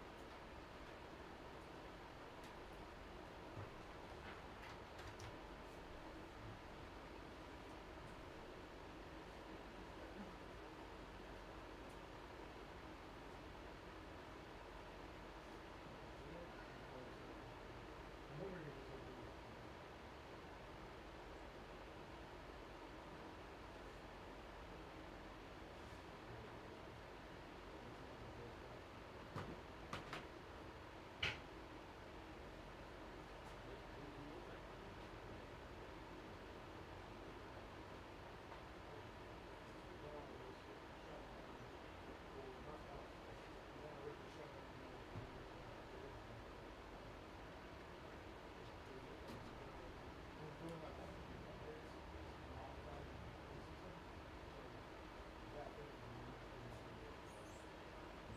Just give it a couple seconds. Looks like you are all good. It's gonna have updates, but you can do it. What? I was gonna see, cause I went through all the updates. Yeah, don't worry about the updates. This is, you should be good. Yeah, I had to plug in the keyboard in order to get to this. That's the right time, right?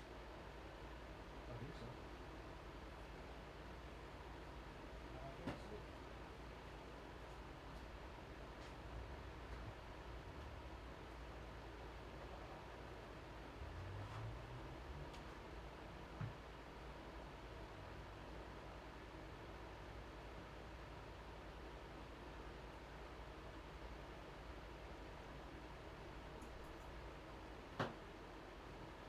Now,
Hello.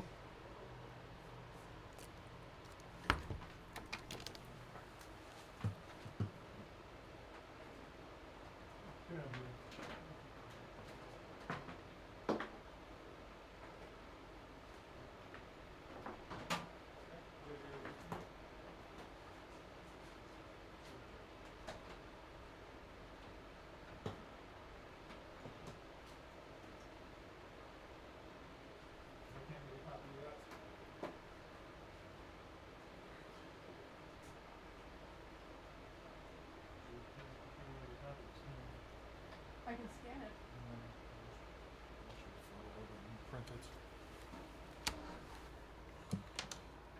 I will make it a priority to get something soon here. I scan it and save it to my computer then when I Well, no, I'll just like I got a photo of it now. So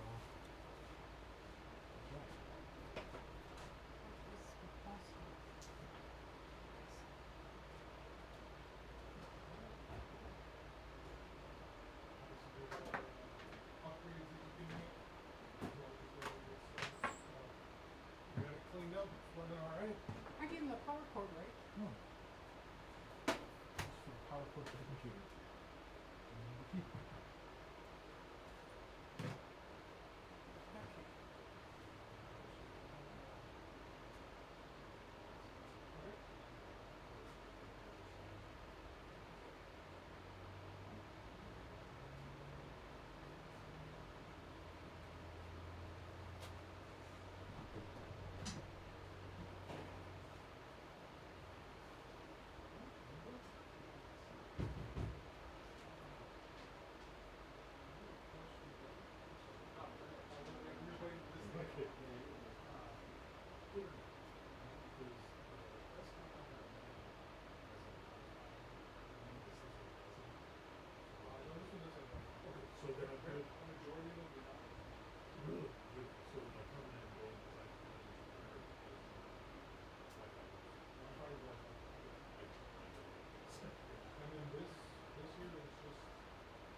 visual get me out of the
All right.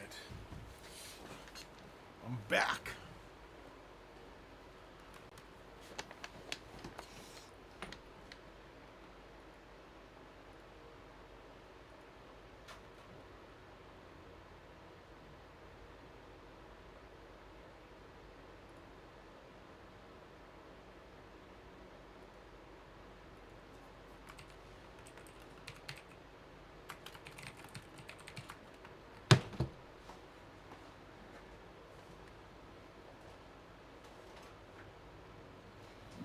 All right.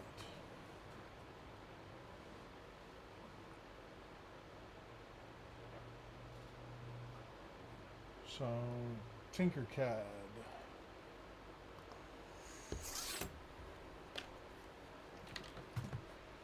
So, we will treat. So, we're going to make this thing 2.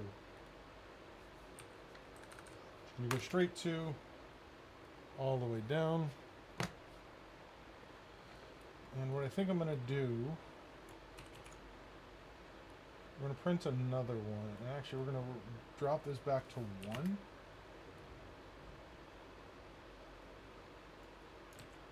Ooh, will that work? No, it won't, will it? No, never mind. Just make it 2. Call it a day. Alright, let's see what we got here as far as measurements.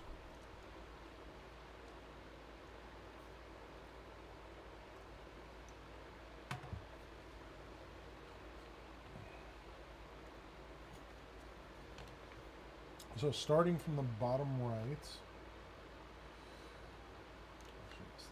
zeroed. So bottom right, we're going to go in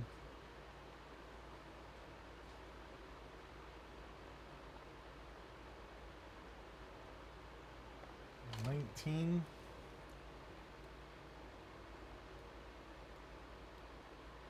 Here, we can do, let's do this.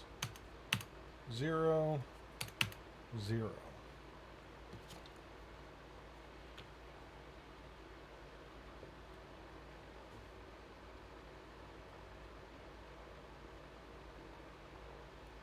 Yeah, this should still work. All right, we're going to put a hole at, we'll go in, we should go 18,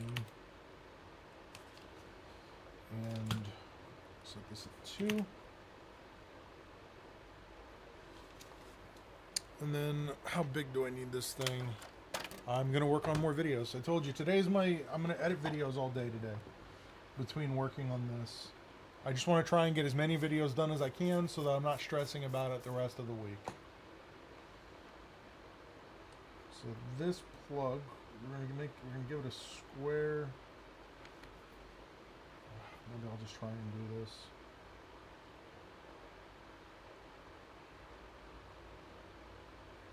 It's 24 by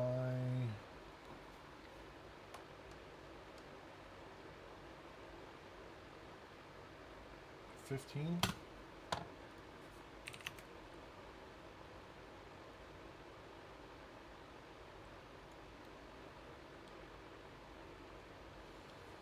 And then the next one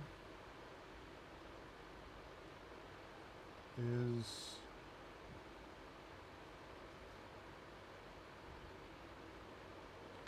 13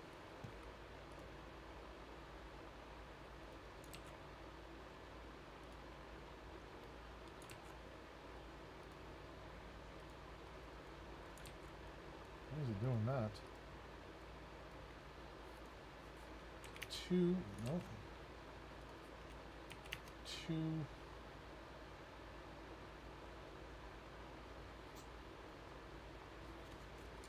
from the edge we are, you know what, it's probably easier if I just do this.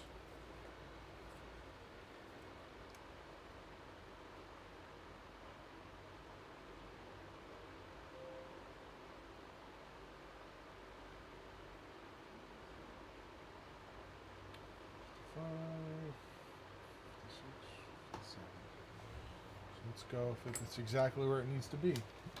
And then it is how wide? What is even 4?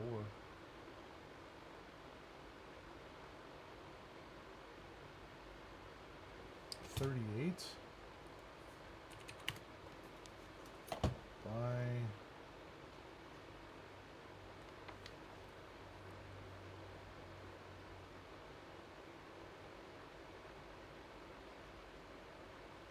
9. Nope.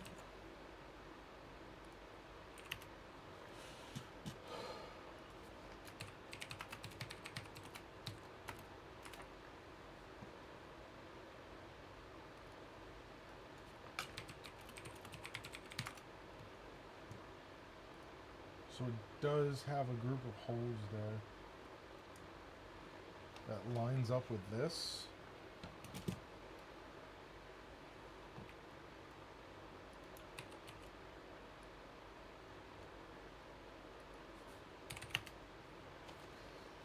And from the bottom,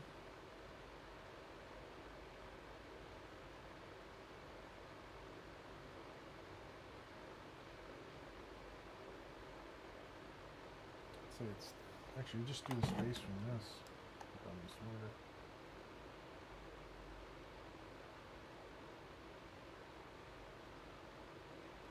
Three and a half.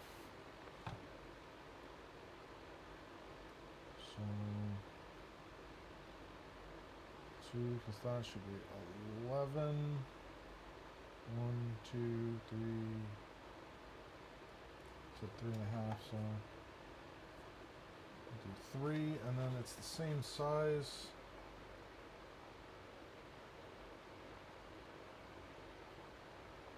With 9. Yep. But this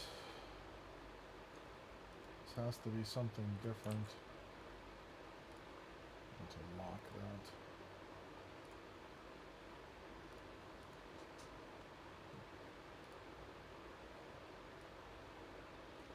One, 2, 3, 4, 5, 6, 7, 8.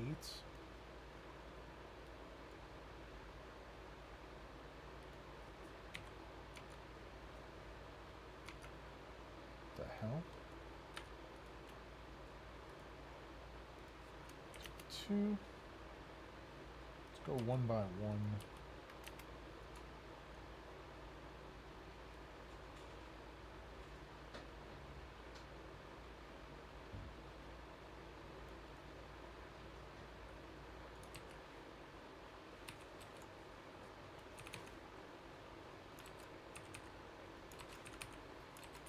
Four, 5, 6, 7, 8.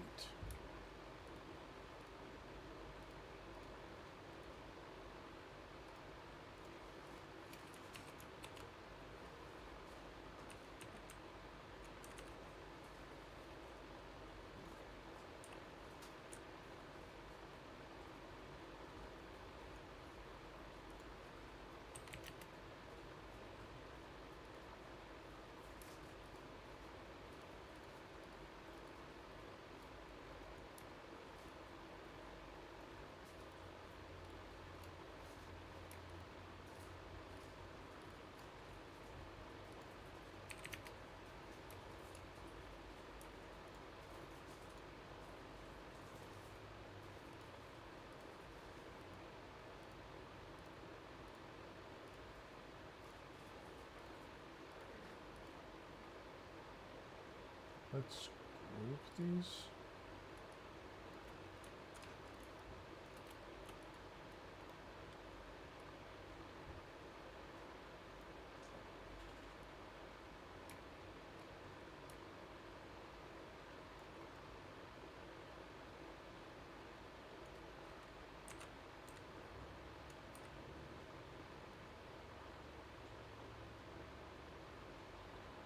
Let's hope that that lines up. Looks like it should be close. Who knows? All right, the next plug on our chart will be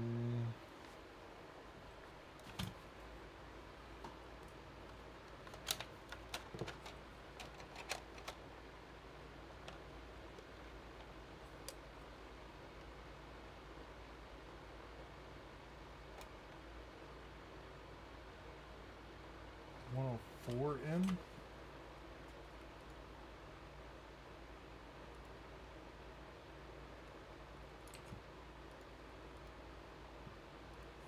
Two. 104. And does it?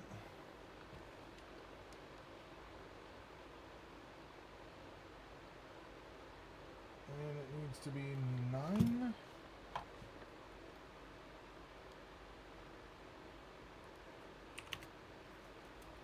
By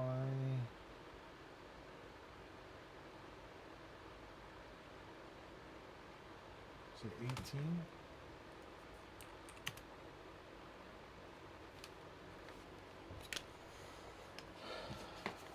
The next one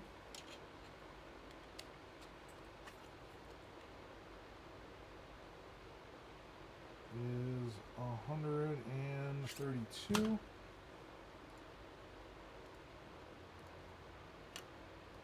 And 32. 2. And then this is a USB port. So we have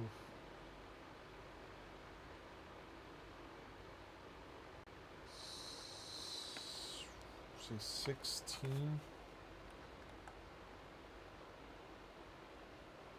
by 9. Actually, I can do 16 and a half by 9. Yeah.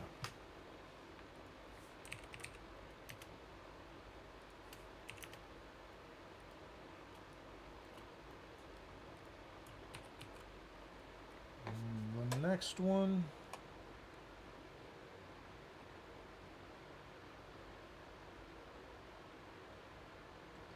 is 175. And then finally,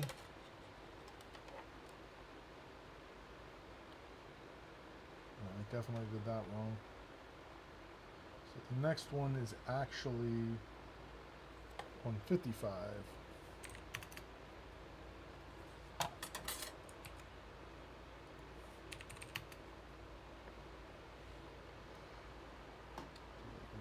$155, 128.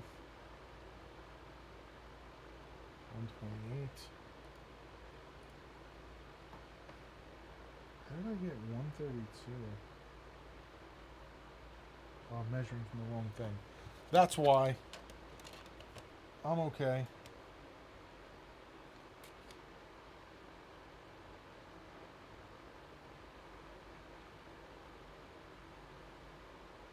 It's 159.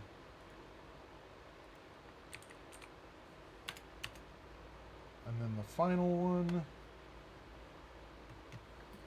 is 184. Look, I got it exact. And then our shape is going to be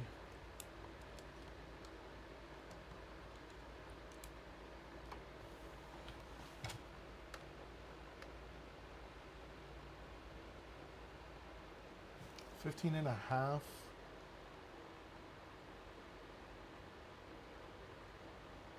by 19. So 19, 15.5. Okay, let's last. We're gonna try and do this. How big are these holes?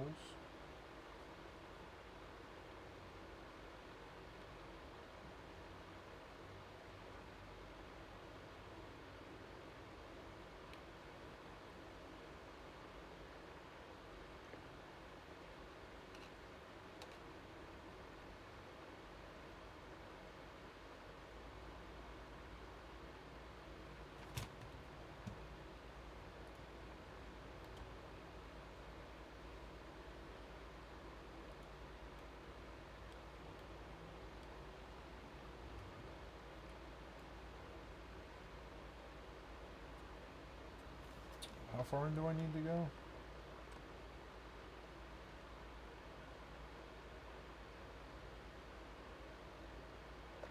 Say 52.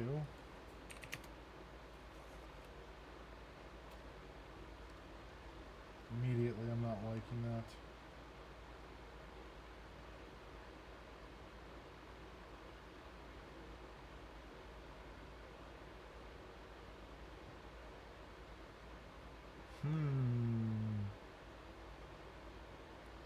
Something's not lining up right then.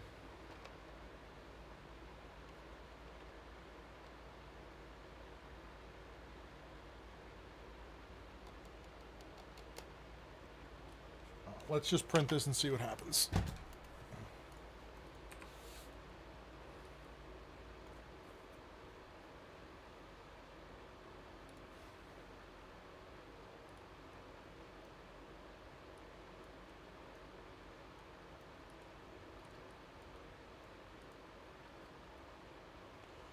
No.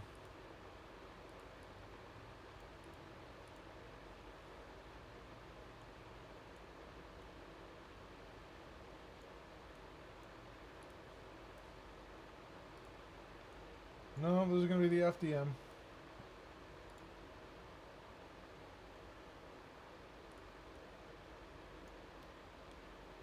Oh yeah, those need to be much larger. What's going on there? My resin printer is way too small to do something like this.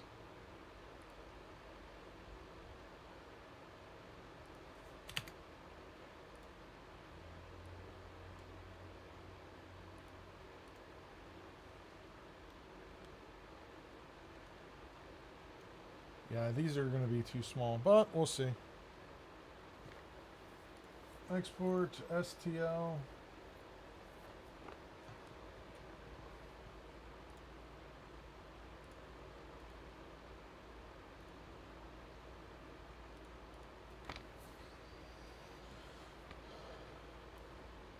So, like I said, I was just looking at the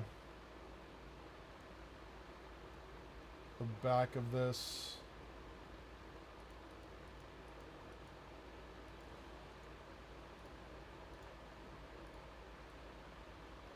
I'm not going to have the little lock option, which I think this right here literally only goes through plastic, which is hilarious.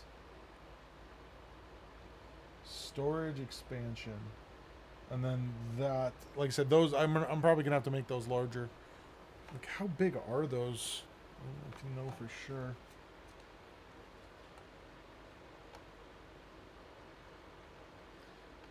No shot. Each one of these is 3 mil. Wow. Yeah, there's a thing for it. That's what they're called.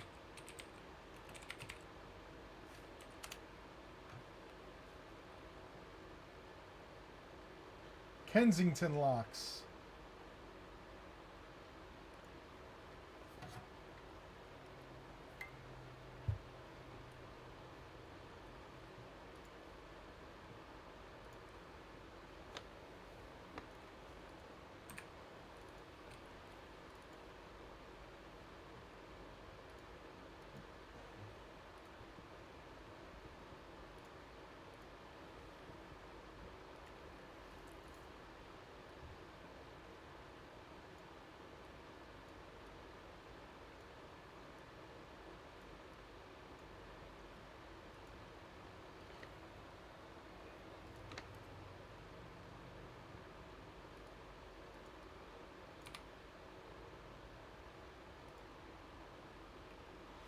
Exactly.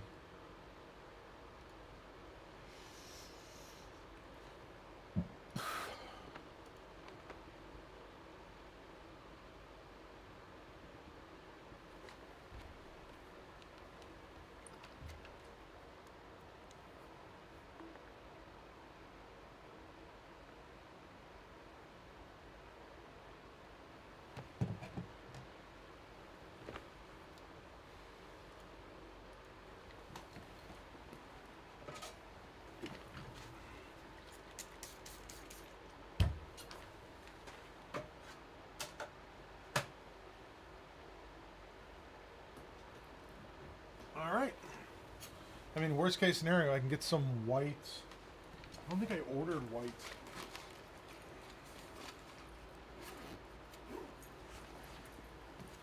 Start using that again. I got orange.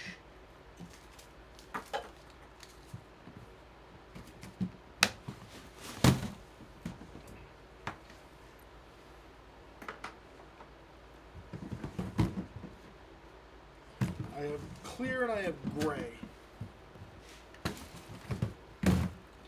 I mean, if I really, really want to make this thing look like this, I can just get white.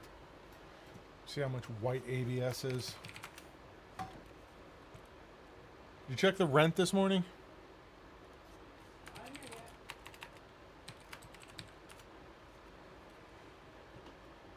ya. $25.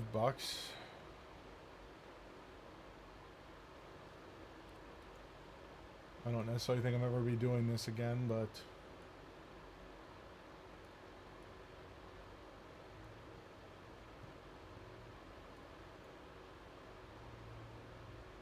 yeah. Yeah, that's what I'm printing it now. And then, like I said, I'm going to print. So I'm going to print these holes. I'm going to print stuff for the, basically for me to friction weld the plate onto the back of this. Once I have it all lined up and everything.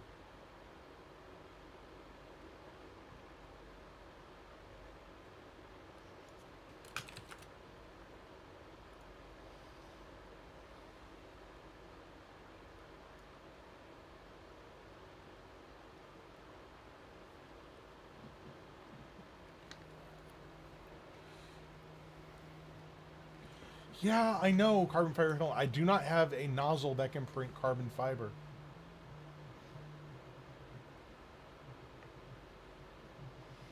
Like, that would destroy the print nozzle on my printer.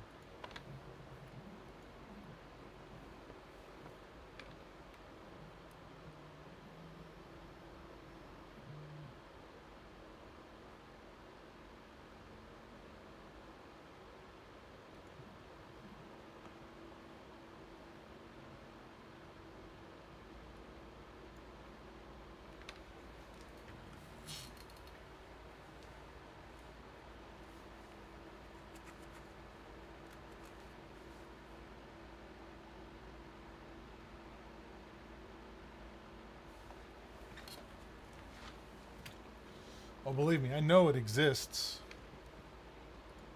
Okay.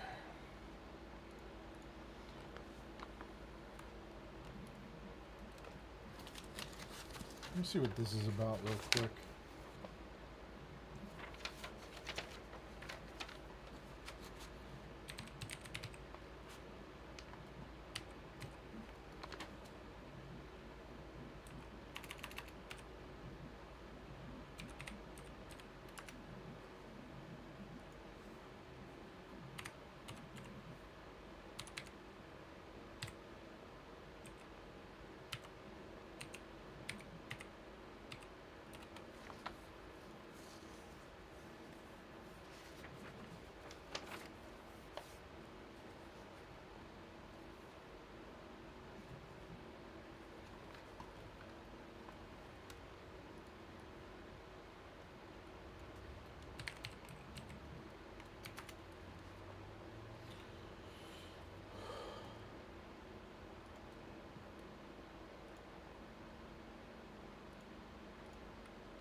producing?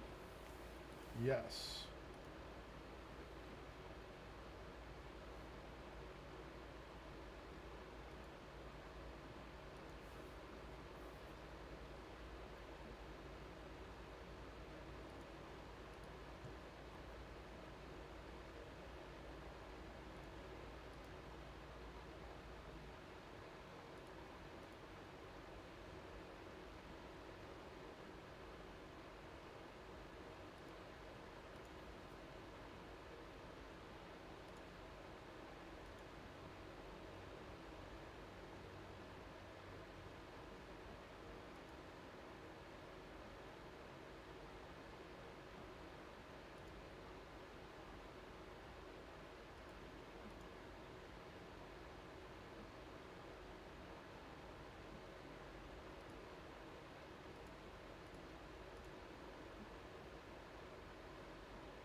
I just had to tell the government how I'm doing as a business.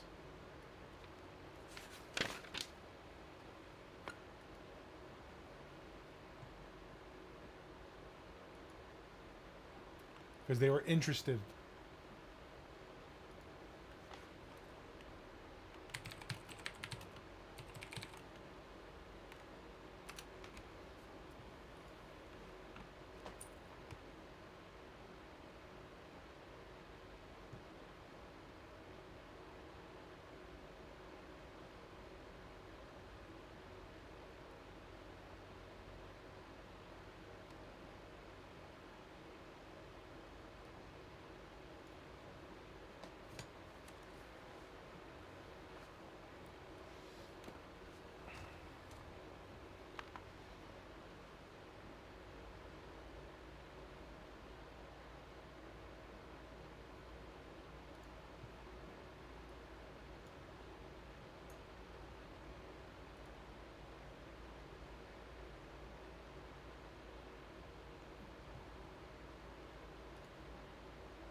Gotta put a filter on it.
I'm gonna go with that one.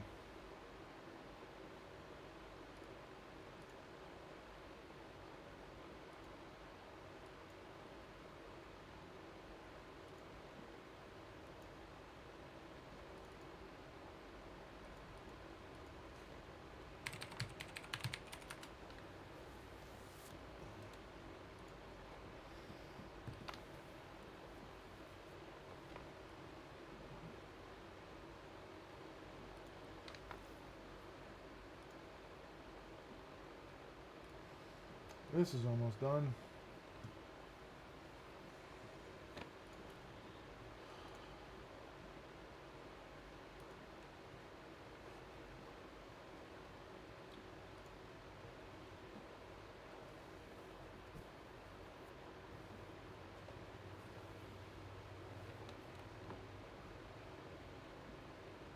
Do I have a photo? Yeah, no, I have to do a video for, or a photo for every video, yeah.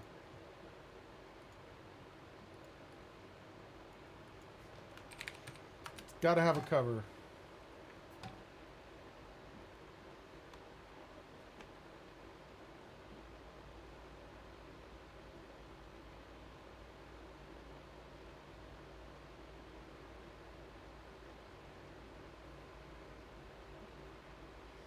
Because, like, you gotta have something out here.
Yeah, Emily, I'm doing fine.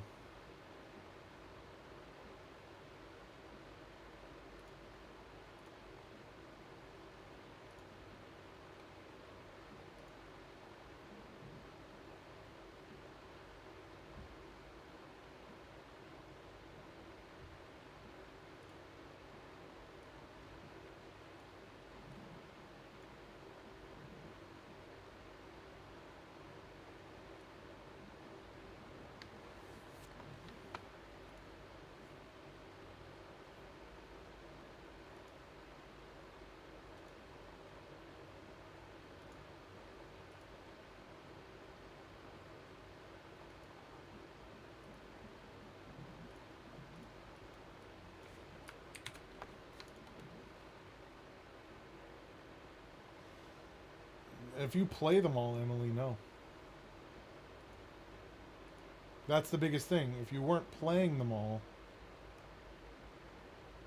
then yeah. But you actively go through and play them all. So...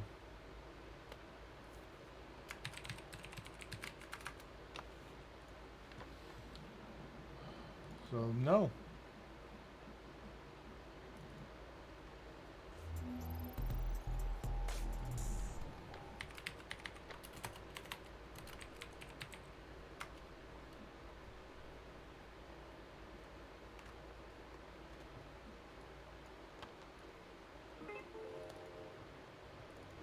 What are you trying to tell me, eBay?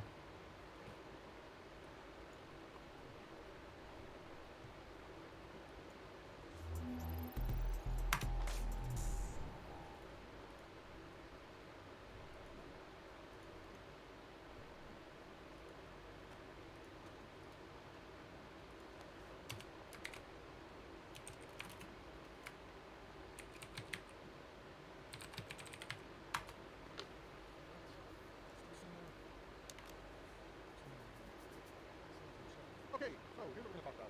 This is a little bit different video. This is a video about me bending hard lines for a custom PC that I was working on. And this PC ended up becoming my actual PC. Full on liquid cooling for the CPU, not the GPU, but the CPU. Oh, don't tell me I have to redo this whole thing.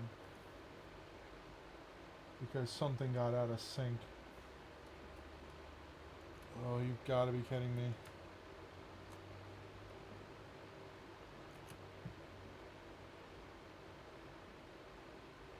Definitely looks that way.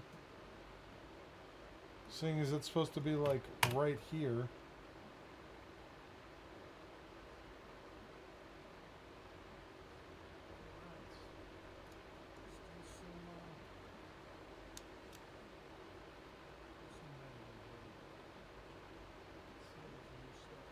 Okay, so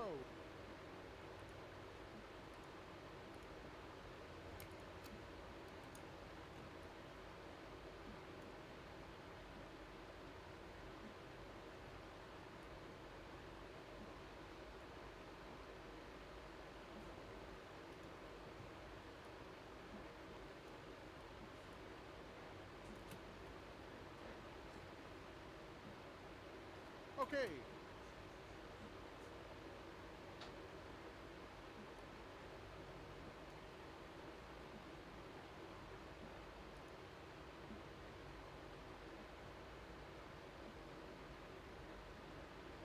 Great. Just great.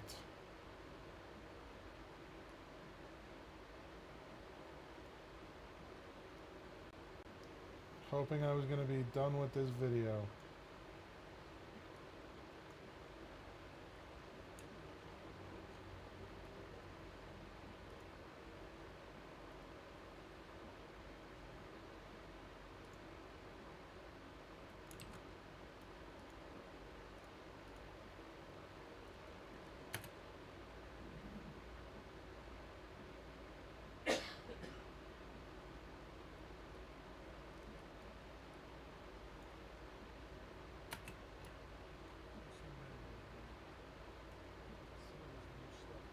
Okay, so here's what we're going to talk about. This is a little bit different video. This is a video about me bending hard lines for a custom PC that I was working on, and this PC ended up becoming my actual home PC with full-on liquid cooling for the CPU, not the GPU, just the CPU. Out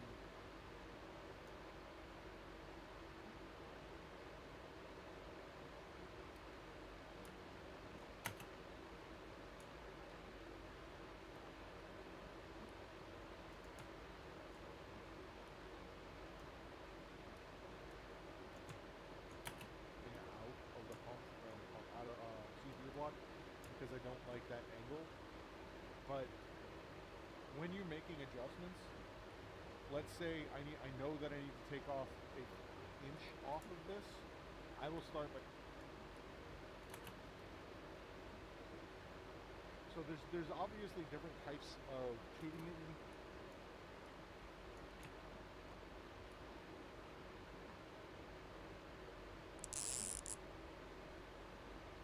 Waiting for the follow.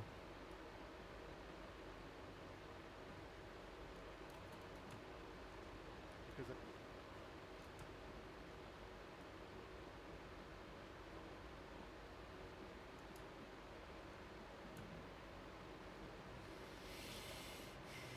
Here's hoping nothing else is messed up here.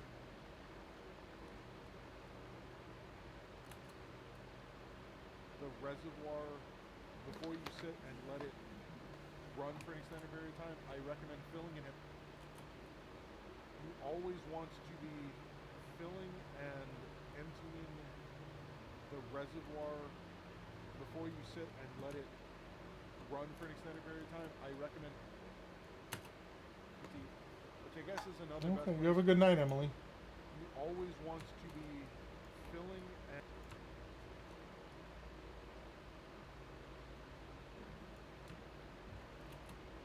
then you go up to the radiator, goes through the radiator, all the way up back. What the hell? And then we go up to the radiator, goes through the radiator. Lastly, I work on making the actual bend. So the path that my loop takes is from the pump we go into the block, out of the block, Mm-hmm. and then we go up to the radiator, goes through the radiator, all the way up, back and forth, and then down.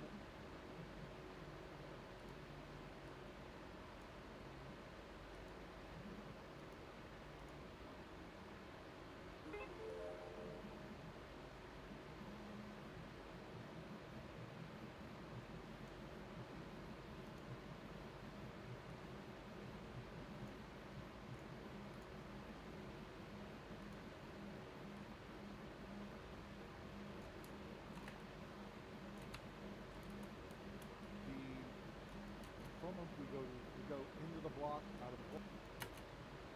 In on the top of this, you can use either of them. I just like using this one because I don't know, it creates Emily. less turbulence because of where this pipe is. So, and then you can see lastly, I work on making the actual bend. So the path that my loop takes is from the pump we go into the block, out of the block, and then we go up to the radiator, goes through the radiator, all the way up, back and forth, and then down, and then back and out the rear. I'm gonna have to check all of these. And tighten. And you can really see it right now,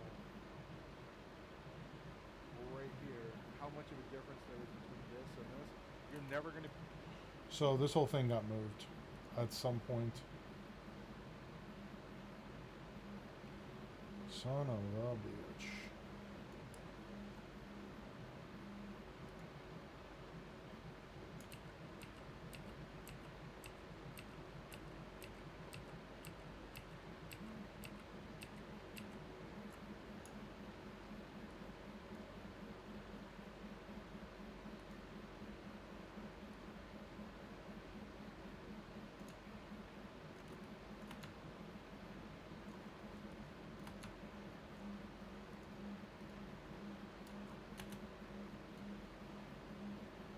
Okay, so here's what we're going to talk about.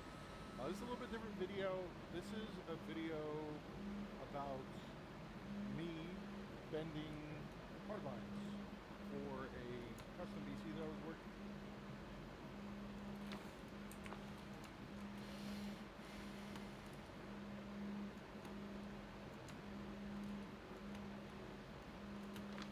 Really bending my lines.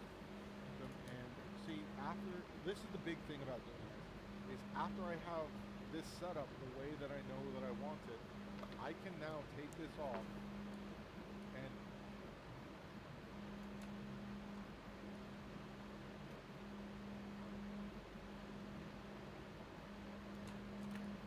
Okay, that seems to have fixed it. moving the tube in here so that I'm not holding a hot tube and I keep my hand away and I can constantly, very easily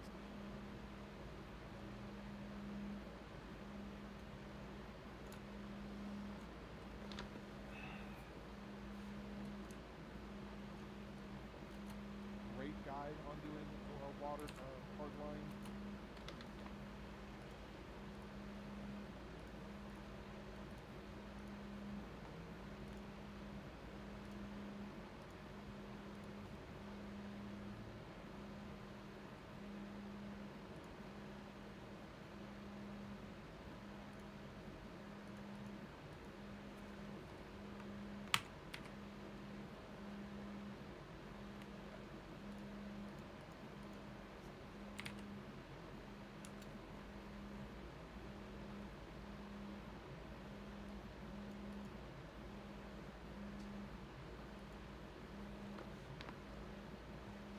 Unbelievable.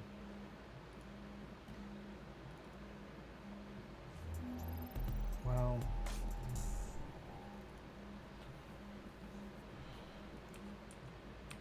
Different video, and I just kind of wanted to live on stream and stuff, so I figured why not. One of the first things you see me using is this stone. It's a silicone insert stone. I just kind of wanted to go over like some of the stuff and steps that I go through, because I do get a lot of questions about this when I'm actually bending this live on stream and stuff, so I figured why not. One of the first things you see me using is this stone. It's a silicone insert.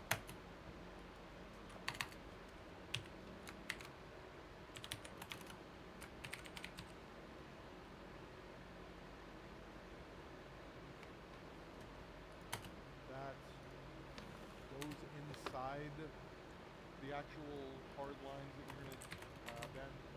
What you do is you put a little water, a little soap on this, and you slide it in, so that way once you heat up the actual acrylic or PETG or whatever you have to be bending, as you make that radius, the actual inside of the tube itself isn't sticking to this and it's maintaining its inner diameter. Because if you don't, what you end up with is a little guy like that where it hinges itself, because instead of just sliding along the inside of the tube, it's gripping and trying to separate itself and pull itself apart.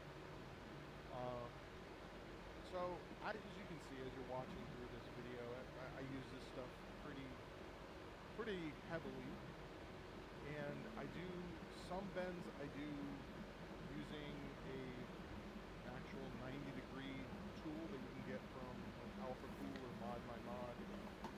Other times I will do a 90-degree with this, and then I'll manually go and update the bends. So that's kind of the actual process I go through with these. So what you see me doing is I'm doing a lot of measuring. Like you saw me, I had rulers out. What I'm trying to do is I'm trying to figure out the lengths of my actual runs before I actually go in and actually take the tubing, get it hot, get it bent, and then find out it's not exactly correct. So there's two ways that I do this. First thing I do is I have some rulers that I just get general dimensions, and I'll make a note of those general dimensions so that I know where everything is going to go. And then secondarily, what I do is I have a bunch of spare fittings, which you're seeing me use. You're seeing me use now. And what these fittings allow me to do is I have spare tubing just laying around that's dead tubing. Cut the tubing, fit in the thing, and then I'll figure out exactly. So instead of guessing, what I'm doing is I'm saying, okay, this is exactly where this run needs to go. This is how this run needs to look. Like for what I'm doing now, my main thing is clearing the GB because I didn't know what GB I was going to be using this. I didn't know if I was going to be using a AMD card or a video card. So regardless, I wanted to be able to make sure I cleared. The one thing I knew I wasn't going to be doing, I was not going to be using a 4090. If I was using a 4090, I would have to do a basic pump because it physically would not have been. This case is a Liam 11 dynamic info, and the 4090 on this comes up to the second fitting that you see on the right side. So it's actually the one that's closest to me, like right over here. That there's nothing. I would have used that, which is not a it's not an out in the that's connected to the pump. It's just like a drain you just separate it. So you can see I'm going through. I'm using different types of tubing I have laying around, and you can see I'm making adjustments on the radiator, trying to figure out exactly where everything's going up. And then once I'm done with this, because I'm not exactly like concerned with the specifics of where everything is, or actually I'm not concerned with like with everything being watertight. I'm only concerned about the overall shape of the hardware. So I just wanted to let's talk about a couple things. So as you can see, we'll call this. Well, you can kind of see where I'm at with this. I have my overall shape. You'll see what it looks like here. I have my overall shape, and one of the things I need to do is you can see the line that's coming off of the regulator. So this guy here is too long. So one of the things I need to do is actually cut that. So what I use to cut, I have three different tools I use to do my cutting. I have a simple razor blade, like a pipe cutter that I run around for like certain harder material that'll snap cleanly. I have a Dremel that I use to cut, and then I also have a transip hacksaw. And then after I make the cut, I have two tool blades to make sure that the end fittings are nice and clean so they don't tear the actual cool rings and stuff that are inside. So this is like a deburring tool. You literally take your pipe, this does the inside, flip it over, it's got a 57 blades on it, and then you do the outside. Just literally just like that, cleans up my skin. If I end up with an edge that is, say, cut at a severe angle, like that, so you no longer have, this is square, not the angle. I have a simple sanding, I don't know sanding wheel, a belt sander, it's like a cable knife, a belt sander. So I can go and put on, here's the ones I want to make. Let me see what adjustments I need to make after doing the initial, I have different lengths of the natural spare tubing I have. You can see I'm trying to get the 90s and stuff right. As far as like heating stuff up, I actually like a heat gun that I can set on my table. When I to like heating stuff up, I actually like a heat gun that I can set on my table. It's just a little wall thing, has a temperature adjustment on the back, you can use the fan, and then I just set it on the table, and I move the pipe over it for when I really need a little when say you wanted to put a bend. Say you want to do a bend like a 90-degree right there. So from there to there. You need to make sure that you are not heating up just this area. If you heat up just this area, what's going to happen is when you go to do the bend, the gauge will warm a whole inside, and then one of the other tools that you want to see, as long as once you know where you're like where you want to mark, where you are going to start your bend, where you take this, and you can see I want to take this black line right on here, and I want to lower that black line to the inside radius down to. So I want to line it up with typical, and this is actually pretty important. Let's say you wanted to put.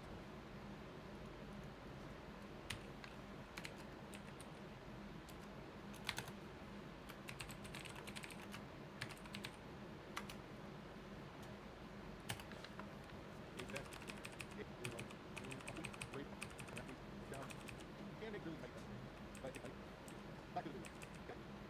In the end, I ended up having to move the pump up to a huge radius. Alright, back to the video. Kind of walk through some of the other radius. Alright, back to the video. Kind of walk through some of the other stuff that I'm doing here. So this is me walking back to my back here to make the actual bends. To the tubing, and then I'll measure the tubing between them to make sure that it's accurate. I just want this setup the way that I know that I want it. Give me a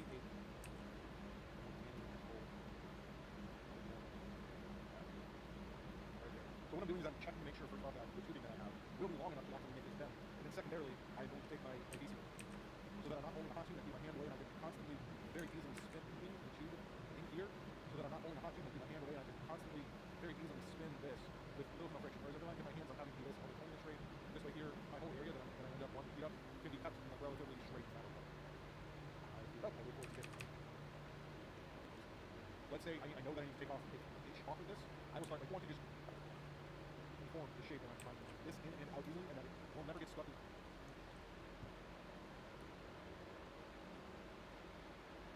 And the thing with those are they're more efficient. You can dissipate quickly and do one thing. So that's basically it. So some of the other things to think about after the fact is what kind of liquid you're going to use. So some of the other.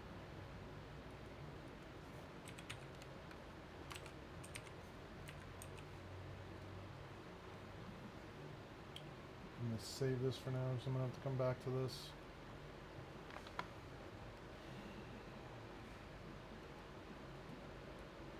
I'm really concerned this is messed up.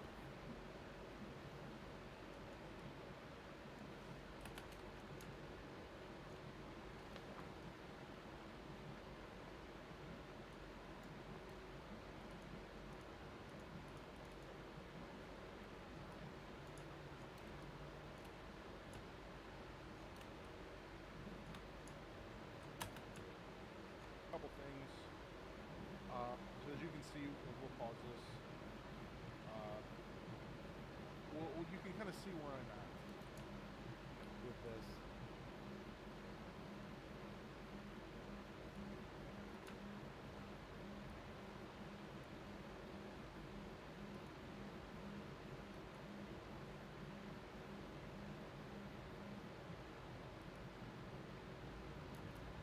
Well, you can kind of see where I'm at with this.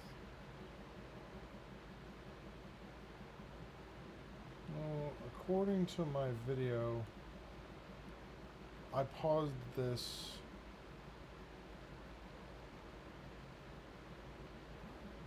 way the hell back here.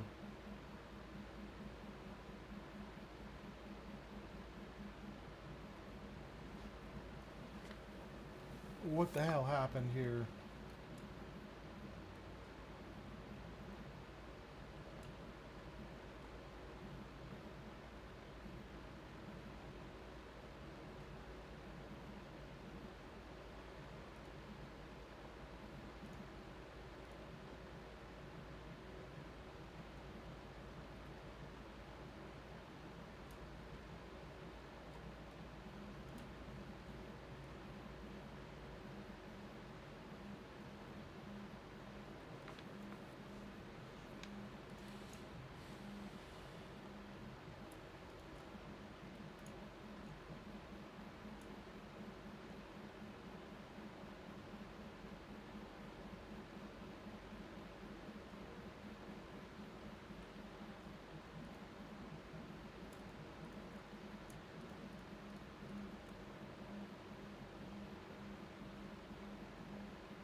What?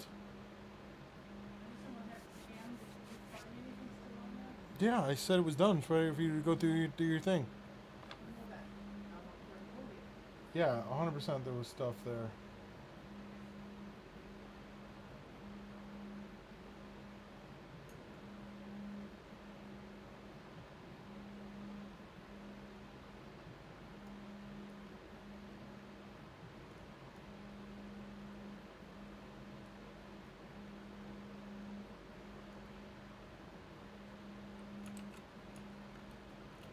Actually, the easiest way to tell would be come into this. Go here.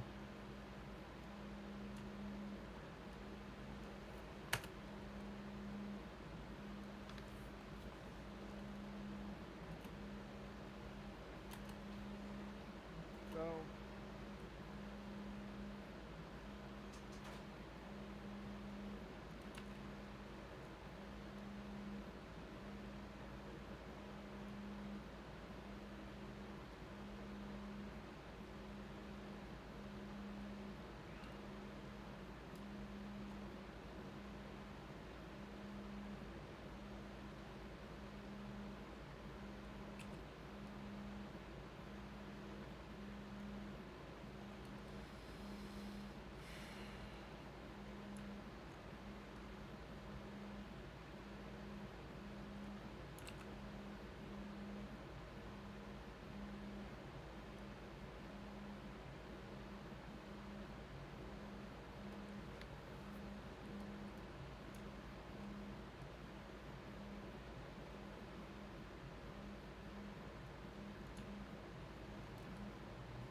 was ready for this thing to be done. I keep messing it up.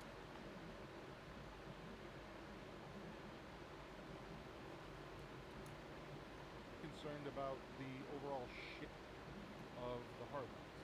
So I guess let's talk about a couple things. So as you can see, we'll pause this. You can kind of see where I'm at with this. I have my overall shape. You'll see what it looks like in the end. I have my overall shape, and one of the things that I need.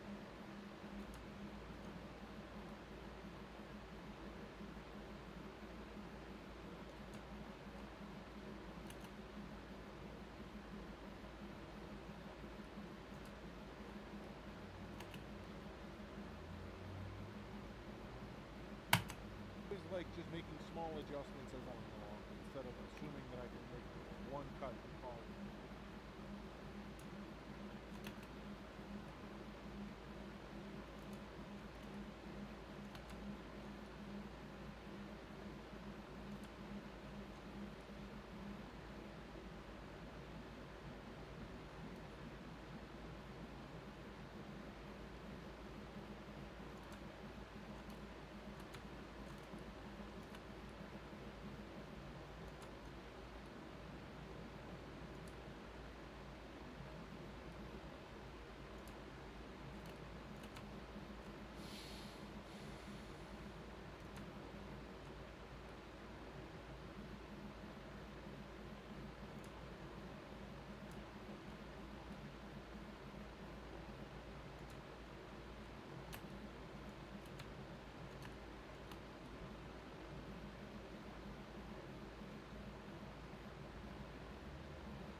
So this is Okay, so that looks like it's lined up correctly now. Let's lock this one.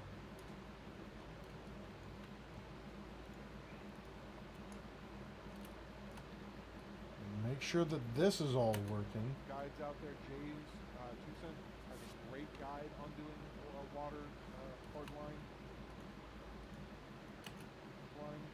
cooling. To make all of this much easier. So sort of have this is out of sync now.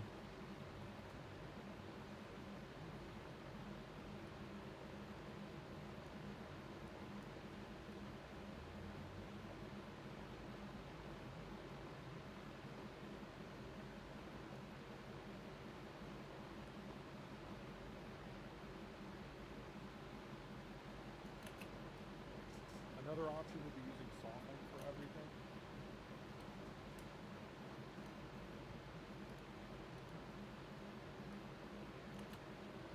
Another option would be using softline for everything.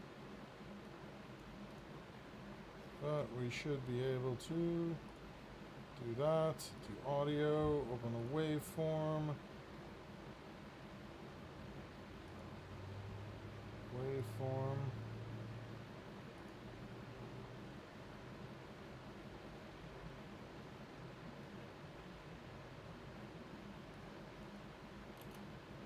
Another option would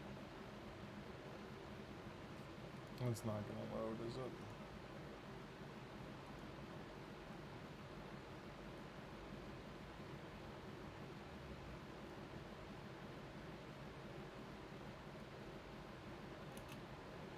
Another option would be using softline for everything.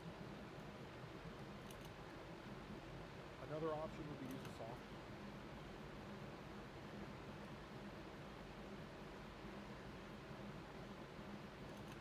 Option would be using.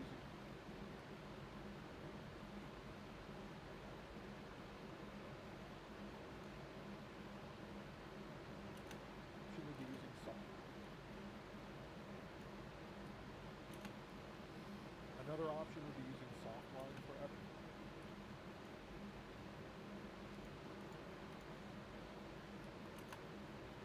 Another option would be using softline for everything. Another option would be using softline for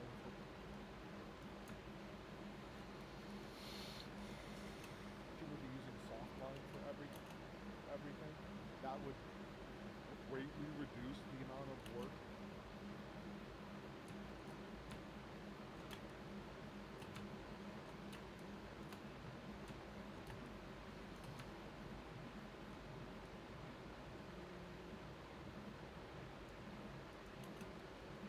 Another option would be using soft line for everything. That would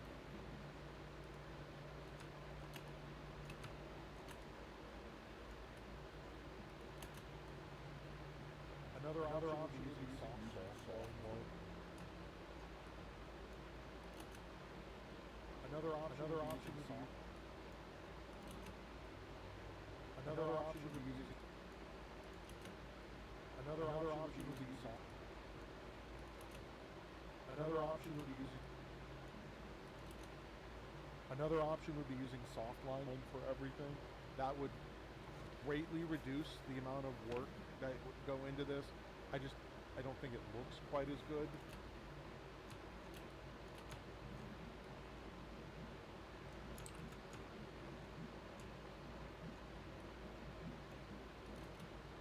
Another option would be using soft line for everything.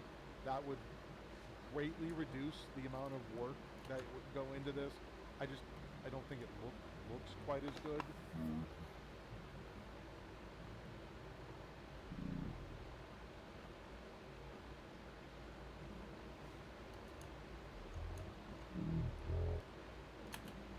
Absolutely all that matters. So, thank you for watching this little video. I'm going to post some photos and some videos of what this looks like when it's all done. And yeah, thank you. And if you like this video,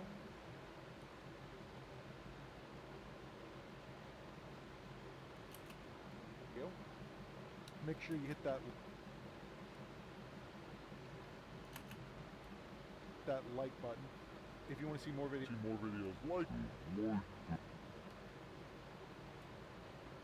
subscribe button and leave some comments. Make sure you hit that like button. If you want to see more videos like this, make sure you hit the subscribe button and leave some comments down below. And I stream daily on Twitch from 9 a.m.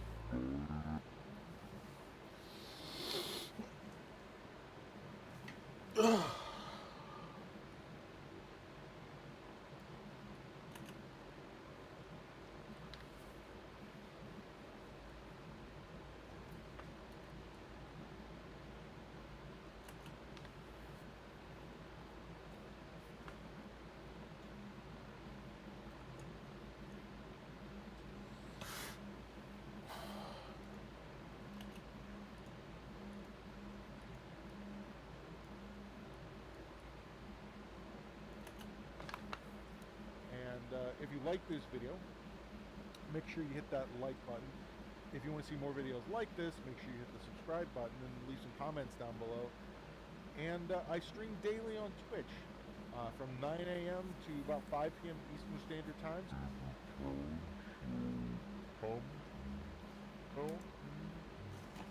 Learn a thing or two.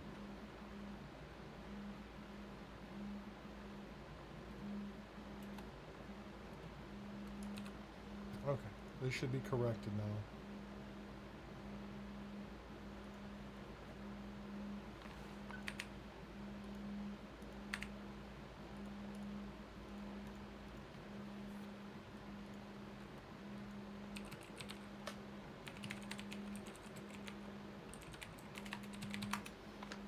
I don't know what happened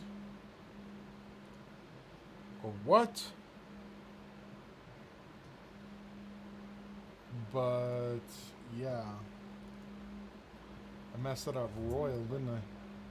I have my overall shape, and one of the things that I need to do is that's connected to the pump. It's like a drain on this look.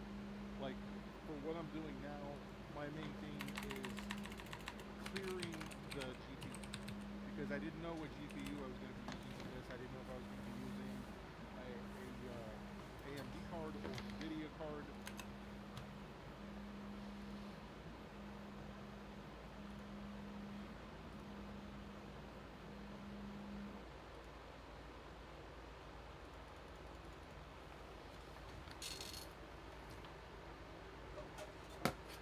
Let's see how this looks. This is not the full thickness. Man, that's some good adhesion.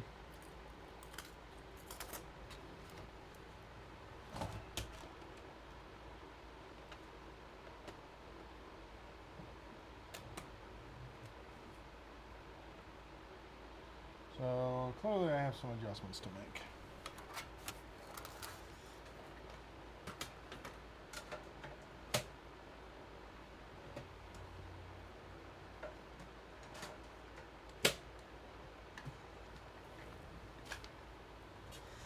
Those holes for this thing definitely need to be bigger. So as we can see, I definitely got the dimensions of that first one really wrong somehow.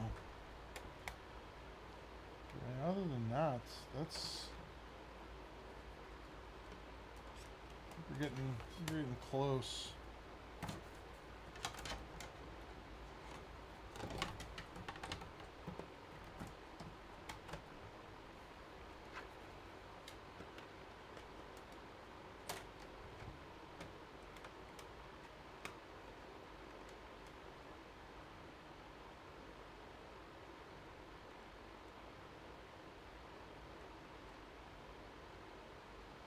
Somehow these ones ended up fine, and then I started like,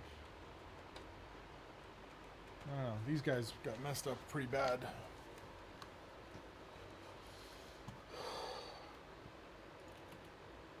So regardless, I wanted to be able to make sure I cleared. The one thing I knew I wasn't going to be doing 11 dynamic Evo closest to out round, and as you can see, I'm making adjustments of going up to the radiator, trying to figure out exactly where everything needs to line up. And then, excuse me, I'm not concerned with everything. I see the line that's coming off of the snap to end, and end up with an edge that it came out of today, but one set of blades are nicing. That like to do is you can see the line that's coming like that, like this, and then like this. Different materials. At this tool, the radius that this gives water in on my water block to the in on the radiator. So there's for this, just so I can always kind of follow what is going on. It's like recommends people always come back into it and then heat it up and then so it is all the way like, and I'm not like keep I'm just off are going to mention that you don't really see me do here. You'll see me do it a little bit later. I use the vis-a-vis wet erase markers on these. Some people say they stain. I have never had them stain. As long as once you know where you're like where you want to mark, where you so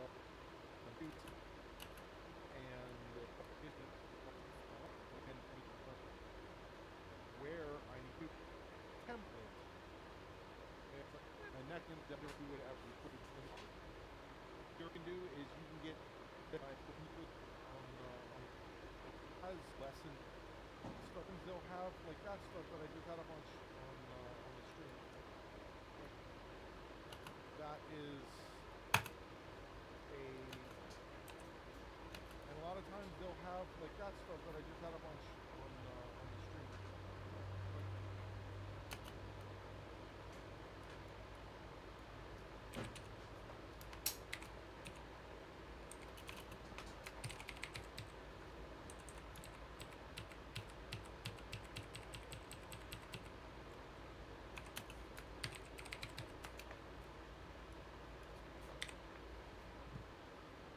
That is worry about is making sure that this that look at the theater decor president would be flexible resident.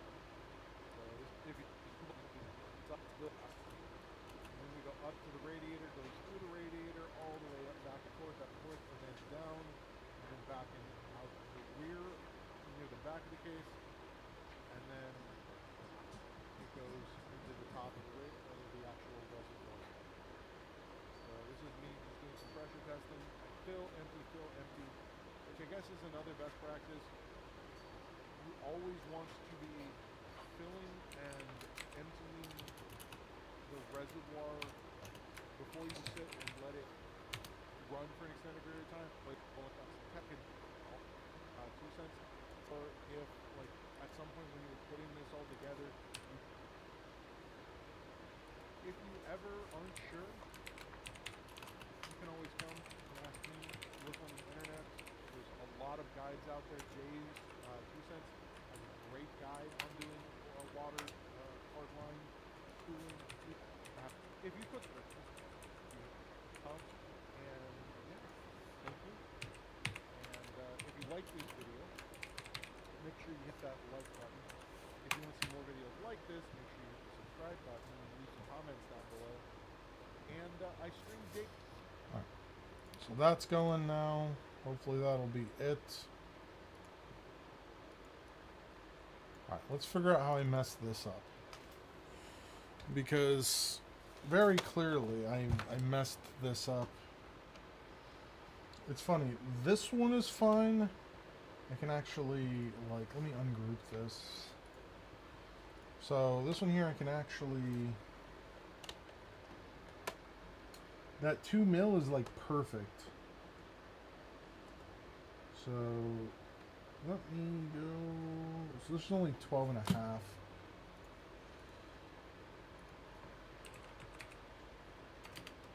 So let's see how well that does.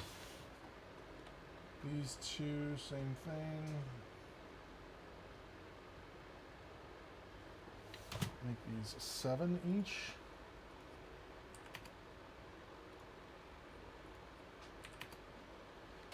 Those are actually fine. This is to go that. I believe that is also a 7. Now, let's figure out what happened here. So, where this ends, actually, I think that's fine where it is.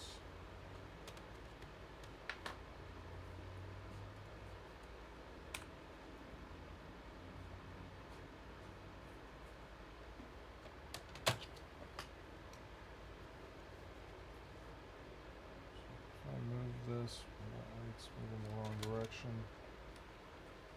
Let's go that way. That USB is fine. Actually, yeah. This USB is fine. It's HDMI. Let's move it 1 mil that way. This is fine. Let me just make this 8. These things, let me ungroup these. These things are way too tiny, according to my calculations here.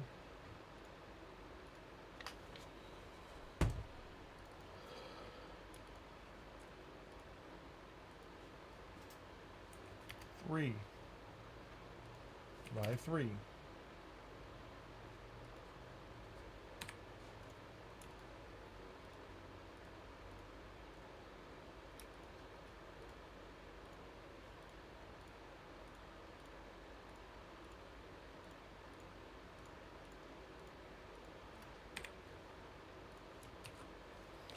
And the gap between these things is what?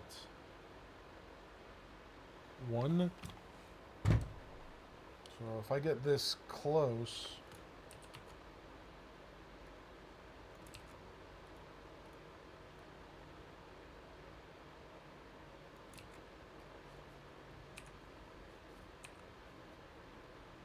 so where's the center? It's 59. This should be 64.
All right. And then, so how close was I in the beginning of the start of these things? Is there a whole other hole to the left that I'm missing? No, so.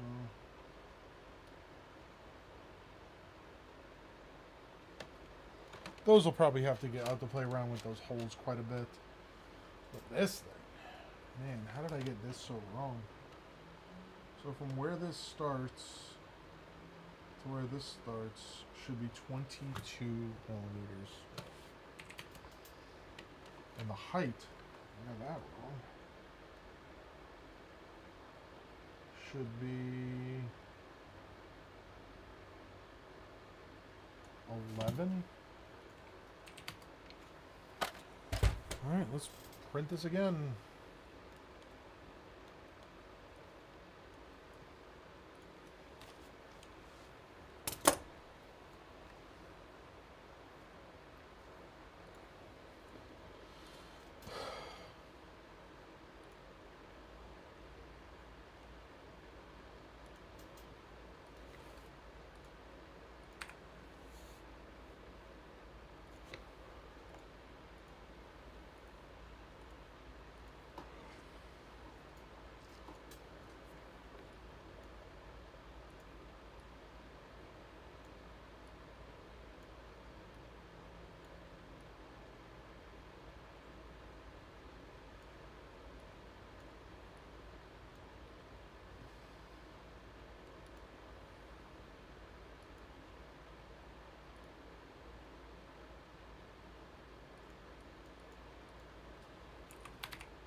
Okay.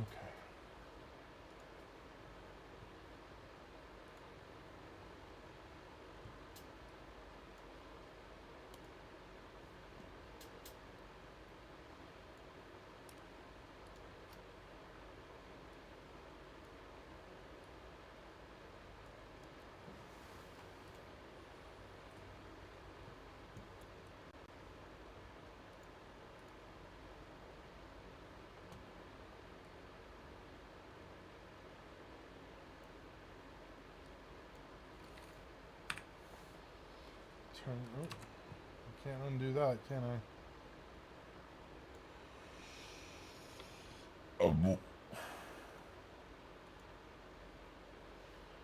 That downloaded.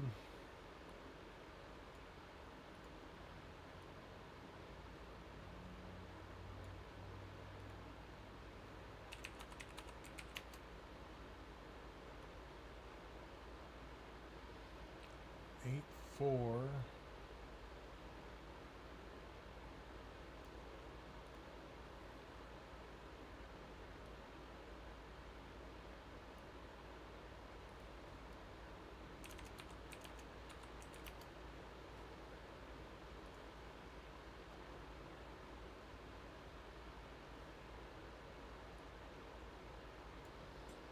$730 is 11,123.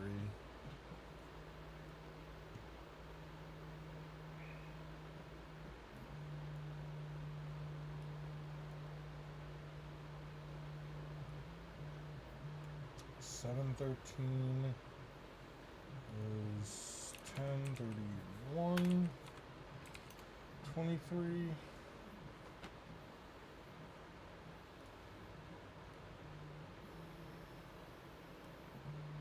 $45.13.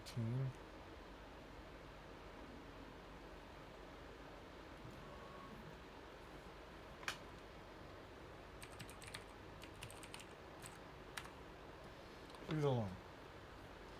I don't know anything with that.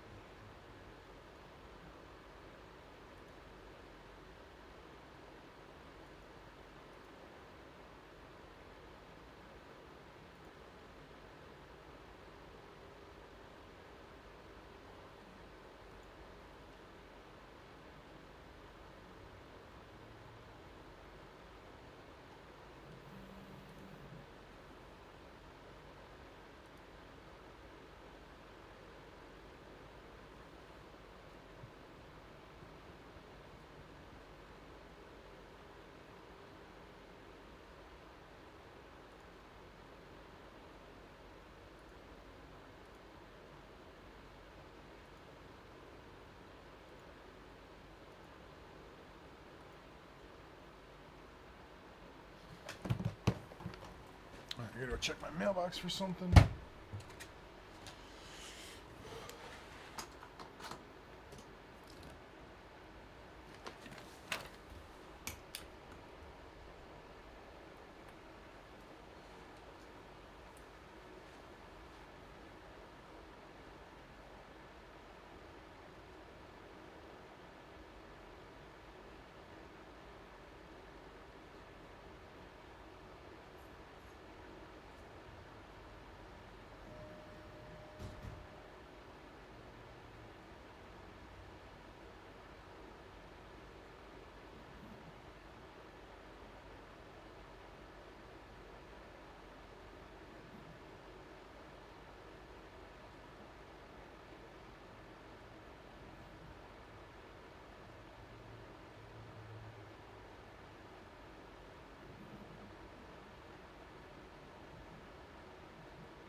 It's flying by. You know?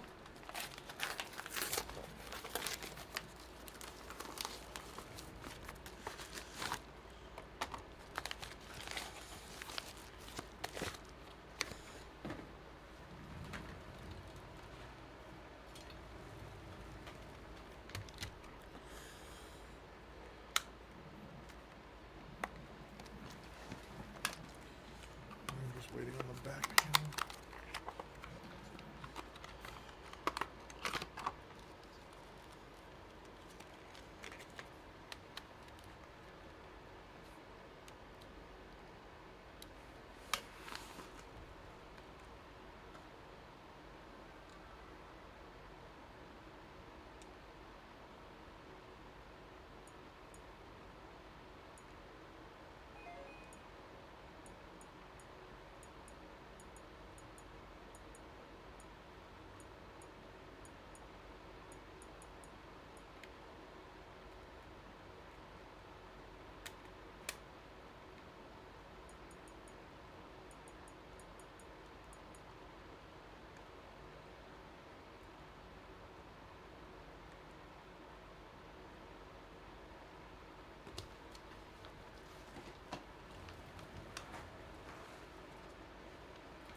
First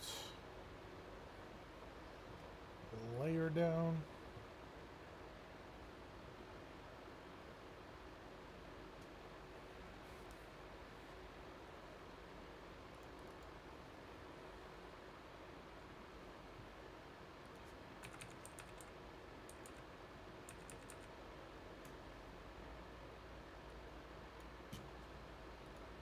We're gonna give this a little break while that does whatever it needs to do.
Issues.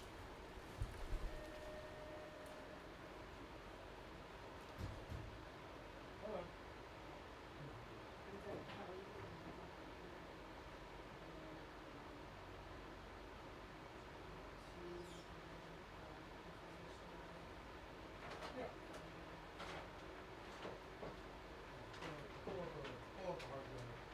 Yeah, it ended up being just a whole lot of people.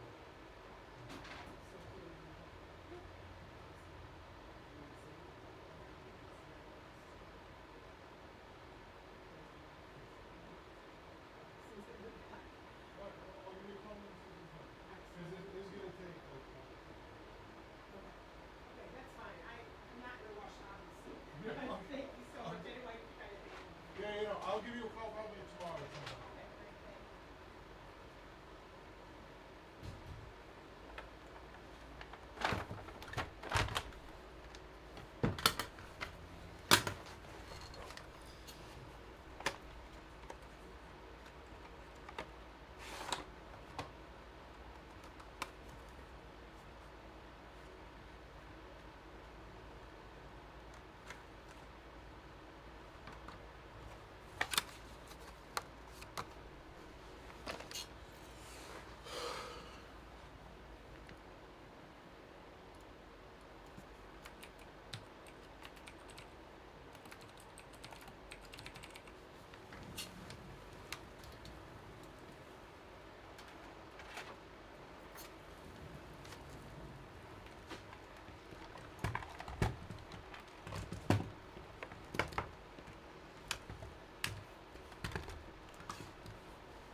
While all of that stuff's rendering, I guess I'll go ahead and take a minute and just get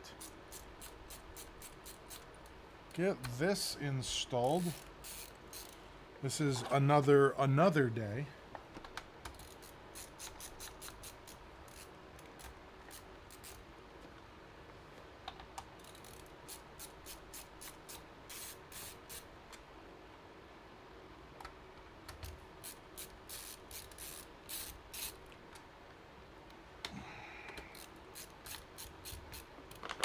I'm just inundated with small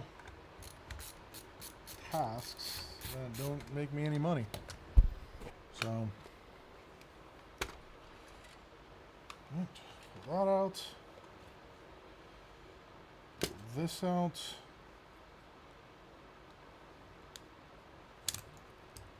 That over there.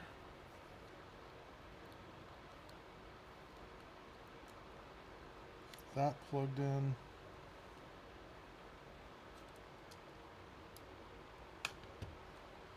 Not plugged in. Not lined up. And just ever so gently get this cable. That's going to be damn near impossible to get in there. First in. Yeah, well, that looks like it.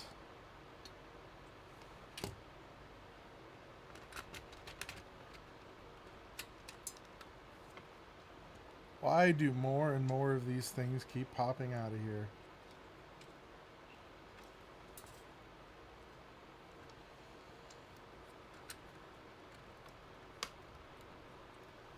Alright, so that's in there now. We're going to put 2 screws in here. And we're going to see what's what.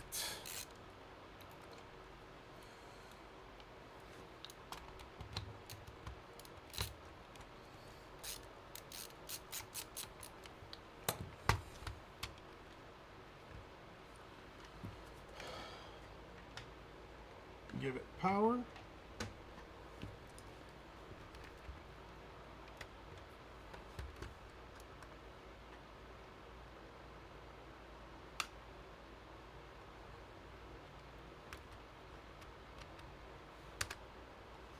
Power button's starting to stick.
All right.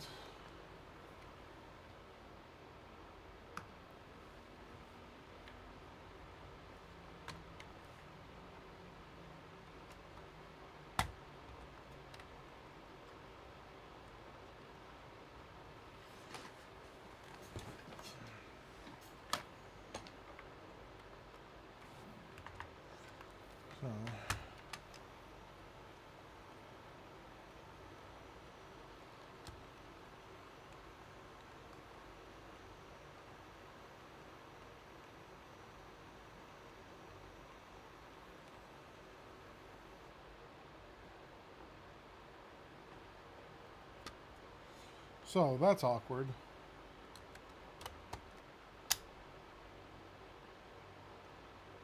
The drive motor is spinning independently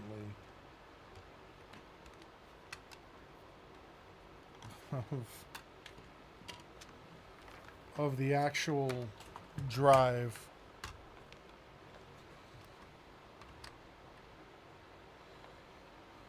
Oh boy.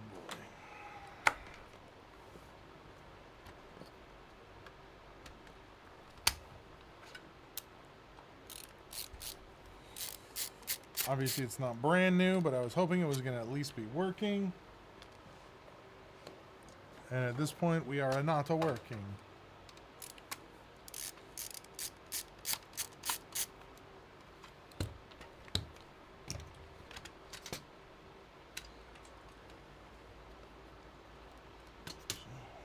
Gotta be careful with this cable.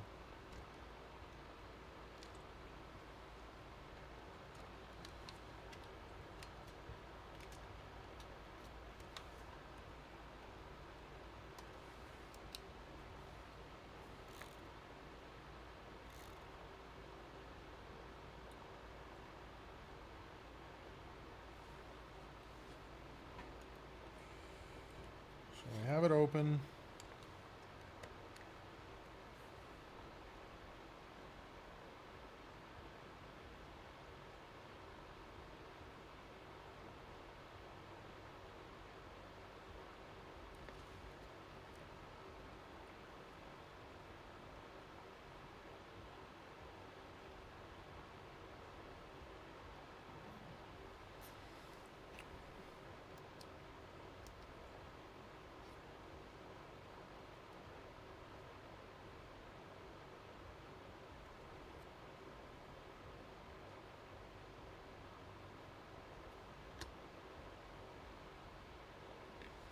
And just to be on the safe side, let's try the other disc.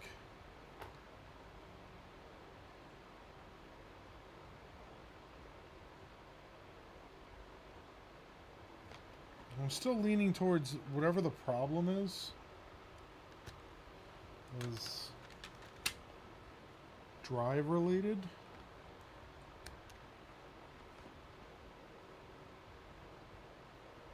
Do you have any music CDs here, Angeline?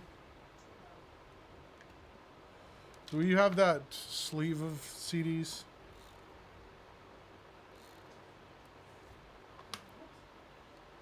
Never mind.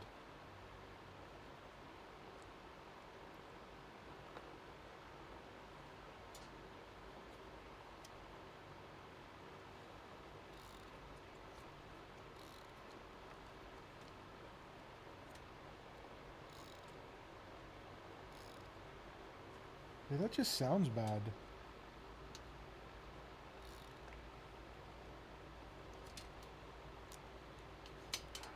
Careful with the cable, Chris.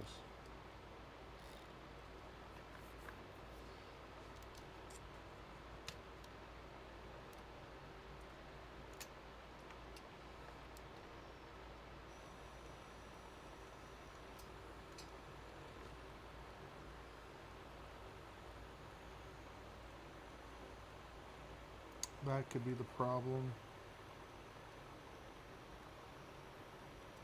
Yeah, this is probably what the problem is right here. Okay, let's take this apart and see if we can't Frankenstein these two things together. Where's the other one? I didn't blow it out, did I? Oh, here it is.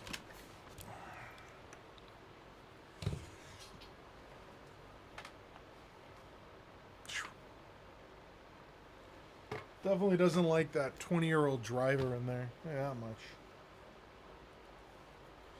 Yep. Yeah, it's using a video capture card from like I said, like 20 years ago. So every time I load up the driver, there's a chance that that happens.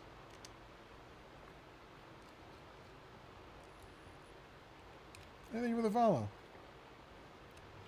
But it should restart and boot right into Windows, no problem.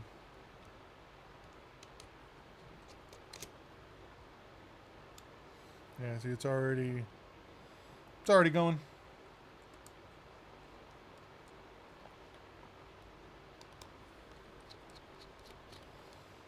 Thank you for stopping by and thank you for the follow for sure, Alright, we need to look at the gears, because I believe the gears are what is broken on this.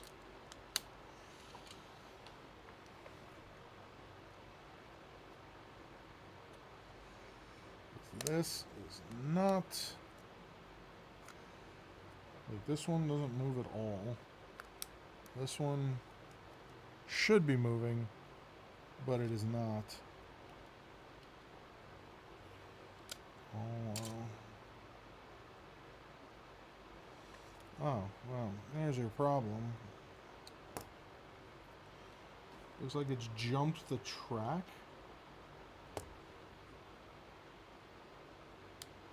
In shipping.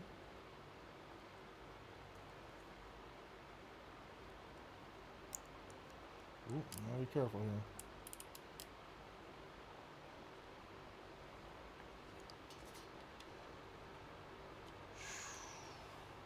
That.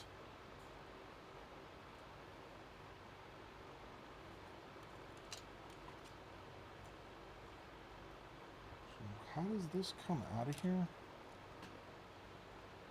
Make sure I don't actually damage this thing. So this goes like that. We're gonna hold that in place. Gently put that under there.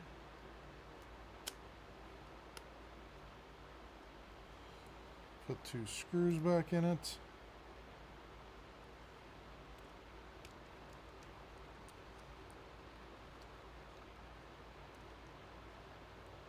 Make sure nothing is pinched.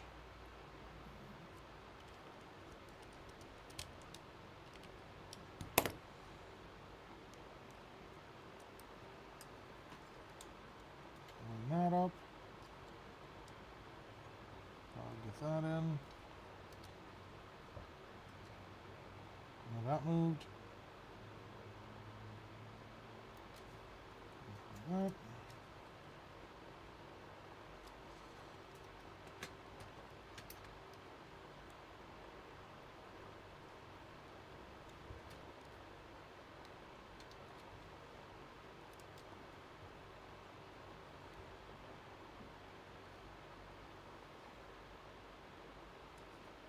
Okay.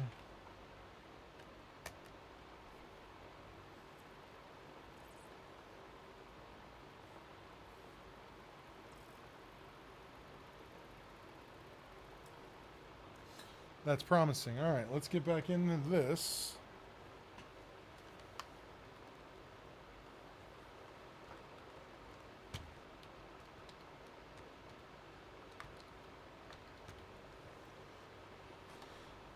Load up my driver that most definitely has a virus in it.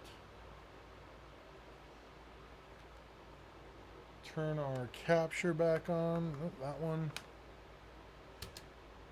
Press our power button.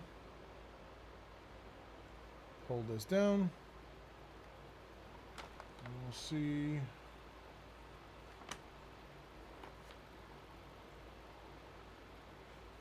Yo, I think this is working now.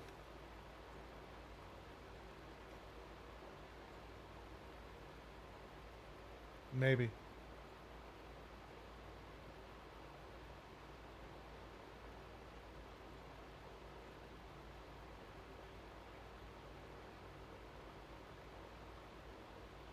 Or not. It could not be working.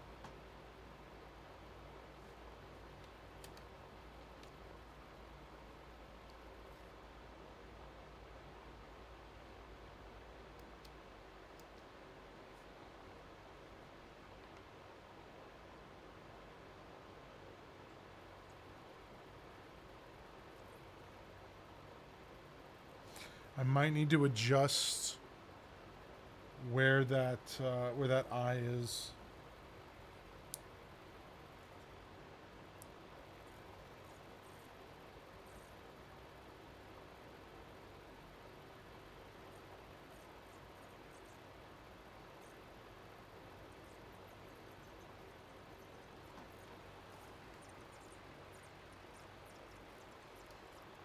There it goes.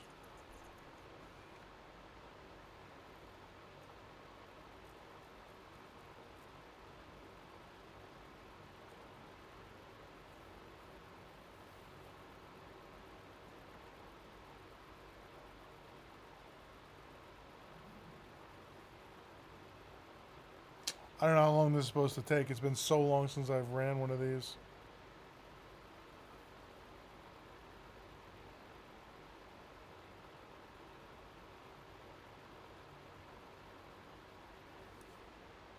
Let's just go with this is probably not working. Turn that off. Unplug that. Gently unplug this cable, which is always way shorter than I think it is. Let me figure out.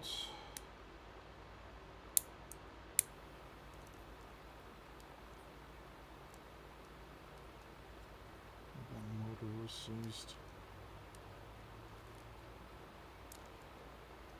A little more.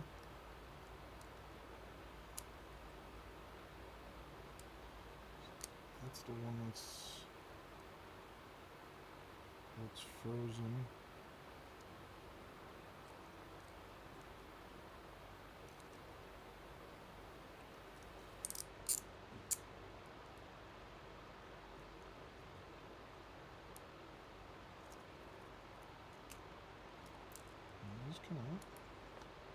All right, let me take a look at this again very gently.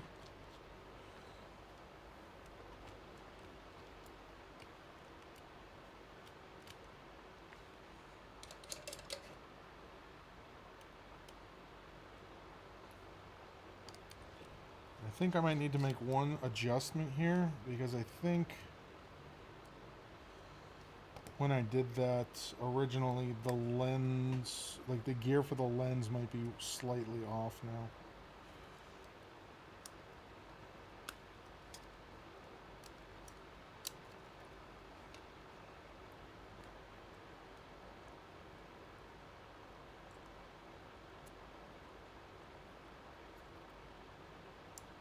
Should be able to do the same thing, just flex this a little bit and then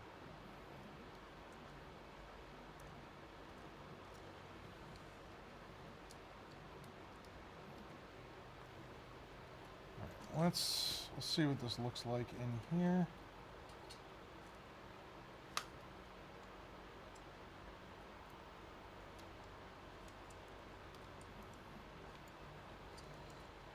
That connector might actually need to be cleaned as well.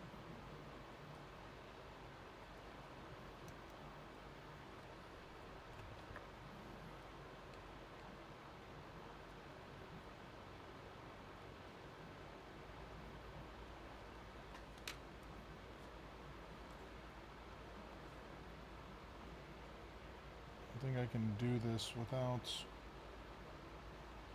damaging this. Yeah, this actually put a ring in there.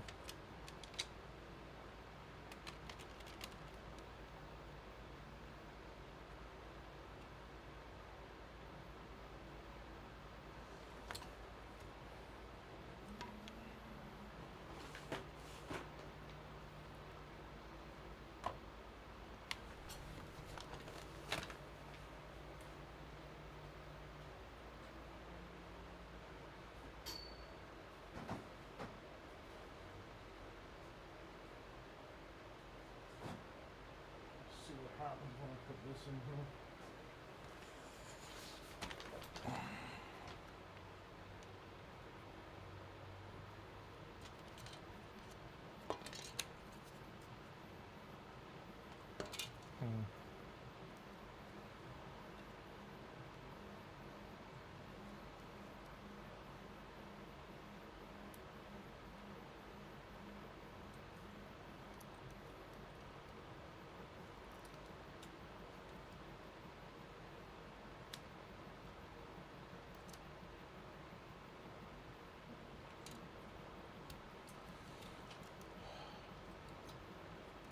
I'm gonna end up breaking this cable if I'm not careful. I just gotta concentrate on remembering that that is there. Let's go with this one. This one actually looks flat comparatively.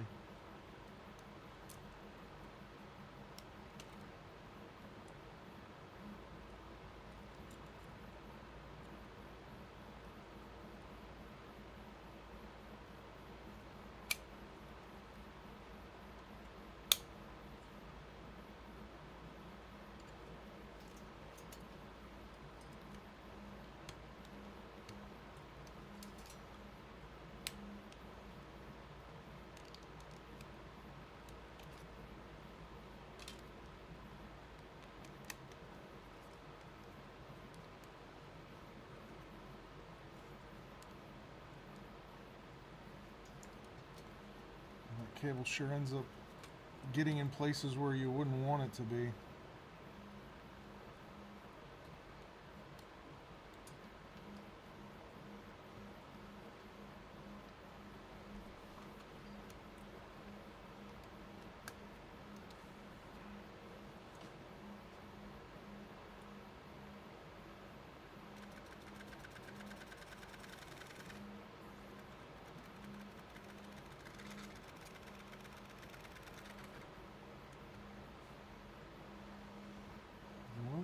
I hitting? Hello, how are you?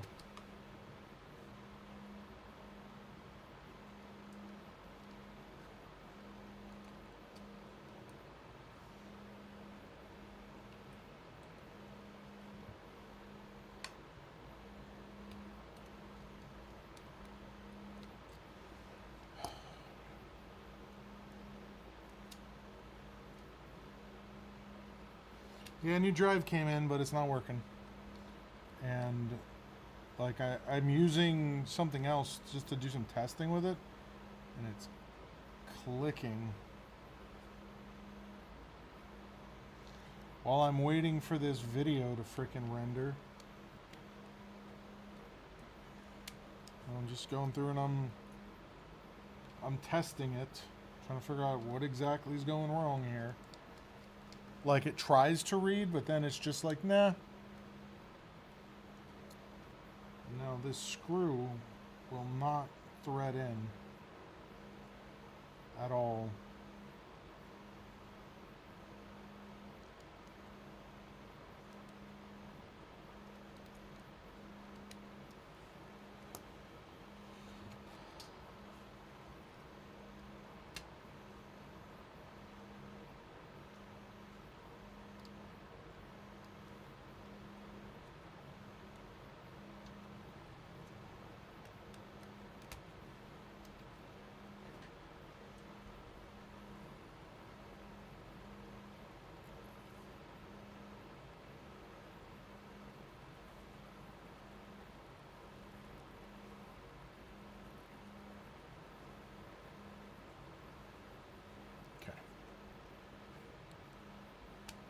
So we actually got something on the screen that time that said, please insert PlayStation format disc.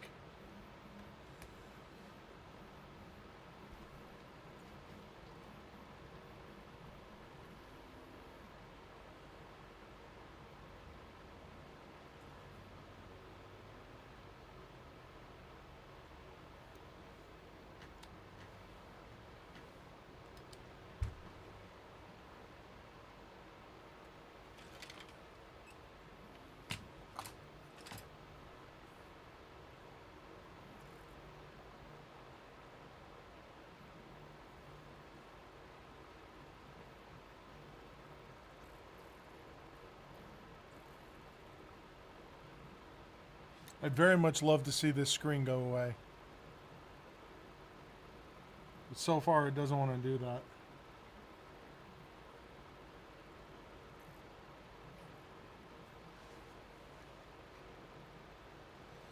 Like it's trying. But it just doesn't want to read this at all.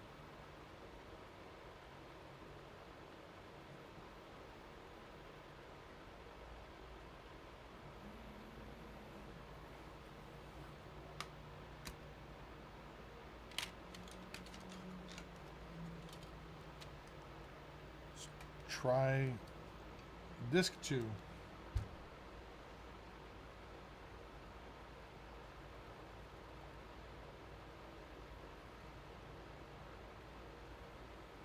See if it's something to do with these scratches that are on here that seem to be multiplying.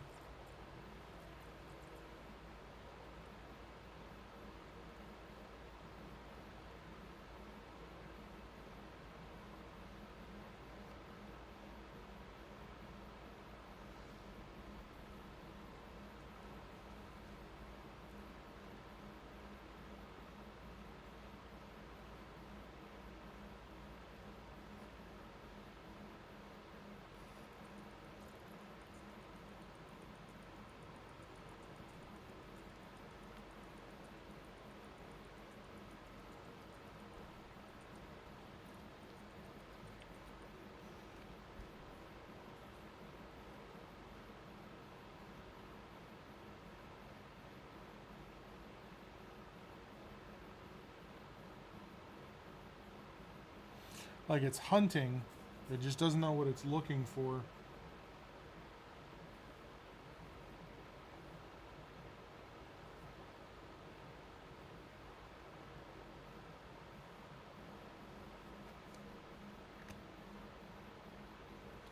something though. And it's probably this eye needs to be adjusted. 'Cause I think the eye, or the plastic for the eye, is making contact with the disc.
Let's see.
Let's put this back on.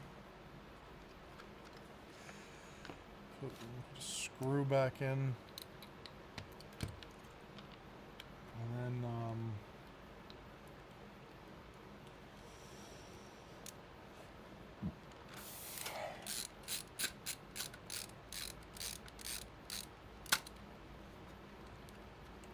I said try turning it on its side. Like, I almost think I need to put like another, like a little layer of material in between this, just to create a little space.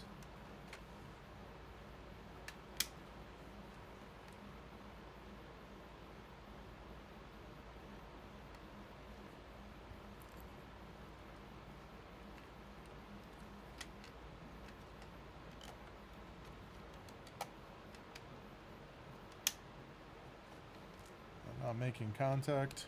I don't think it's making contact.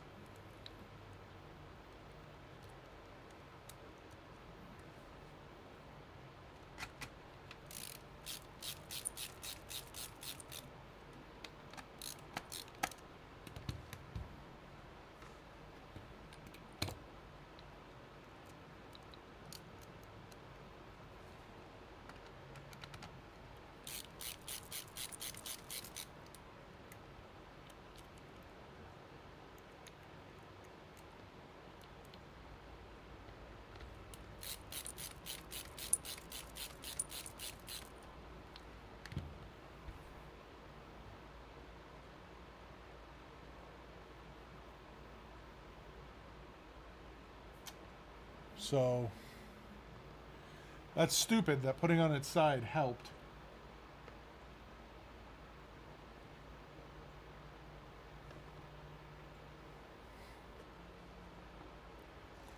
which tells me it is 100% a spacing issue.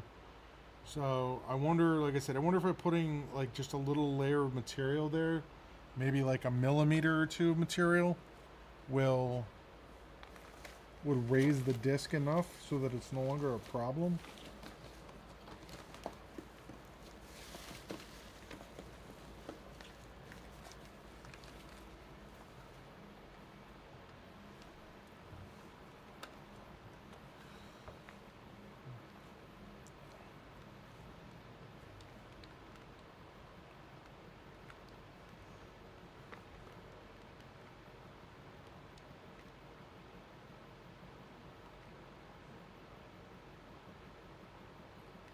Oh man, this is yeah, no, I think I have the material. Like I have this, which is literally a millimeter thick, and I can just stack it until it's the right height.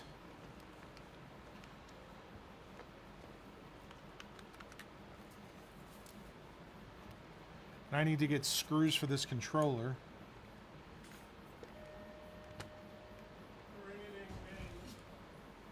Right back. Hello.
Yep, will do.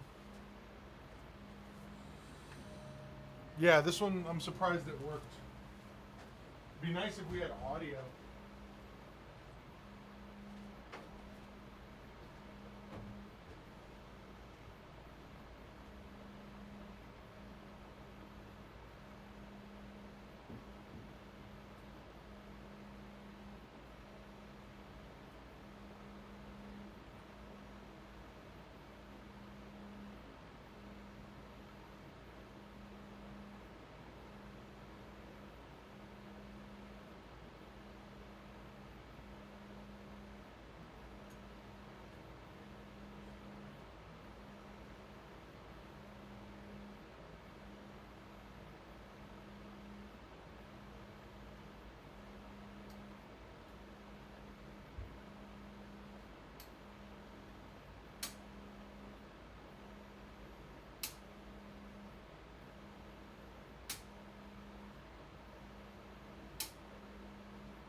time is it?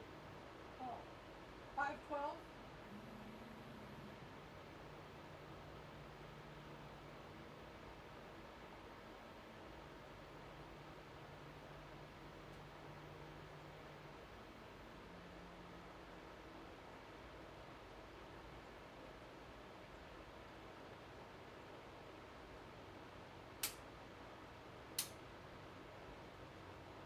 Oh, I tried to change that.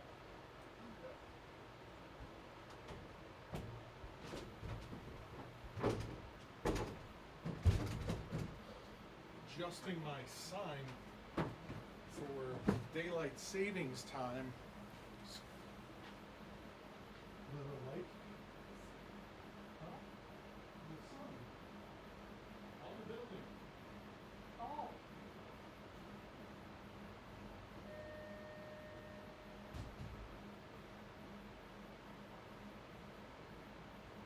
This is gonna be pitch black when we leave. At least very close to dark. So I just need to make sure the sign turns on at 5 o'clock. Oh, so that's what that cookie is up for. Yeah.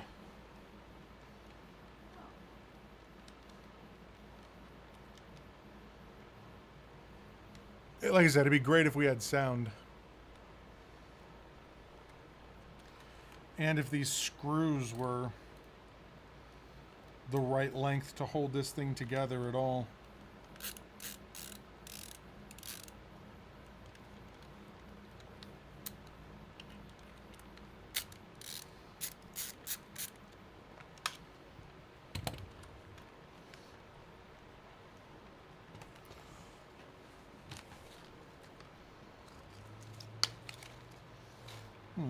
Maybe this Xbox One screw kit will come in handy.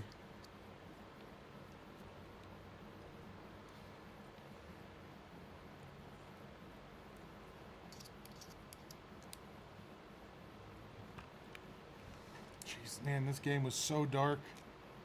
Like, when I say dark, I mean physically. Like, you can't see anything.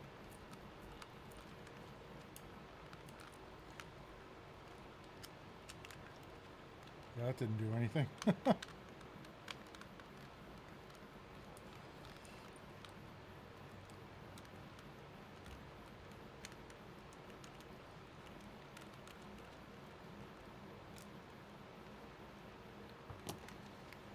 So,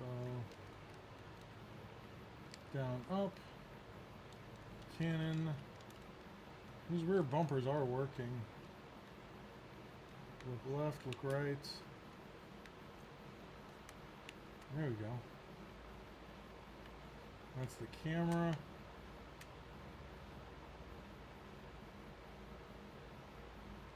They really don't want you looking down, do they?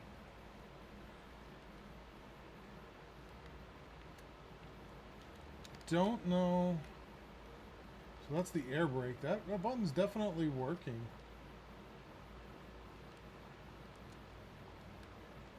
It's got to be like a lock button. I remember. That's back. That's forward. Speaker volume. Map. Wow. Oh.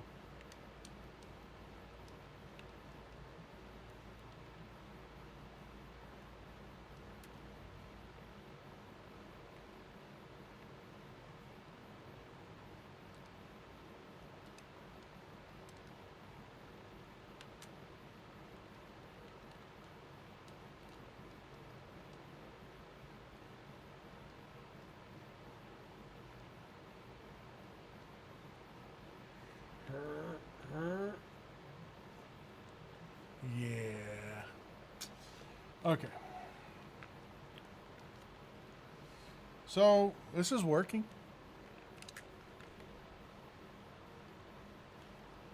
And I just gotta find some screws for it. I'm going to I'm gonna hold on to that first off.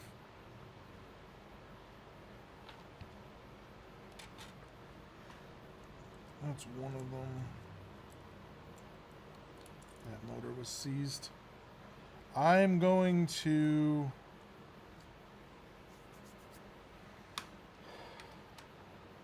turn that off. And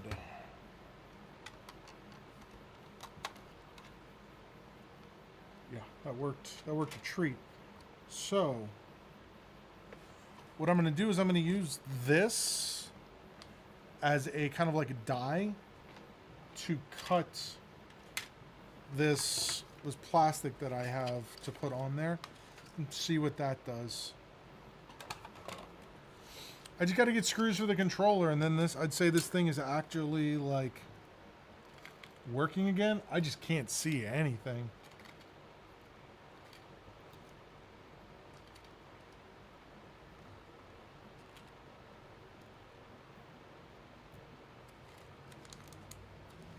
I mean, you all saw how dark that was.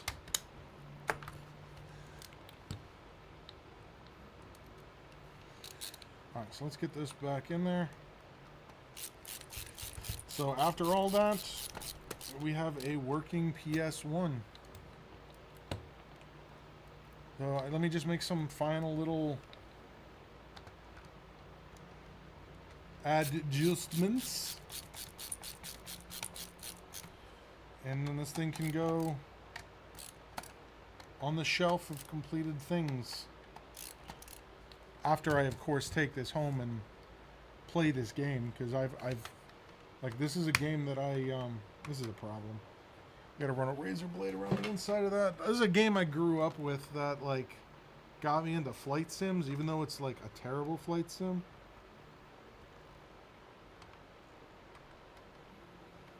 Like, this is a flight sim in the same way that Grand Theft Auto is a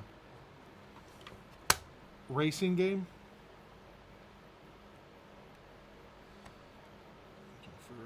I gotta bring in. I have white lithium grease at my house. Yeah, that's what's doing it right there. I need to get under here with some white lithium grease.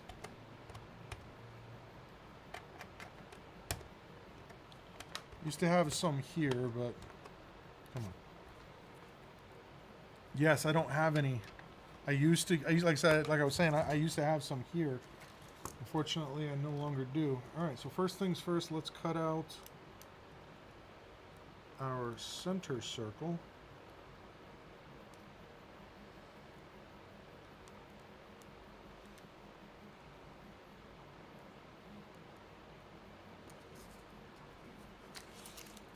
Yeah, I know. Well, that just tore immediately because it was not thick enough. Take that out of there.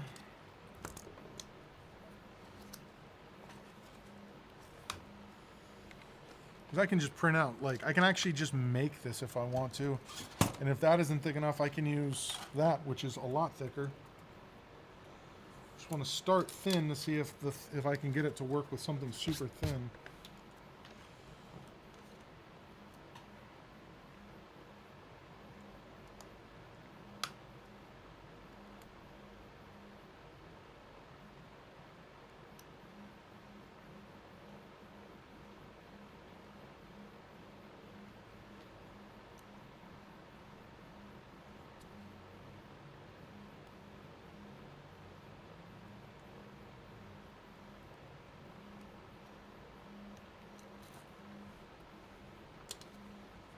Almost there. Let's just very gently finish the cut.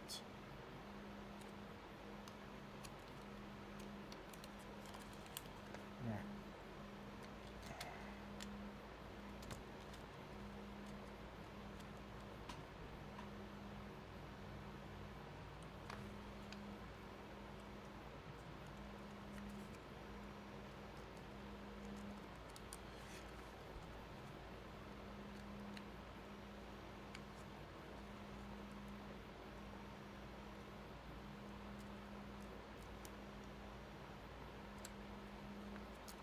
No.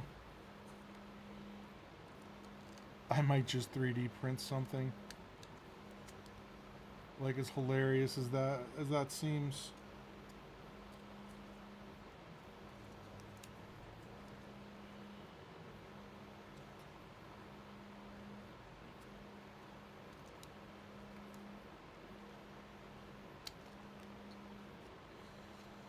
So once that's on there, alright, I think that should be fine.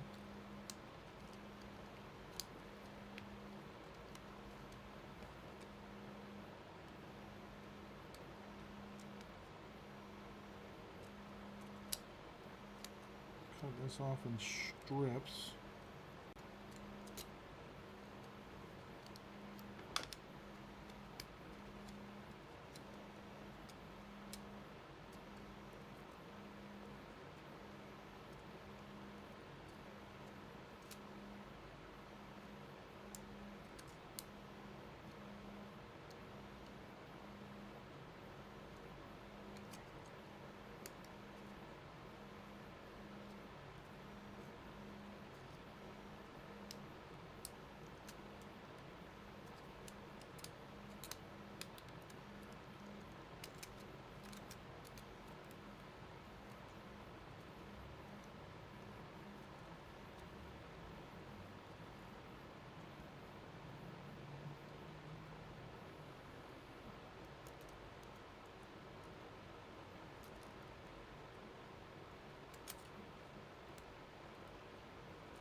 We're getting there.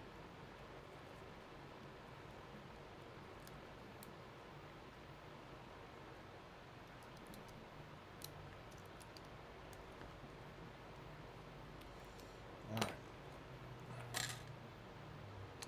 Yeah, it's not much.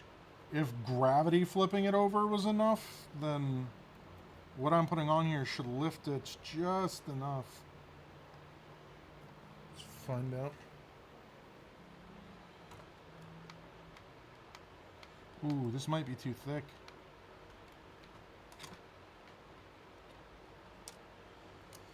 Also doesn't have, one part of it wants to stick up.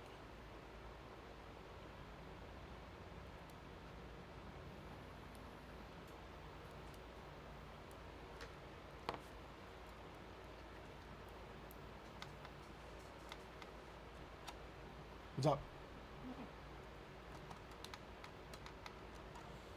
Yeah, that's like this is just slightly too thick. Might have to use tape, just like a piece of tape or something.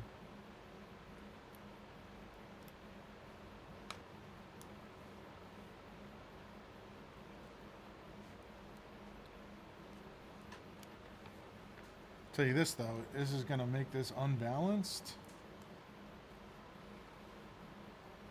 imbalanced. Yeah, it doesn't even want to stay on there right now.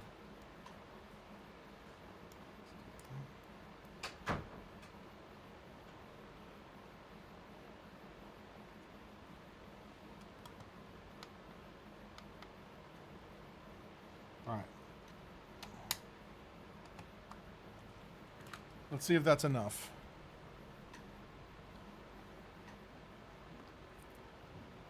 Or if it's too high.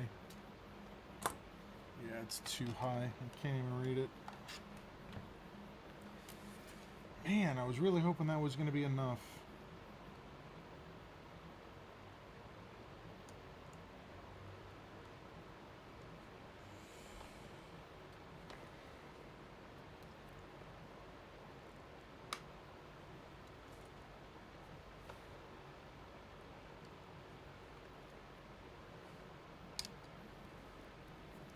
Because it cannot be off by much. Like, honestly.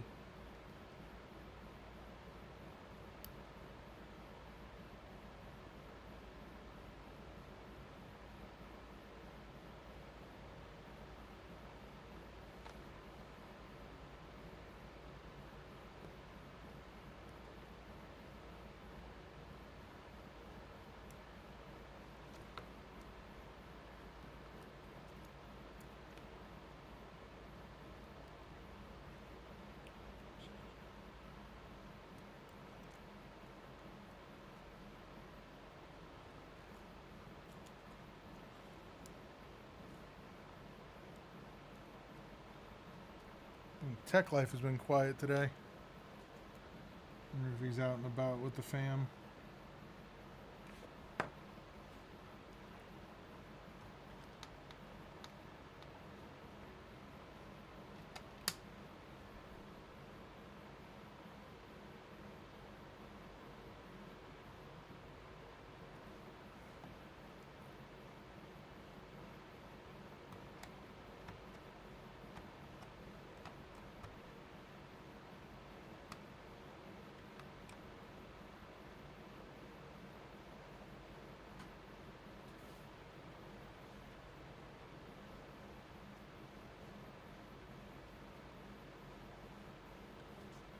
Oh, Carrion.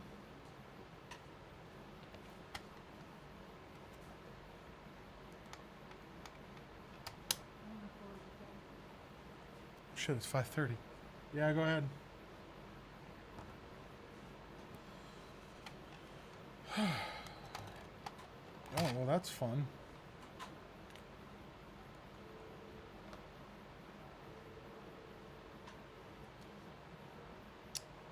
Whole thing just came apart. Should be fine though. It's just a little.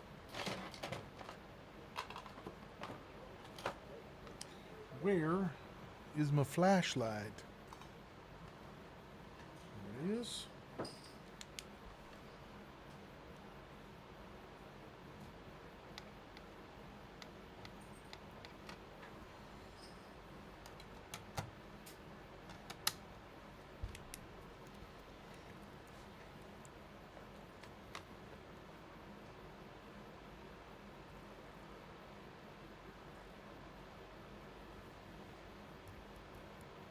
Yeah, I came off with a new one.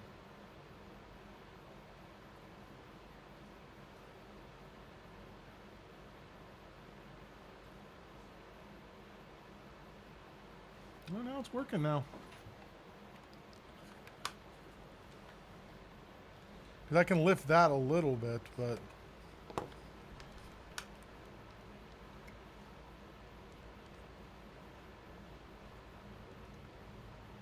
These like 280i graphics.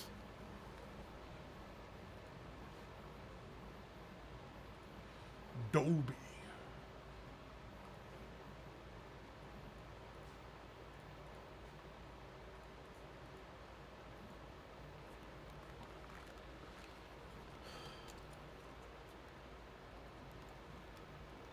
And now I just need to find screws for this controller. Because this controller is working 100%.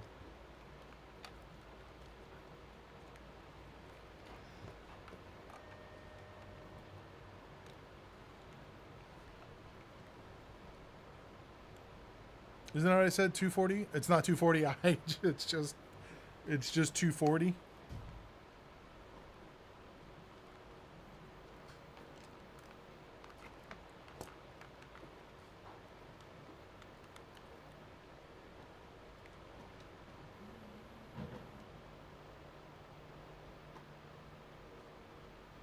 I thought I said that. It doesn't matter. But hey, this is working. I have successfully repaired a PS1. This is like a brightness, sound controller graphics. Oh, I can control the frame rate? What? What is this?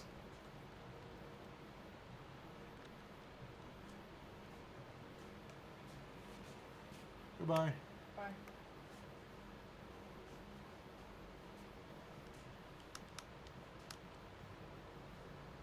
That is pretty cool. Dolby. I'm curious. Let's see if we are getting any sound. I do believe.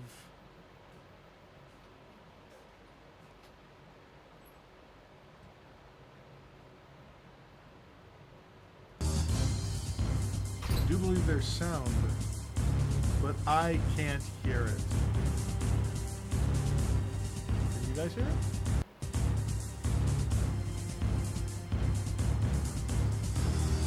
It's working.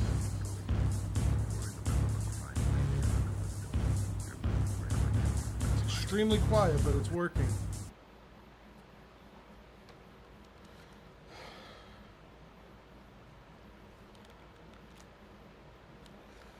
The old like reset thing doesn't work on that.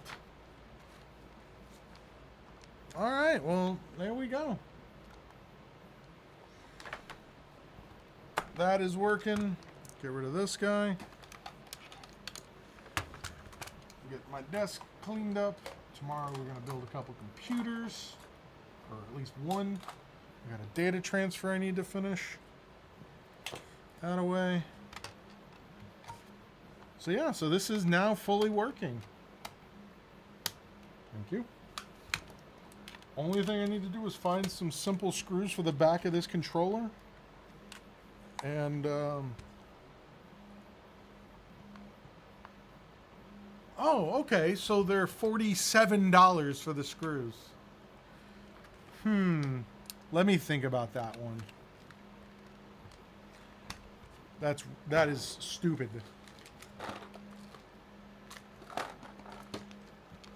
Problem is, I don't think I have any screws here that are even going to come close.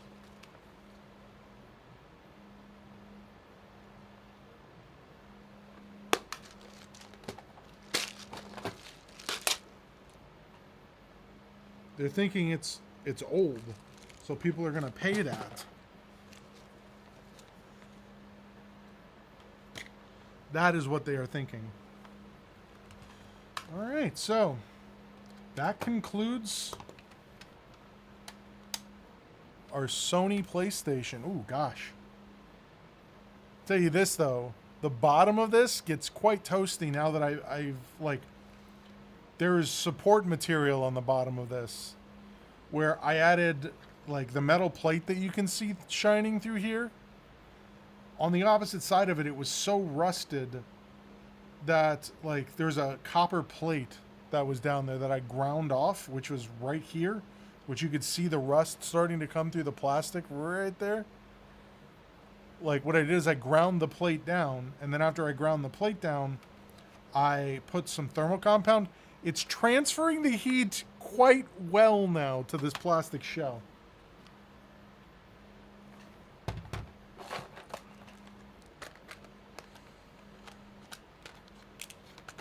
That's, again, that is another successful repair.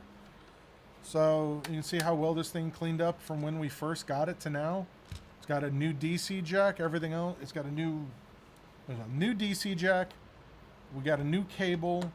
We went through, we cleaned absolutely everything. Yeah, this guy, other than needing some silicone, this is good to go. So this is another video finished. So, thank you for watching. If you like this video, make sure you hit that like button. If you want to see more videos like this, hit that subscribe button. And I stream daily on Twitch at twitch.tv/SpecVengeance from 9 a.m. to 5 p.m. Eastern Standard Time. So come, hang out, and maybe learn a thing or two. Thank you for watching. Alright, now I gotta get all these things back together. I gotta figure out what this power cable even came from, because I have no clue.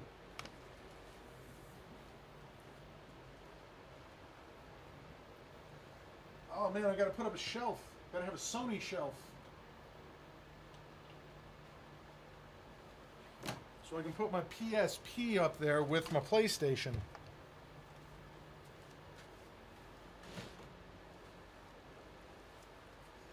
How much longer on this? I was trying to wait out this print. I think I'm just going to cancel this print. And we'll see how close I got.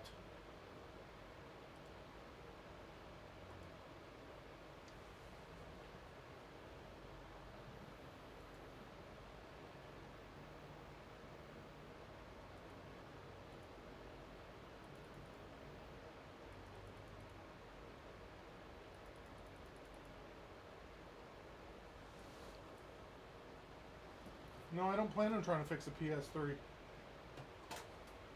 It's like the PS3 is like a modern console. All right, let's see how close we got with this. And then I got to get out of here. So this is done. All right, so here's where we start. This was version 2. This, version 3. Look at that. Everything's starting to line up quite nicely. These holes still aren't even close. I think I'm going to have to do something else. But other than that, like, I could put that, once I get the white filament, I could put this on here with just some double-sided tape, and you'd never know. Because that would still come off.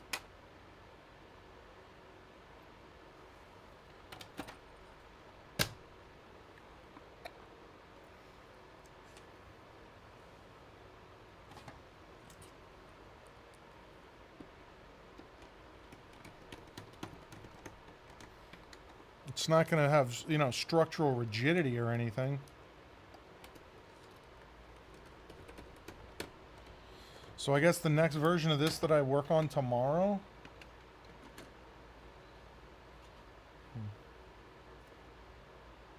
Figure out what this is. There's a piece of filament that got dragged along there.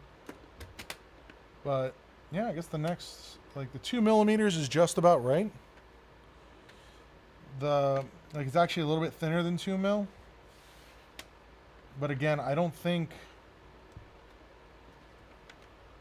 like, one, you don't see the back. 2, like, I'll try and get these guys. Yeah.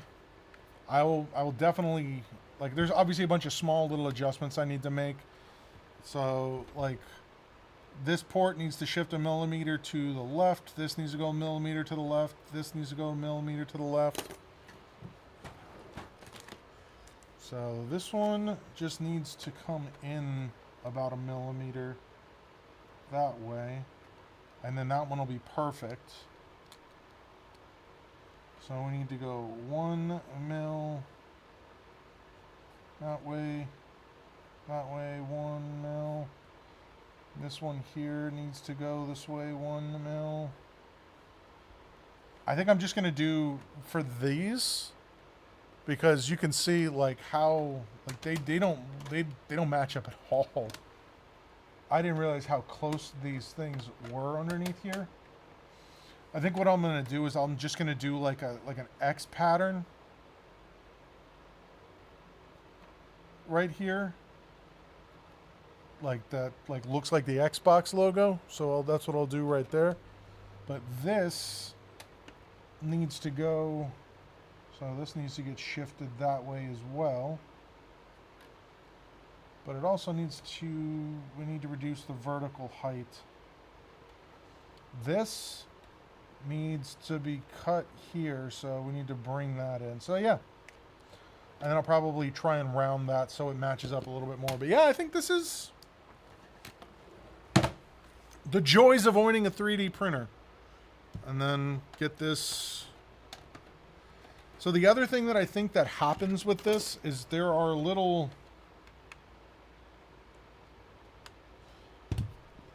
I might try doing this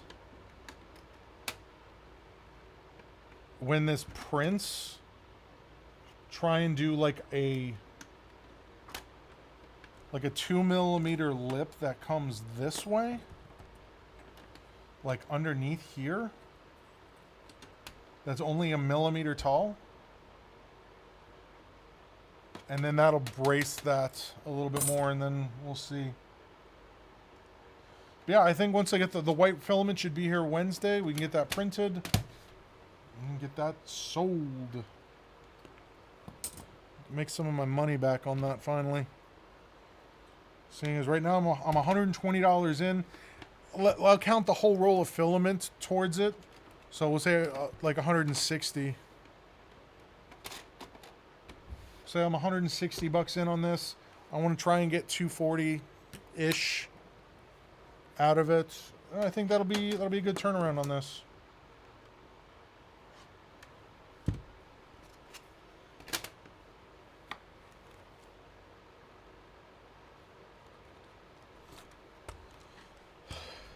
give me 2 more seconds. Let me set this into the.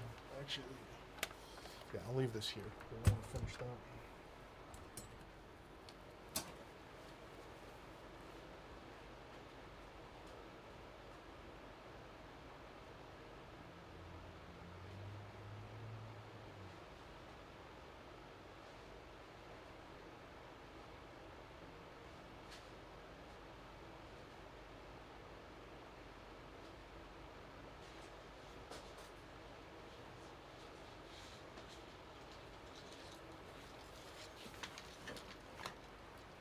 Oh no, I have no. I would love. I told a guy today that he could bring his in, and I'd replace his HDMI port. Like that's, for me, that's gonna be. I don't want to say easy money, but I don't see any reason why I would not be able to. I told him the only thing I have to worry about is actually like ordering the DC jacks, seeing as I'm not gonna have them here. Or not the DC jack, the what's it called? Let's see what this is. The HDMI port, seeing as I'm not going to have them here.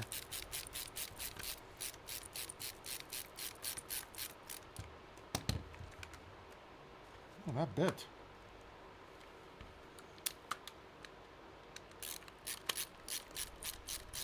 That's shocking. What did that bite into?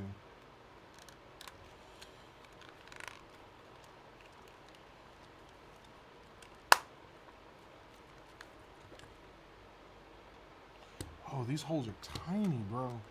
I thought these holes were a lot bigger.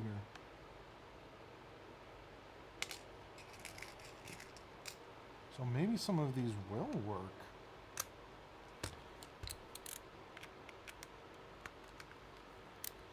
This one's obviously too long, but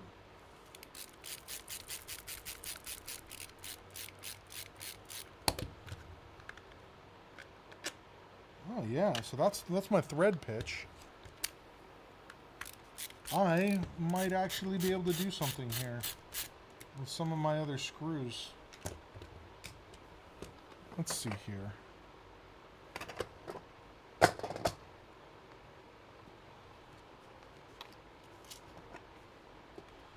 Not those. Yeah, these guys right here.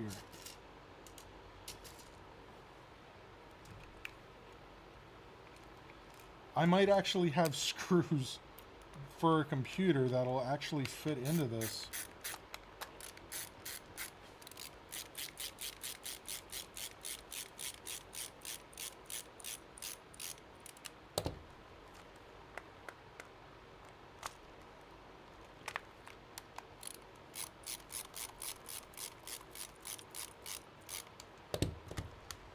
Yeah. They're not right.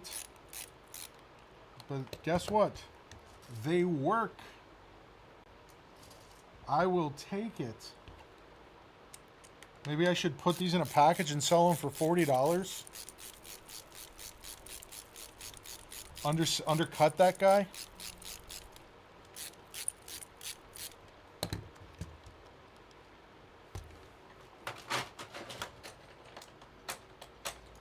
Yeah, they're not cheap. Holy crap. I can't believe I am shocking myself again.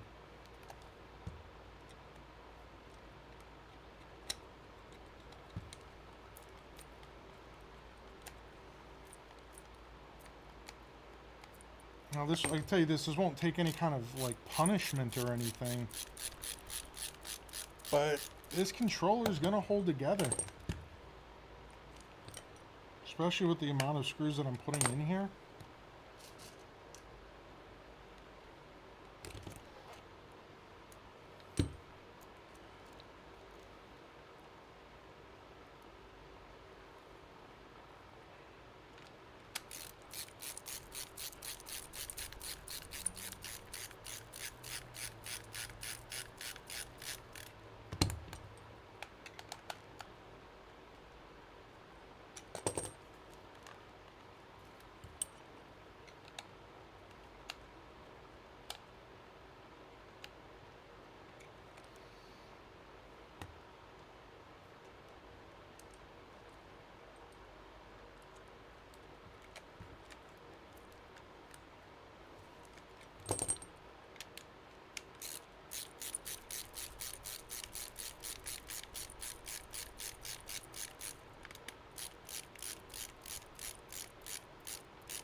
Like a Sony enthusiast would be very upset that I'm putting Dell screws in here, I'm sure. But guess what? Don't care.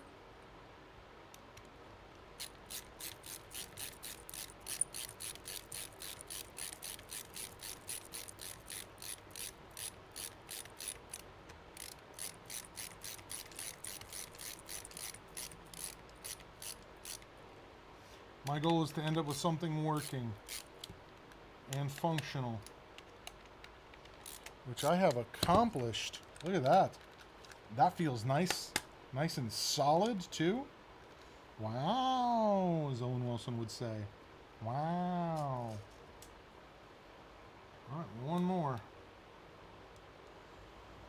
This one I think I need to be careful with. It's in an awkward spot. Oh yeah. And like these screws are just threading in. I'm not having to force them or anything.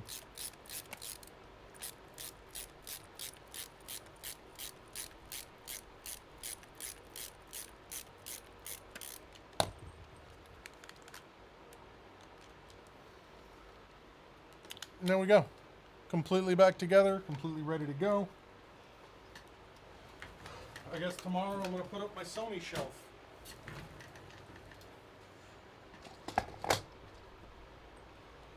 Hot.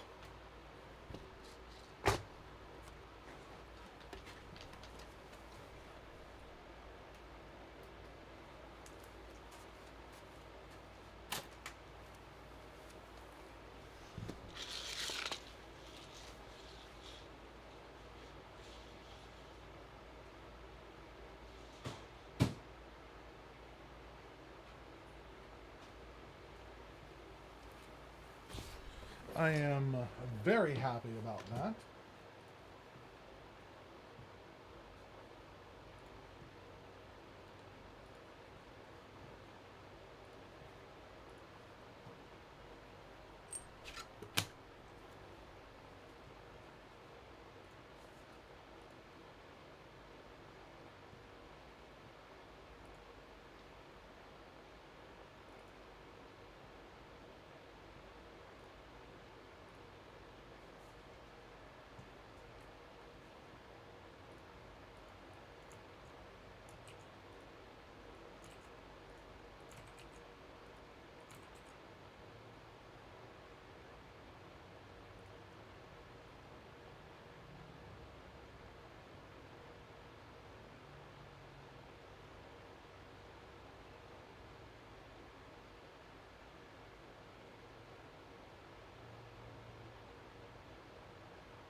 Okay, so seeing as it's now pitch black outside, I'm gonna go home, even though I only got one freaking video done today.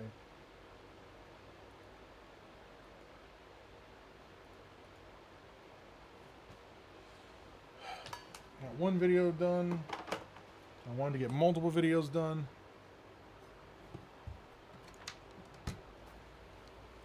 No, it's time for me to go spend some time with my wife, seeing as she's not working tonight.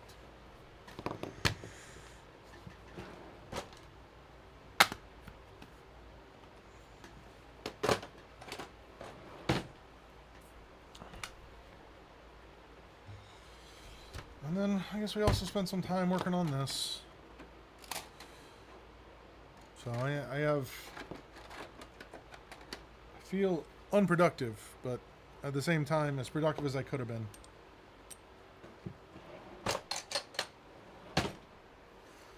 All right, guys. I will talk to you all tomorrow morning. It is Monday. That is correct. Oh, okay. So it wasn't just me. It's funny how this turns green. This is a red marker. How green it turns on camera. And you guys can almost actually see what I said here. This just needs to be cut down 1 millimeter that way, 1 mil that way, 1 mil that way, 1 mil that way, 1 mil down. Turn those into X's. Cut off a millimeter that way. All right, everybody. Have a good night.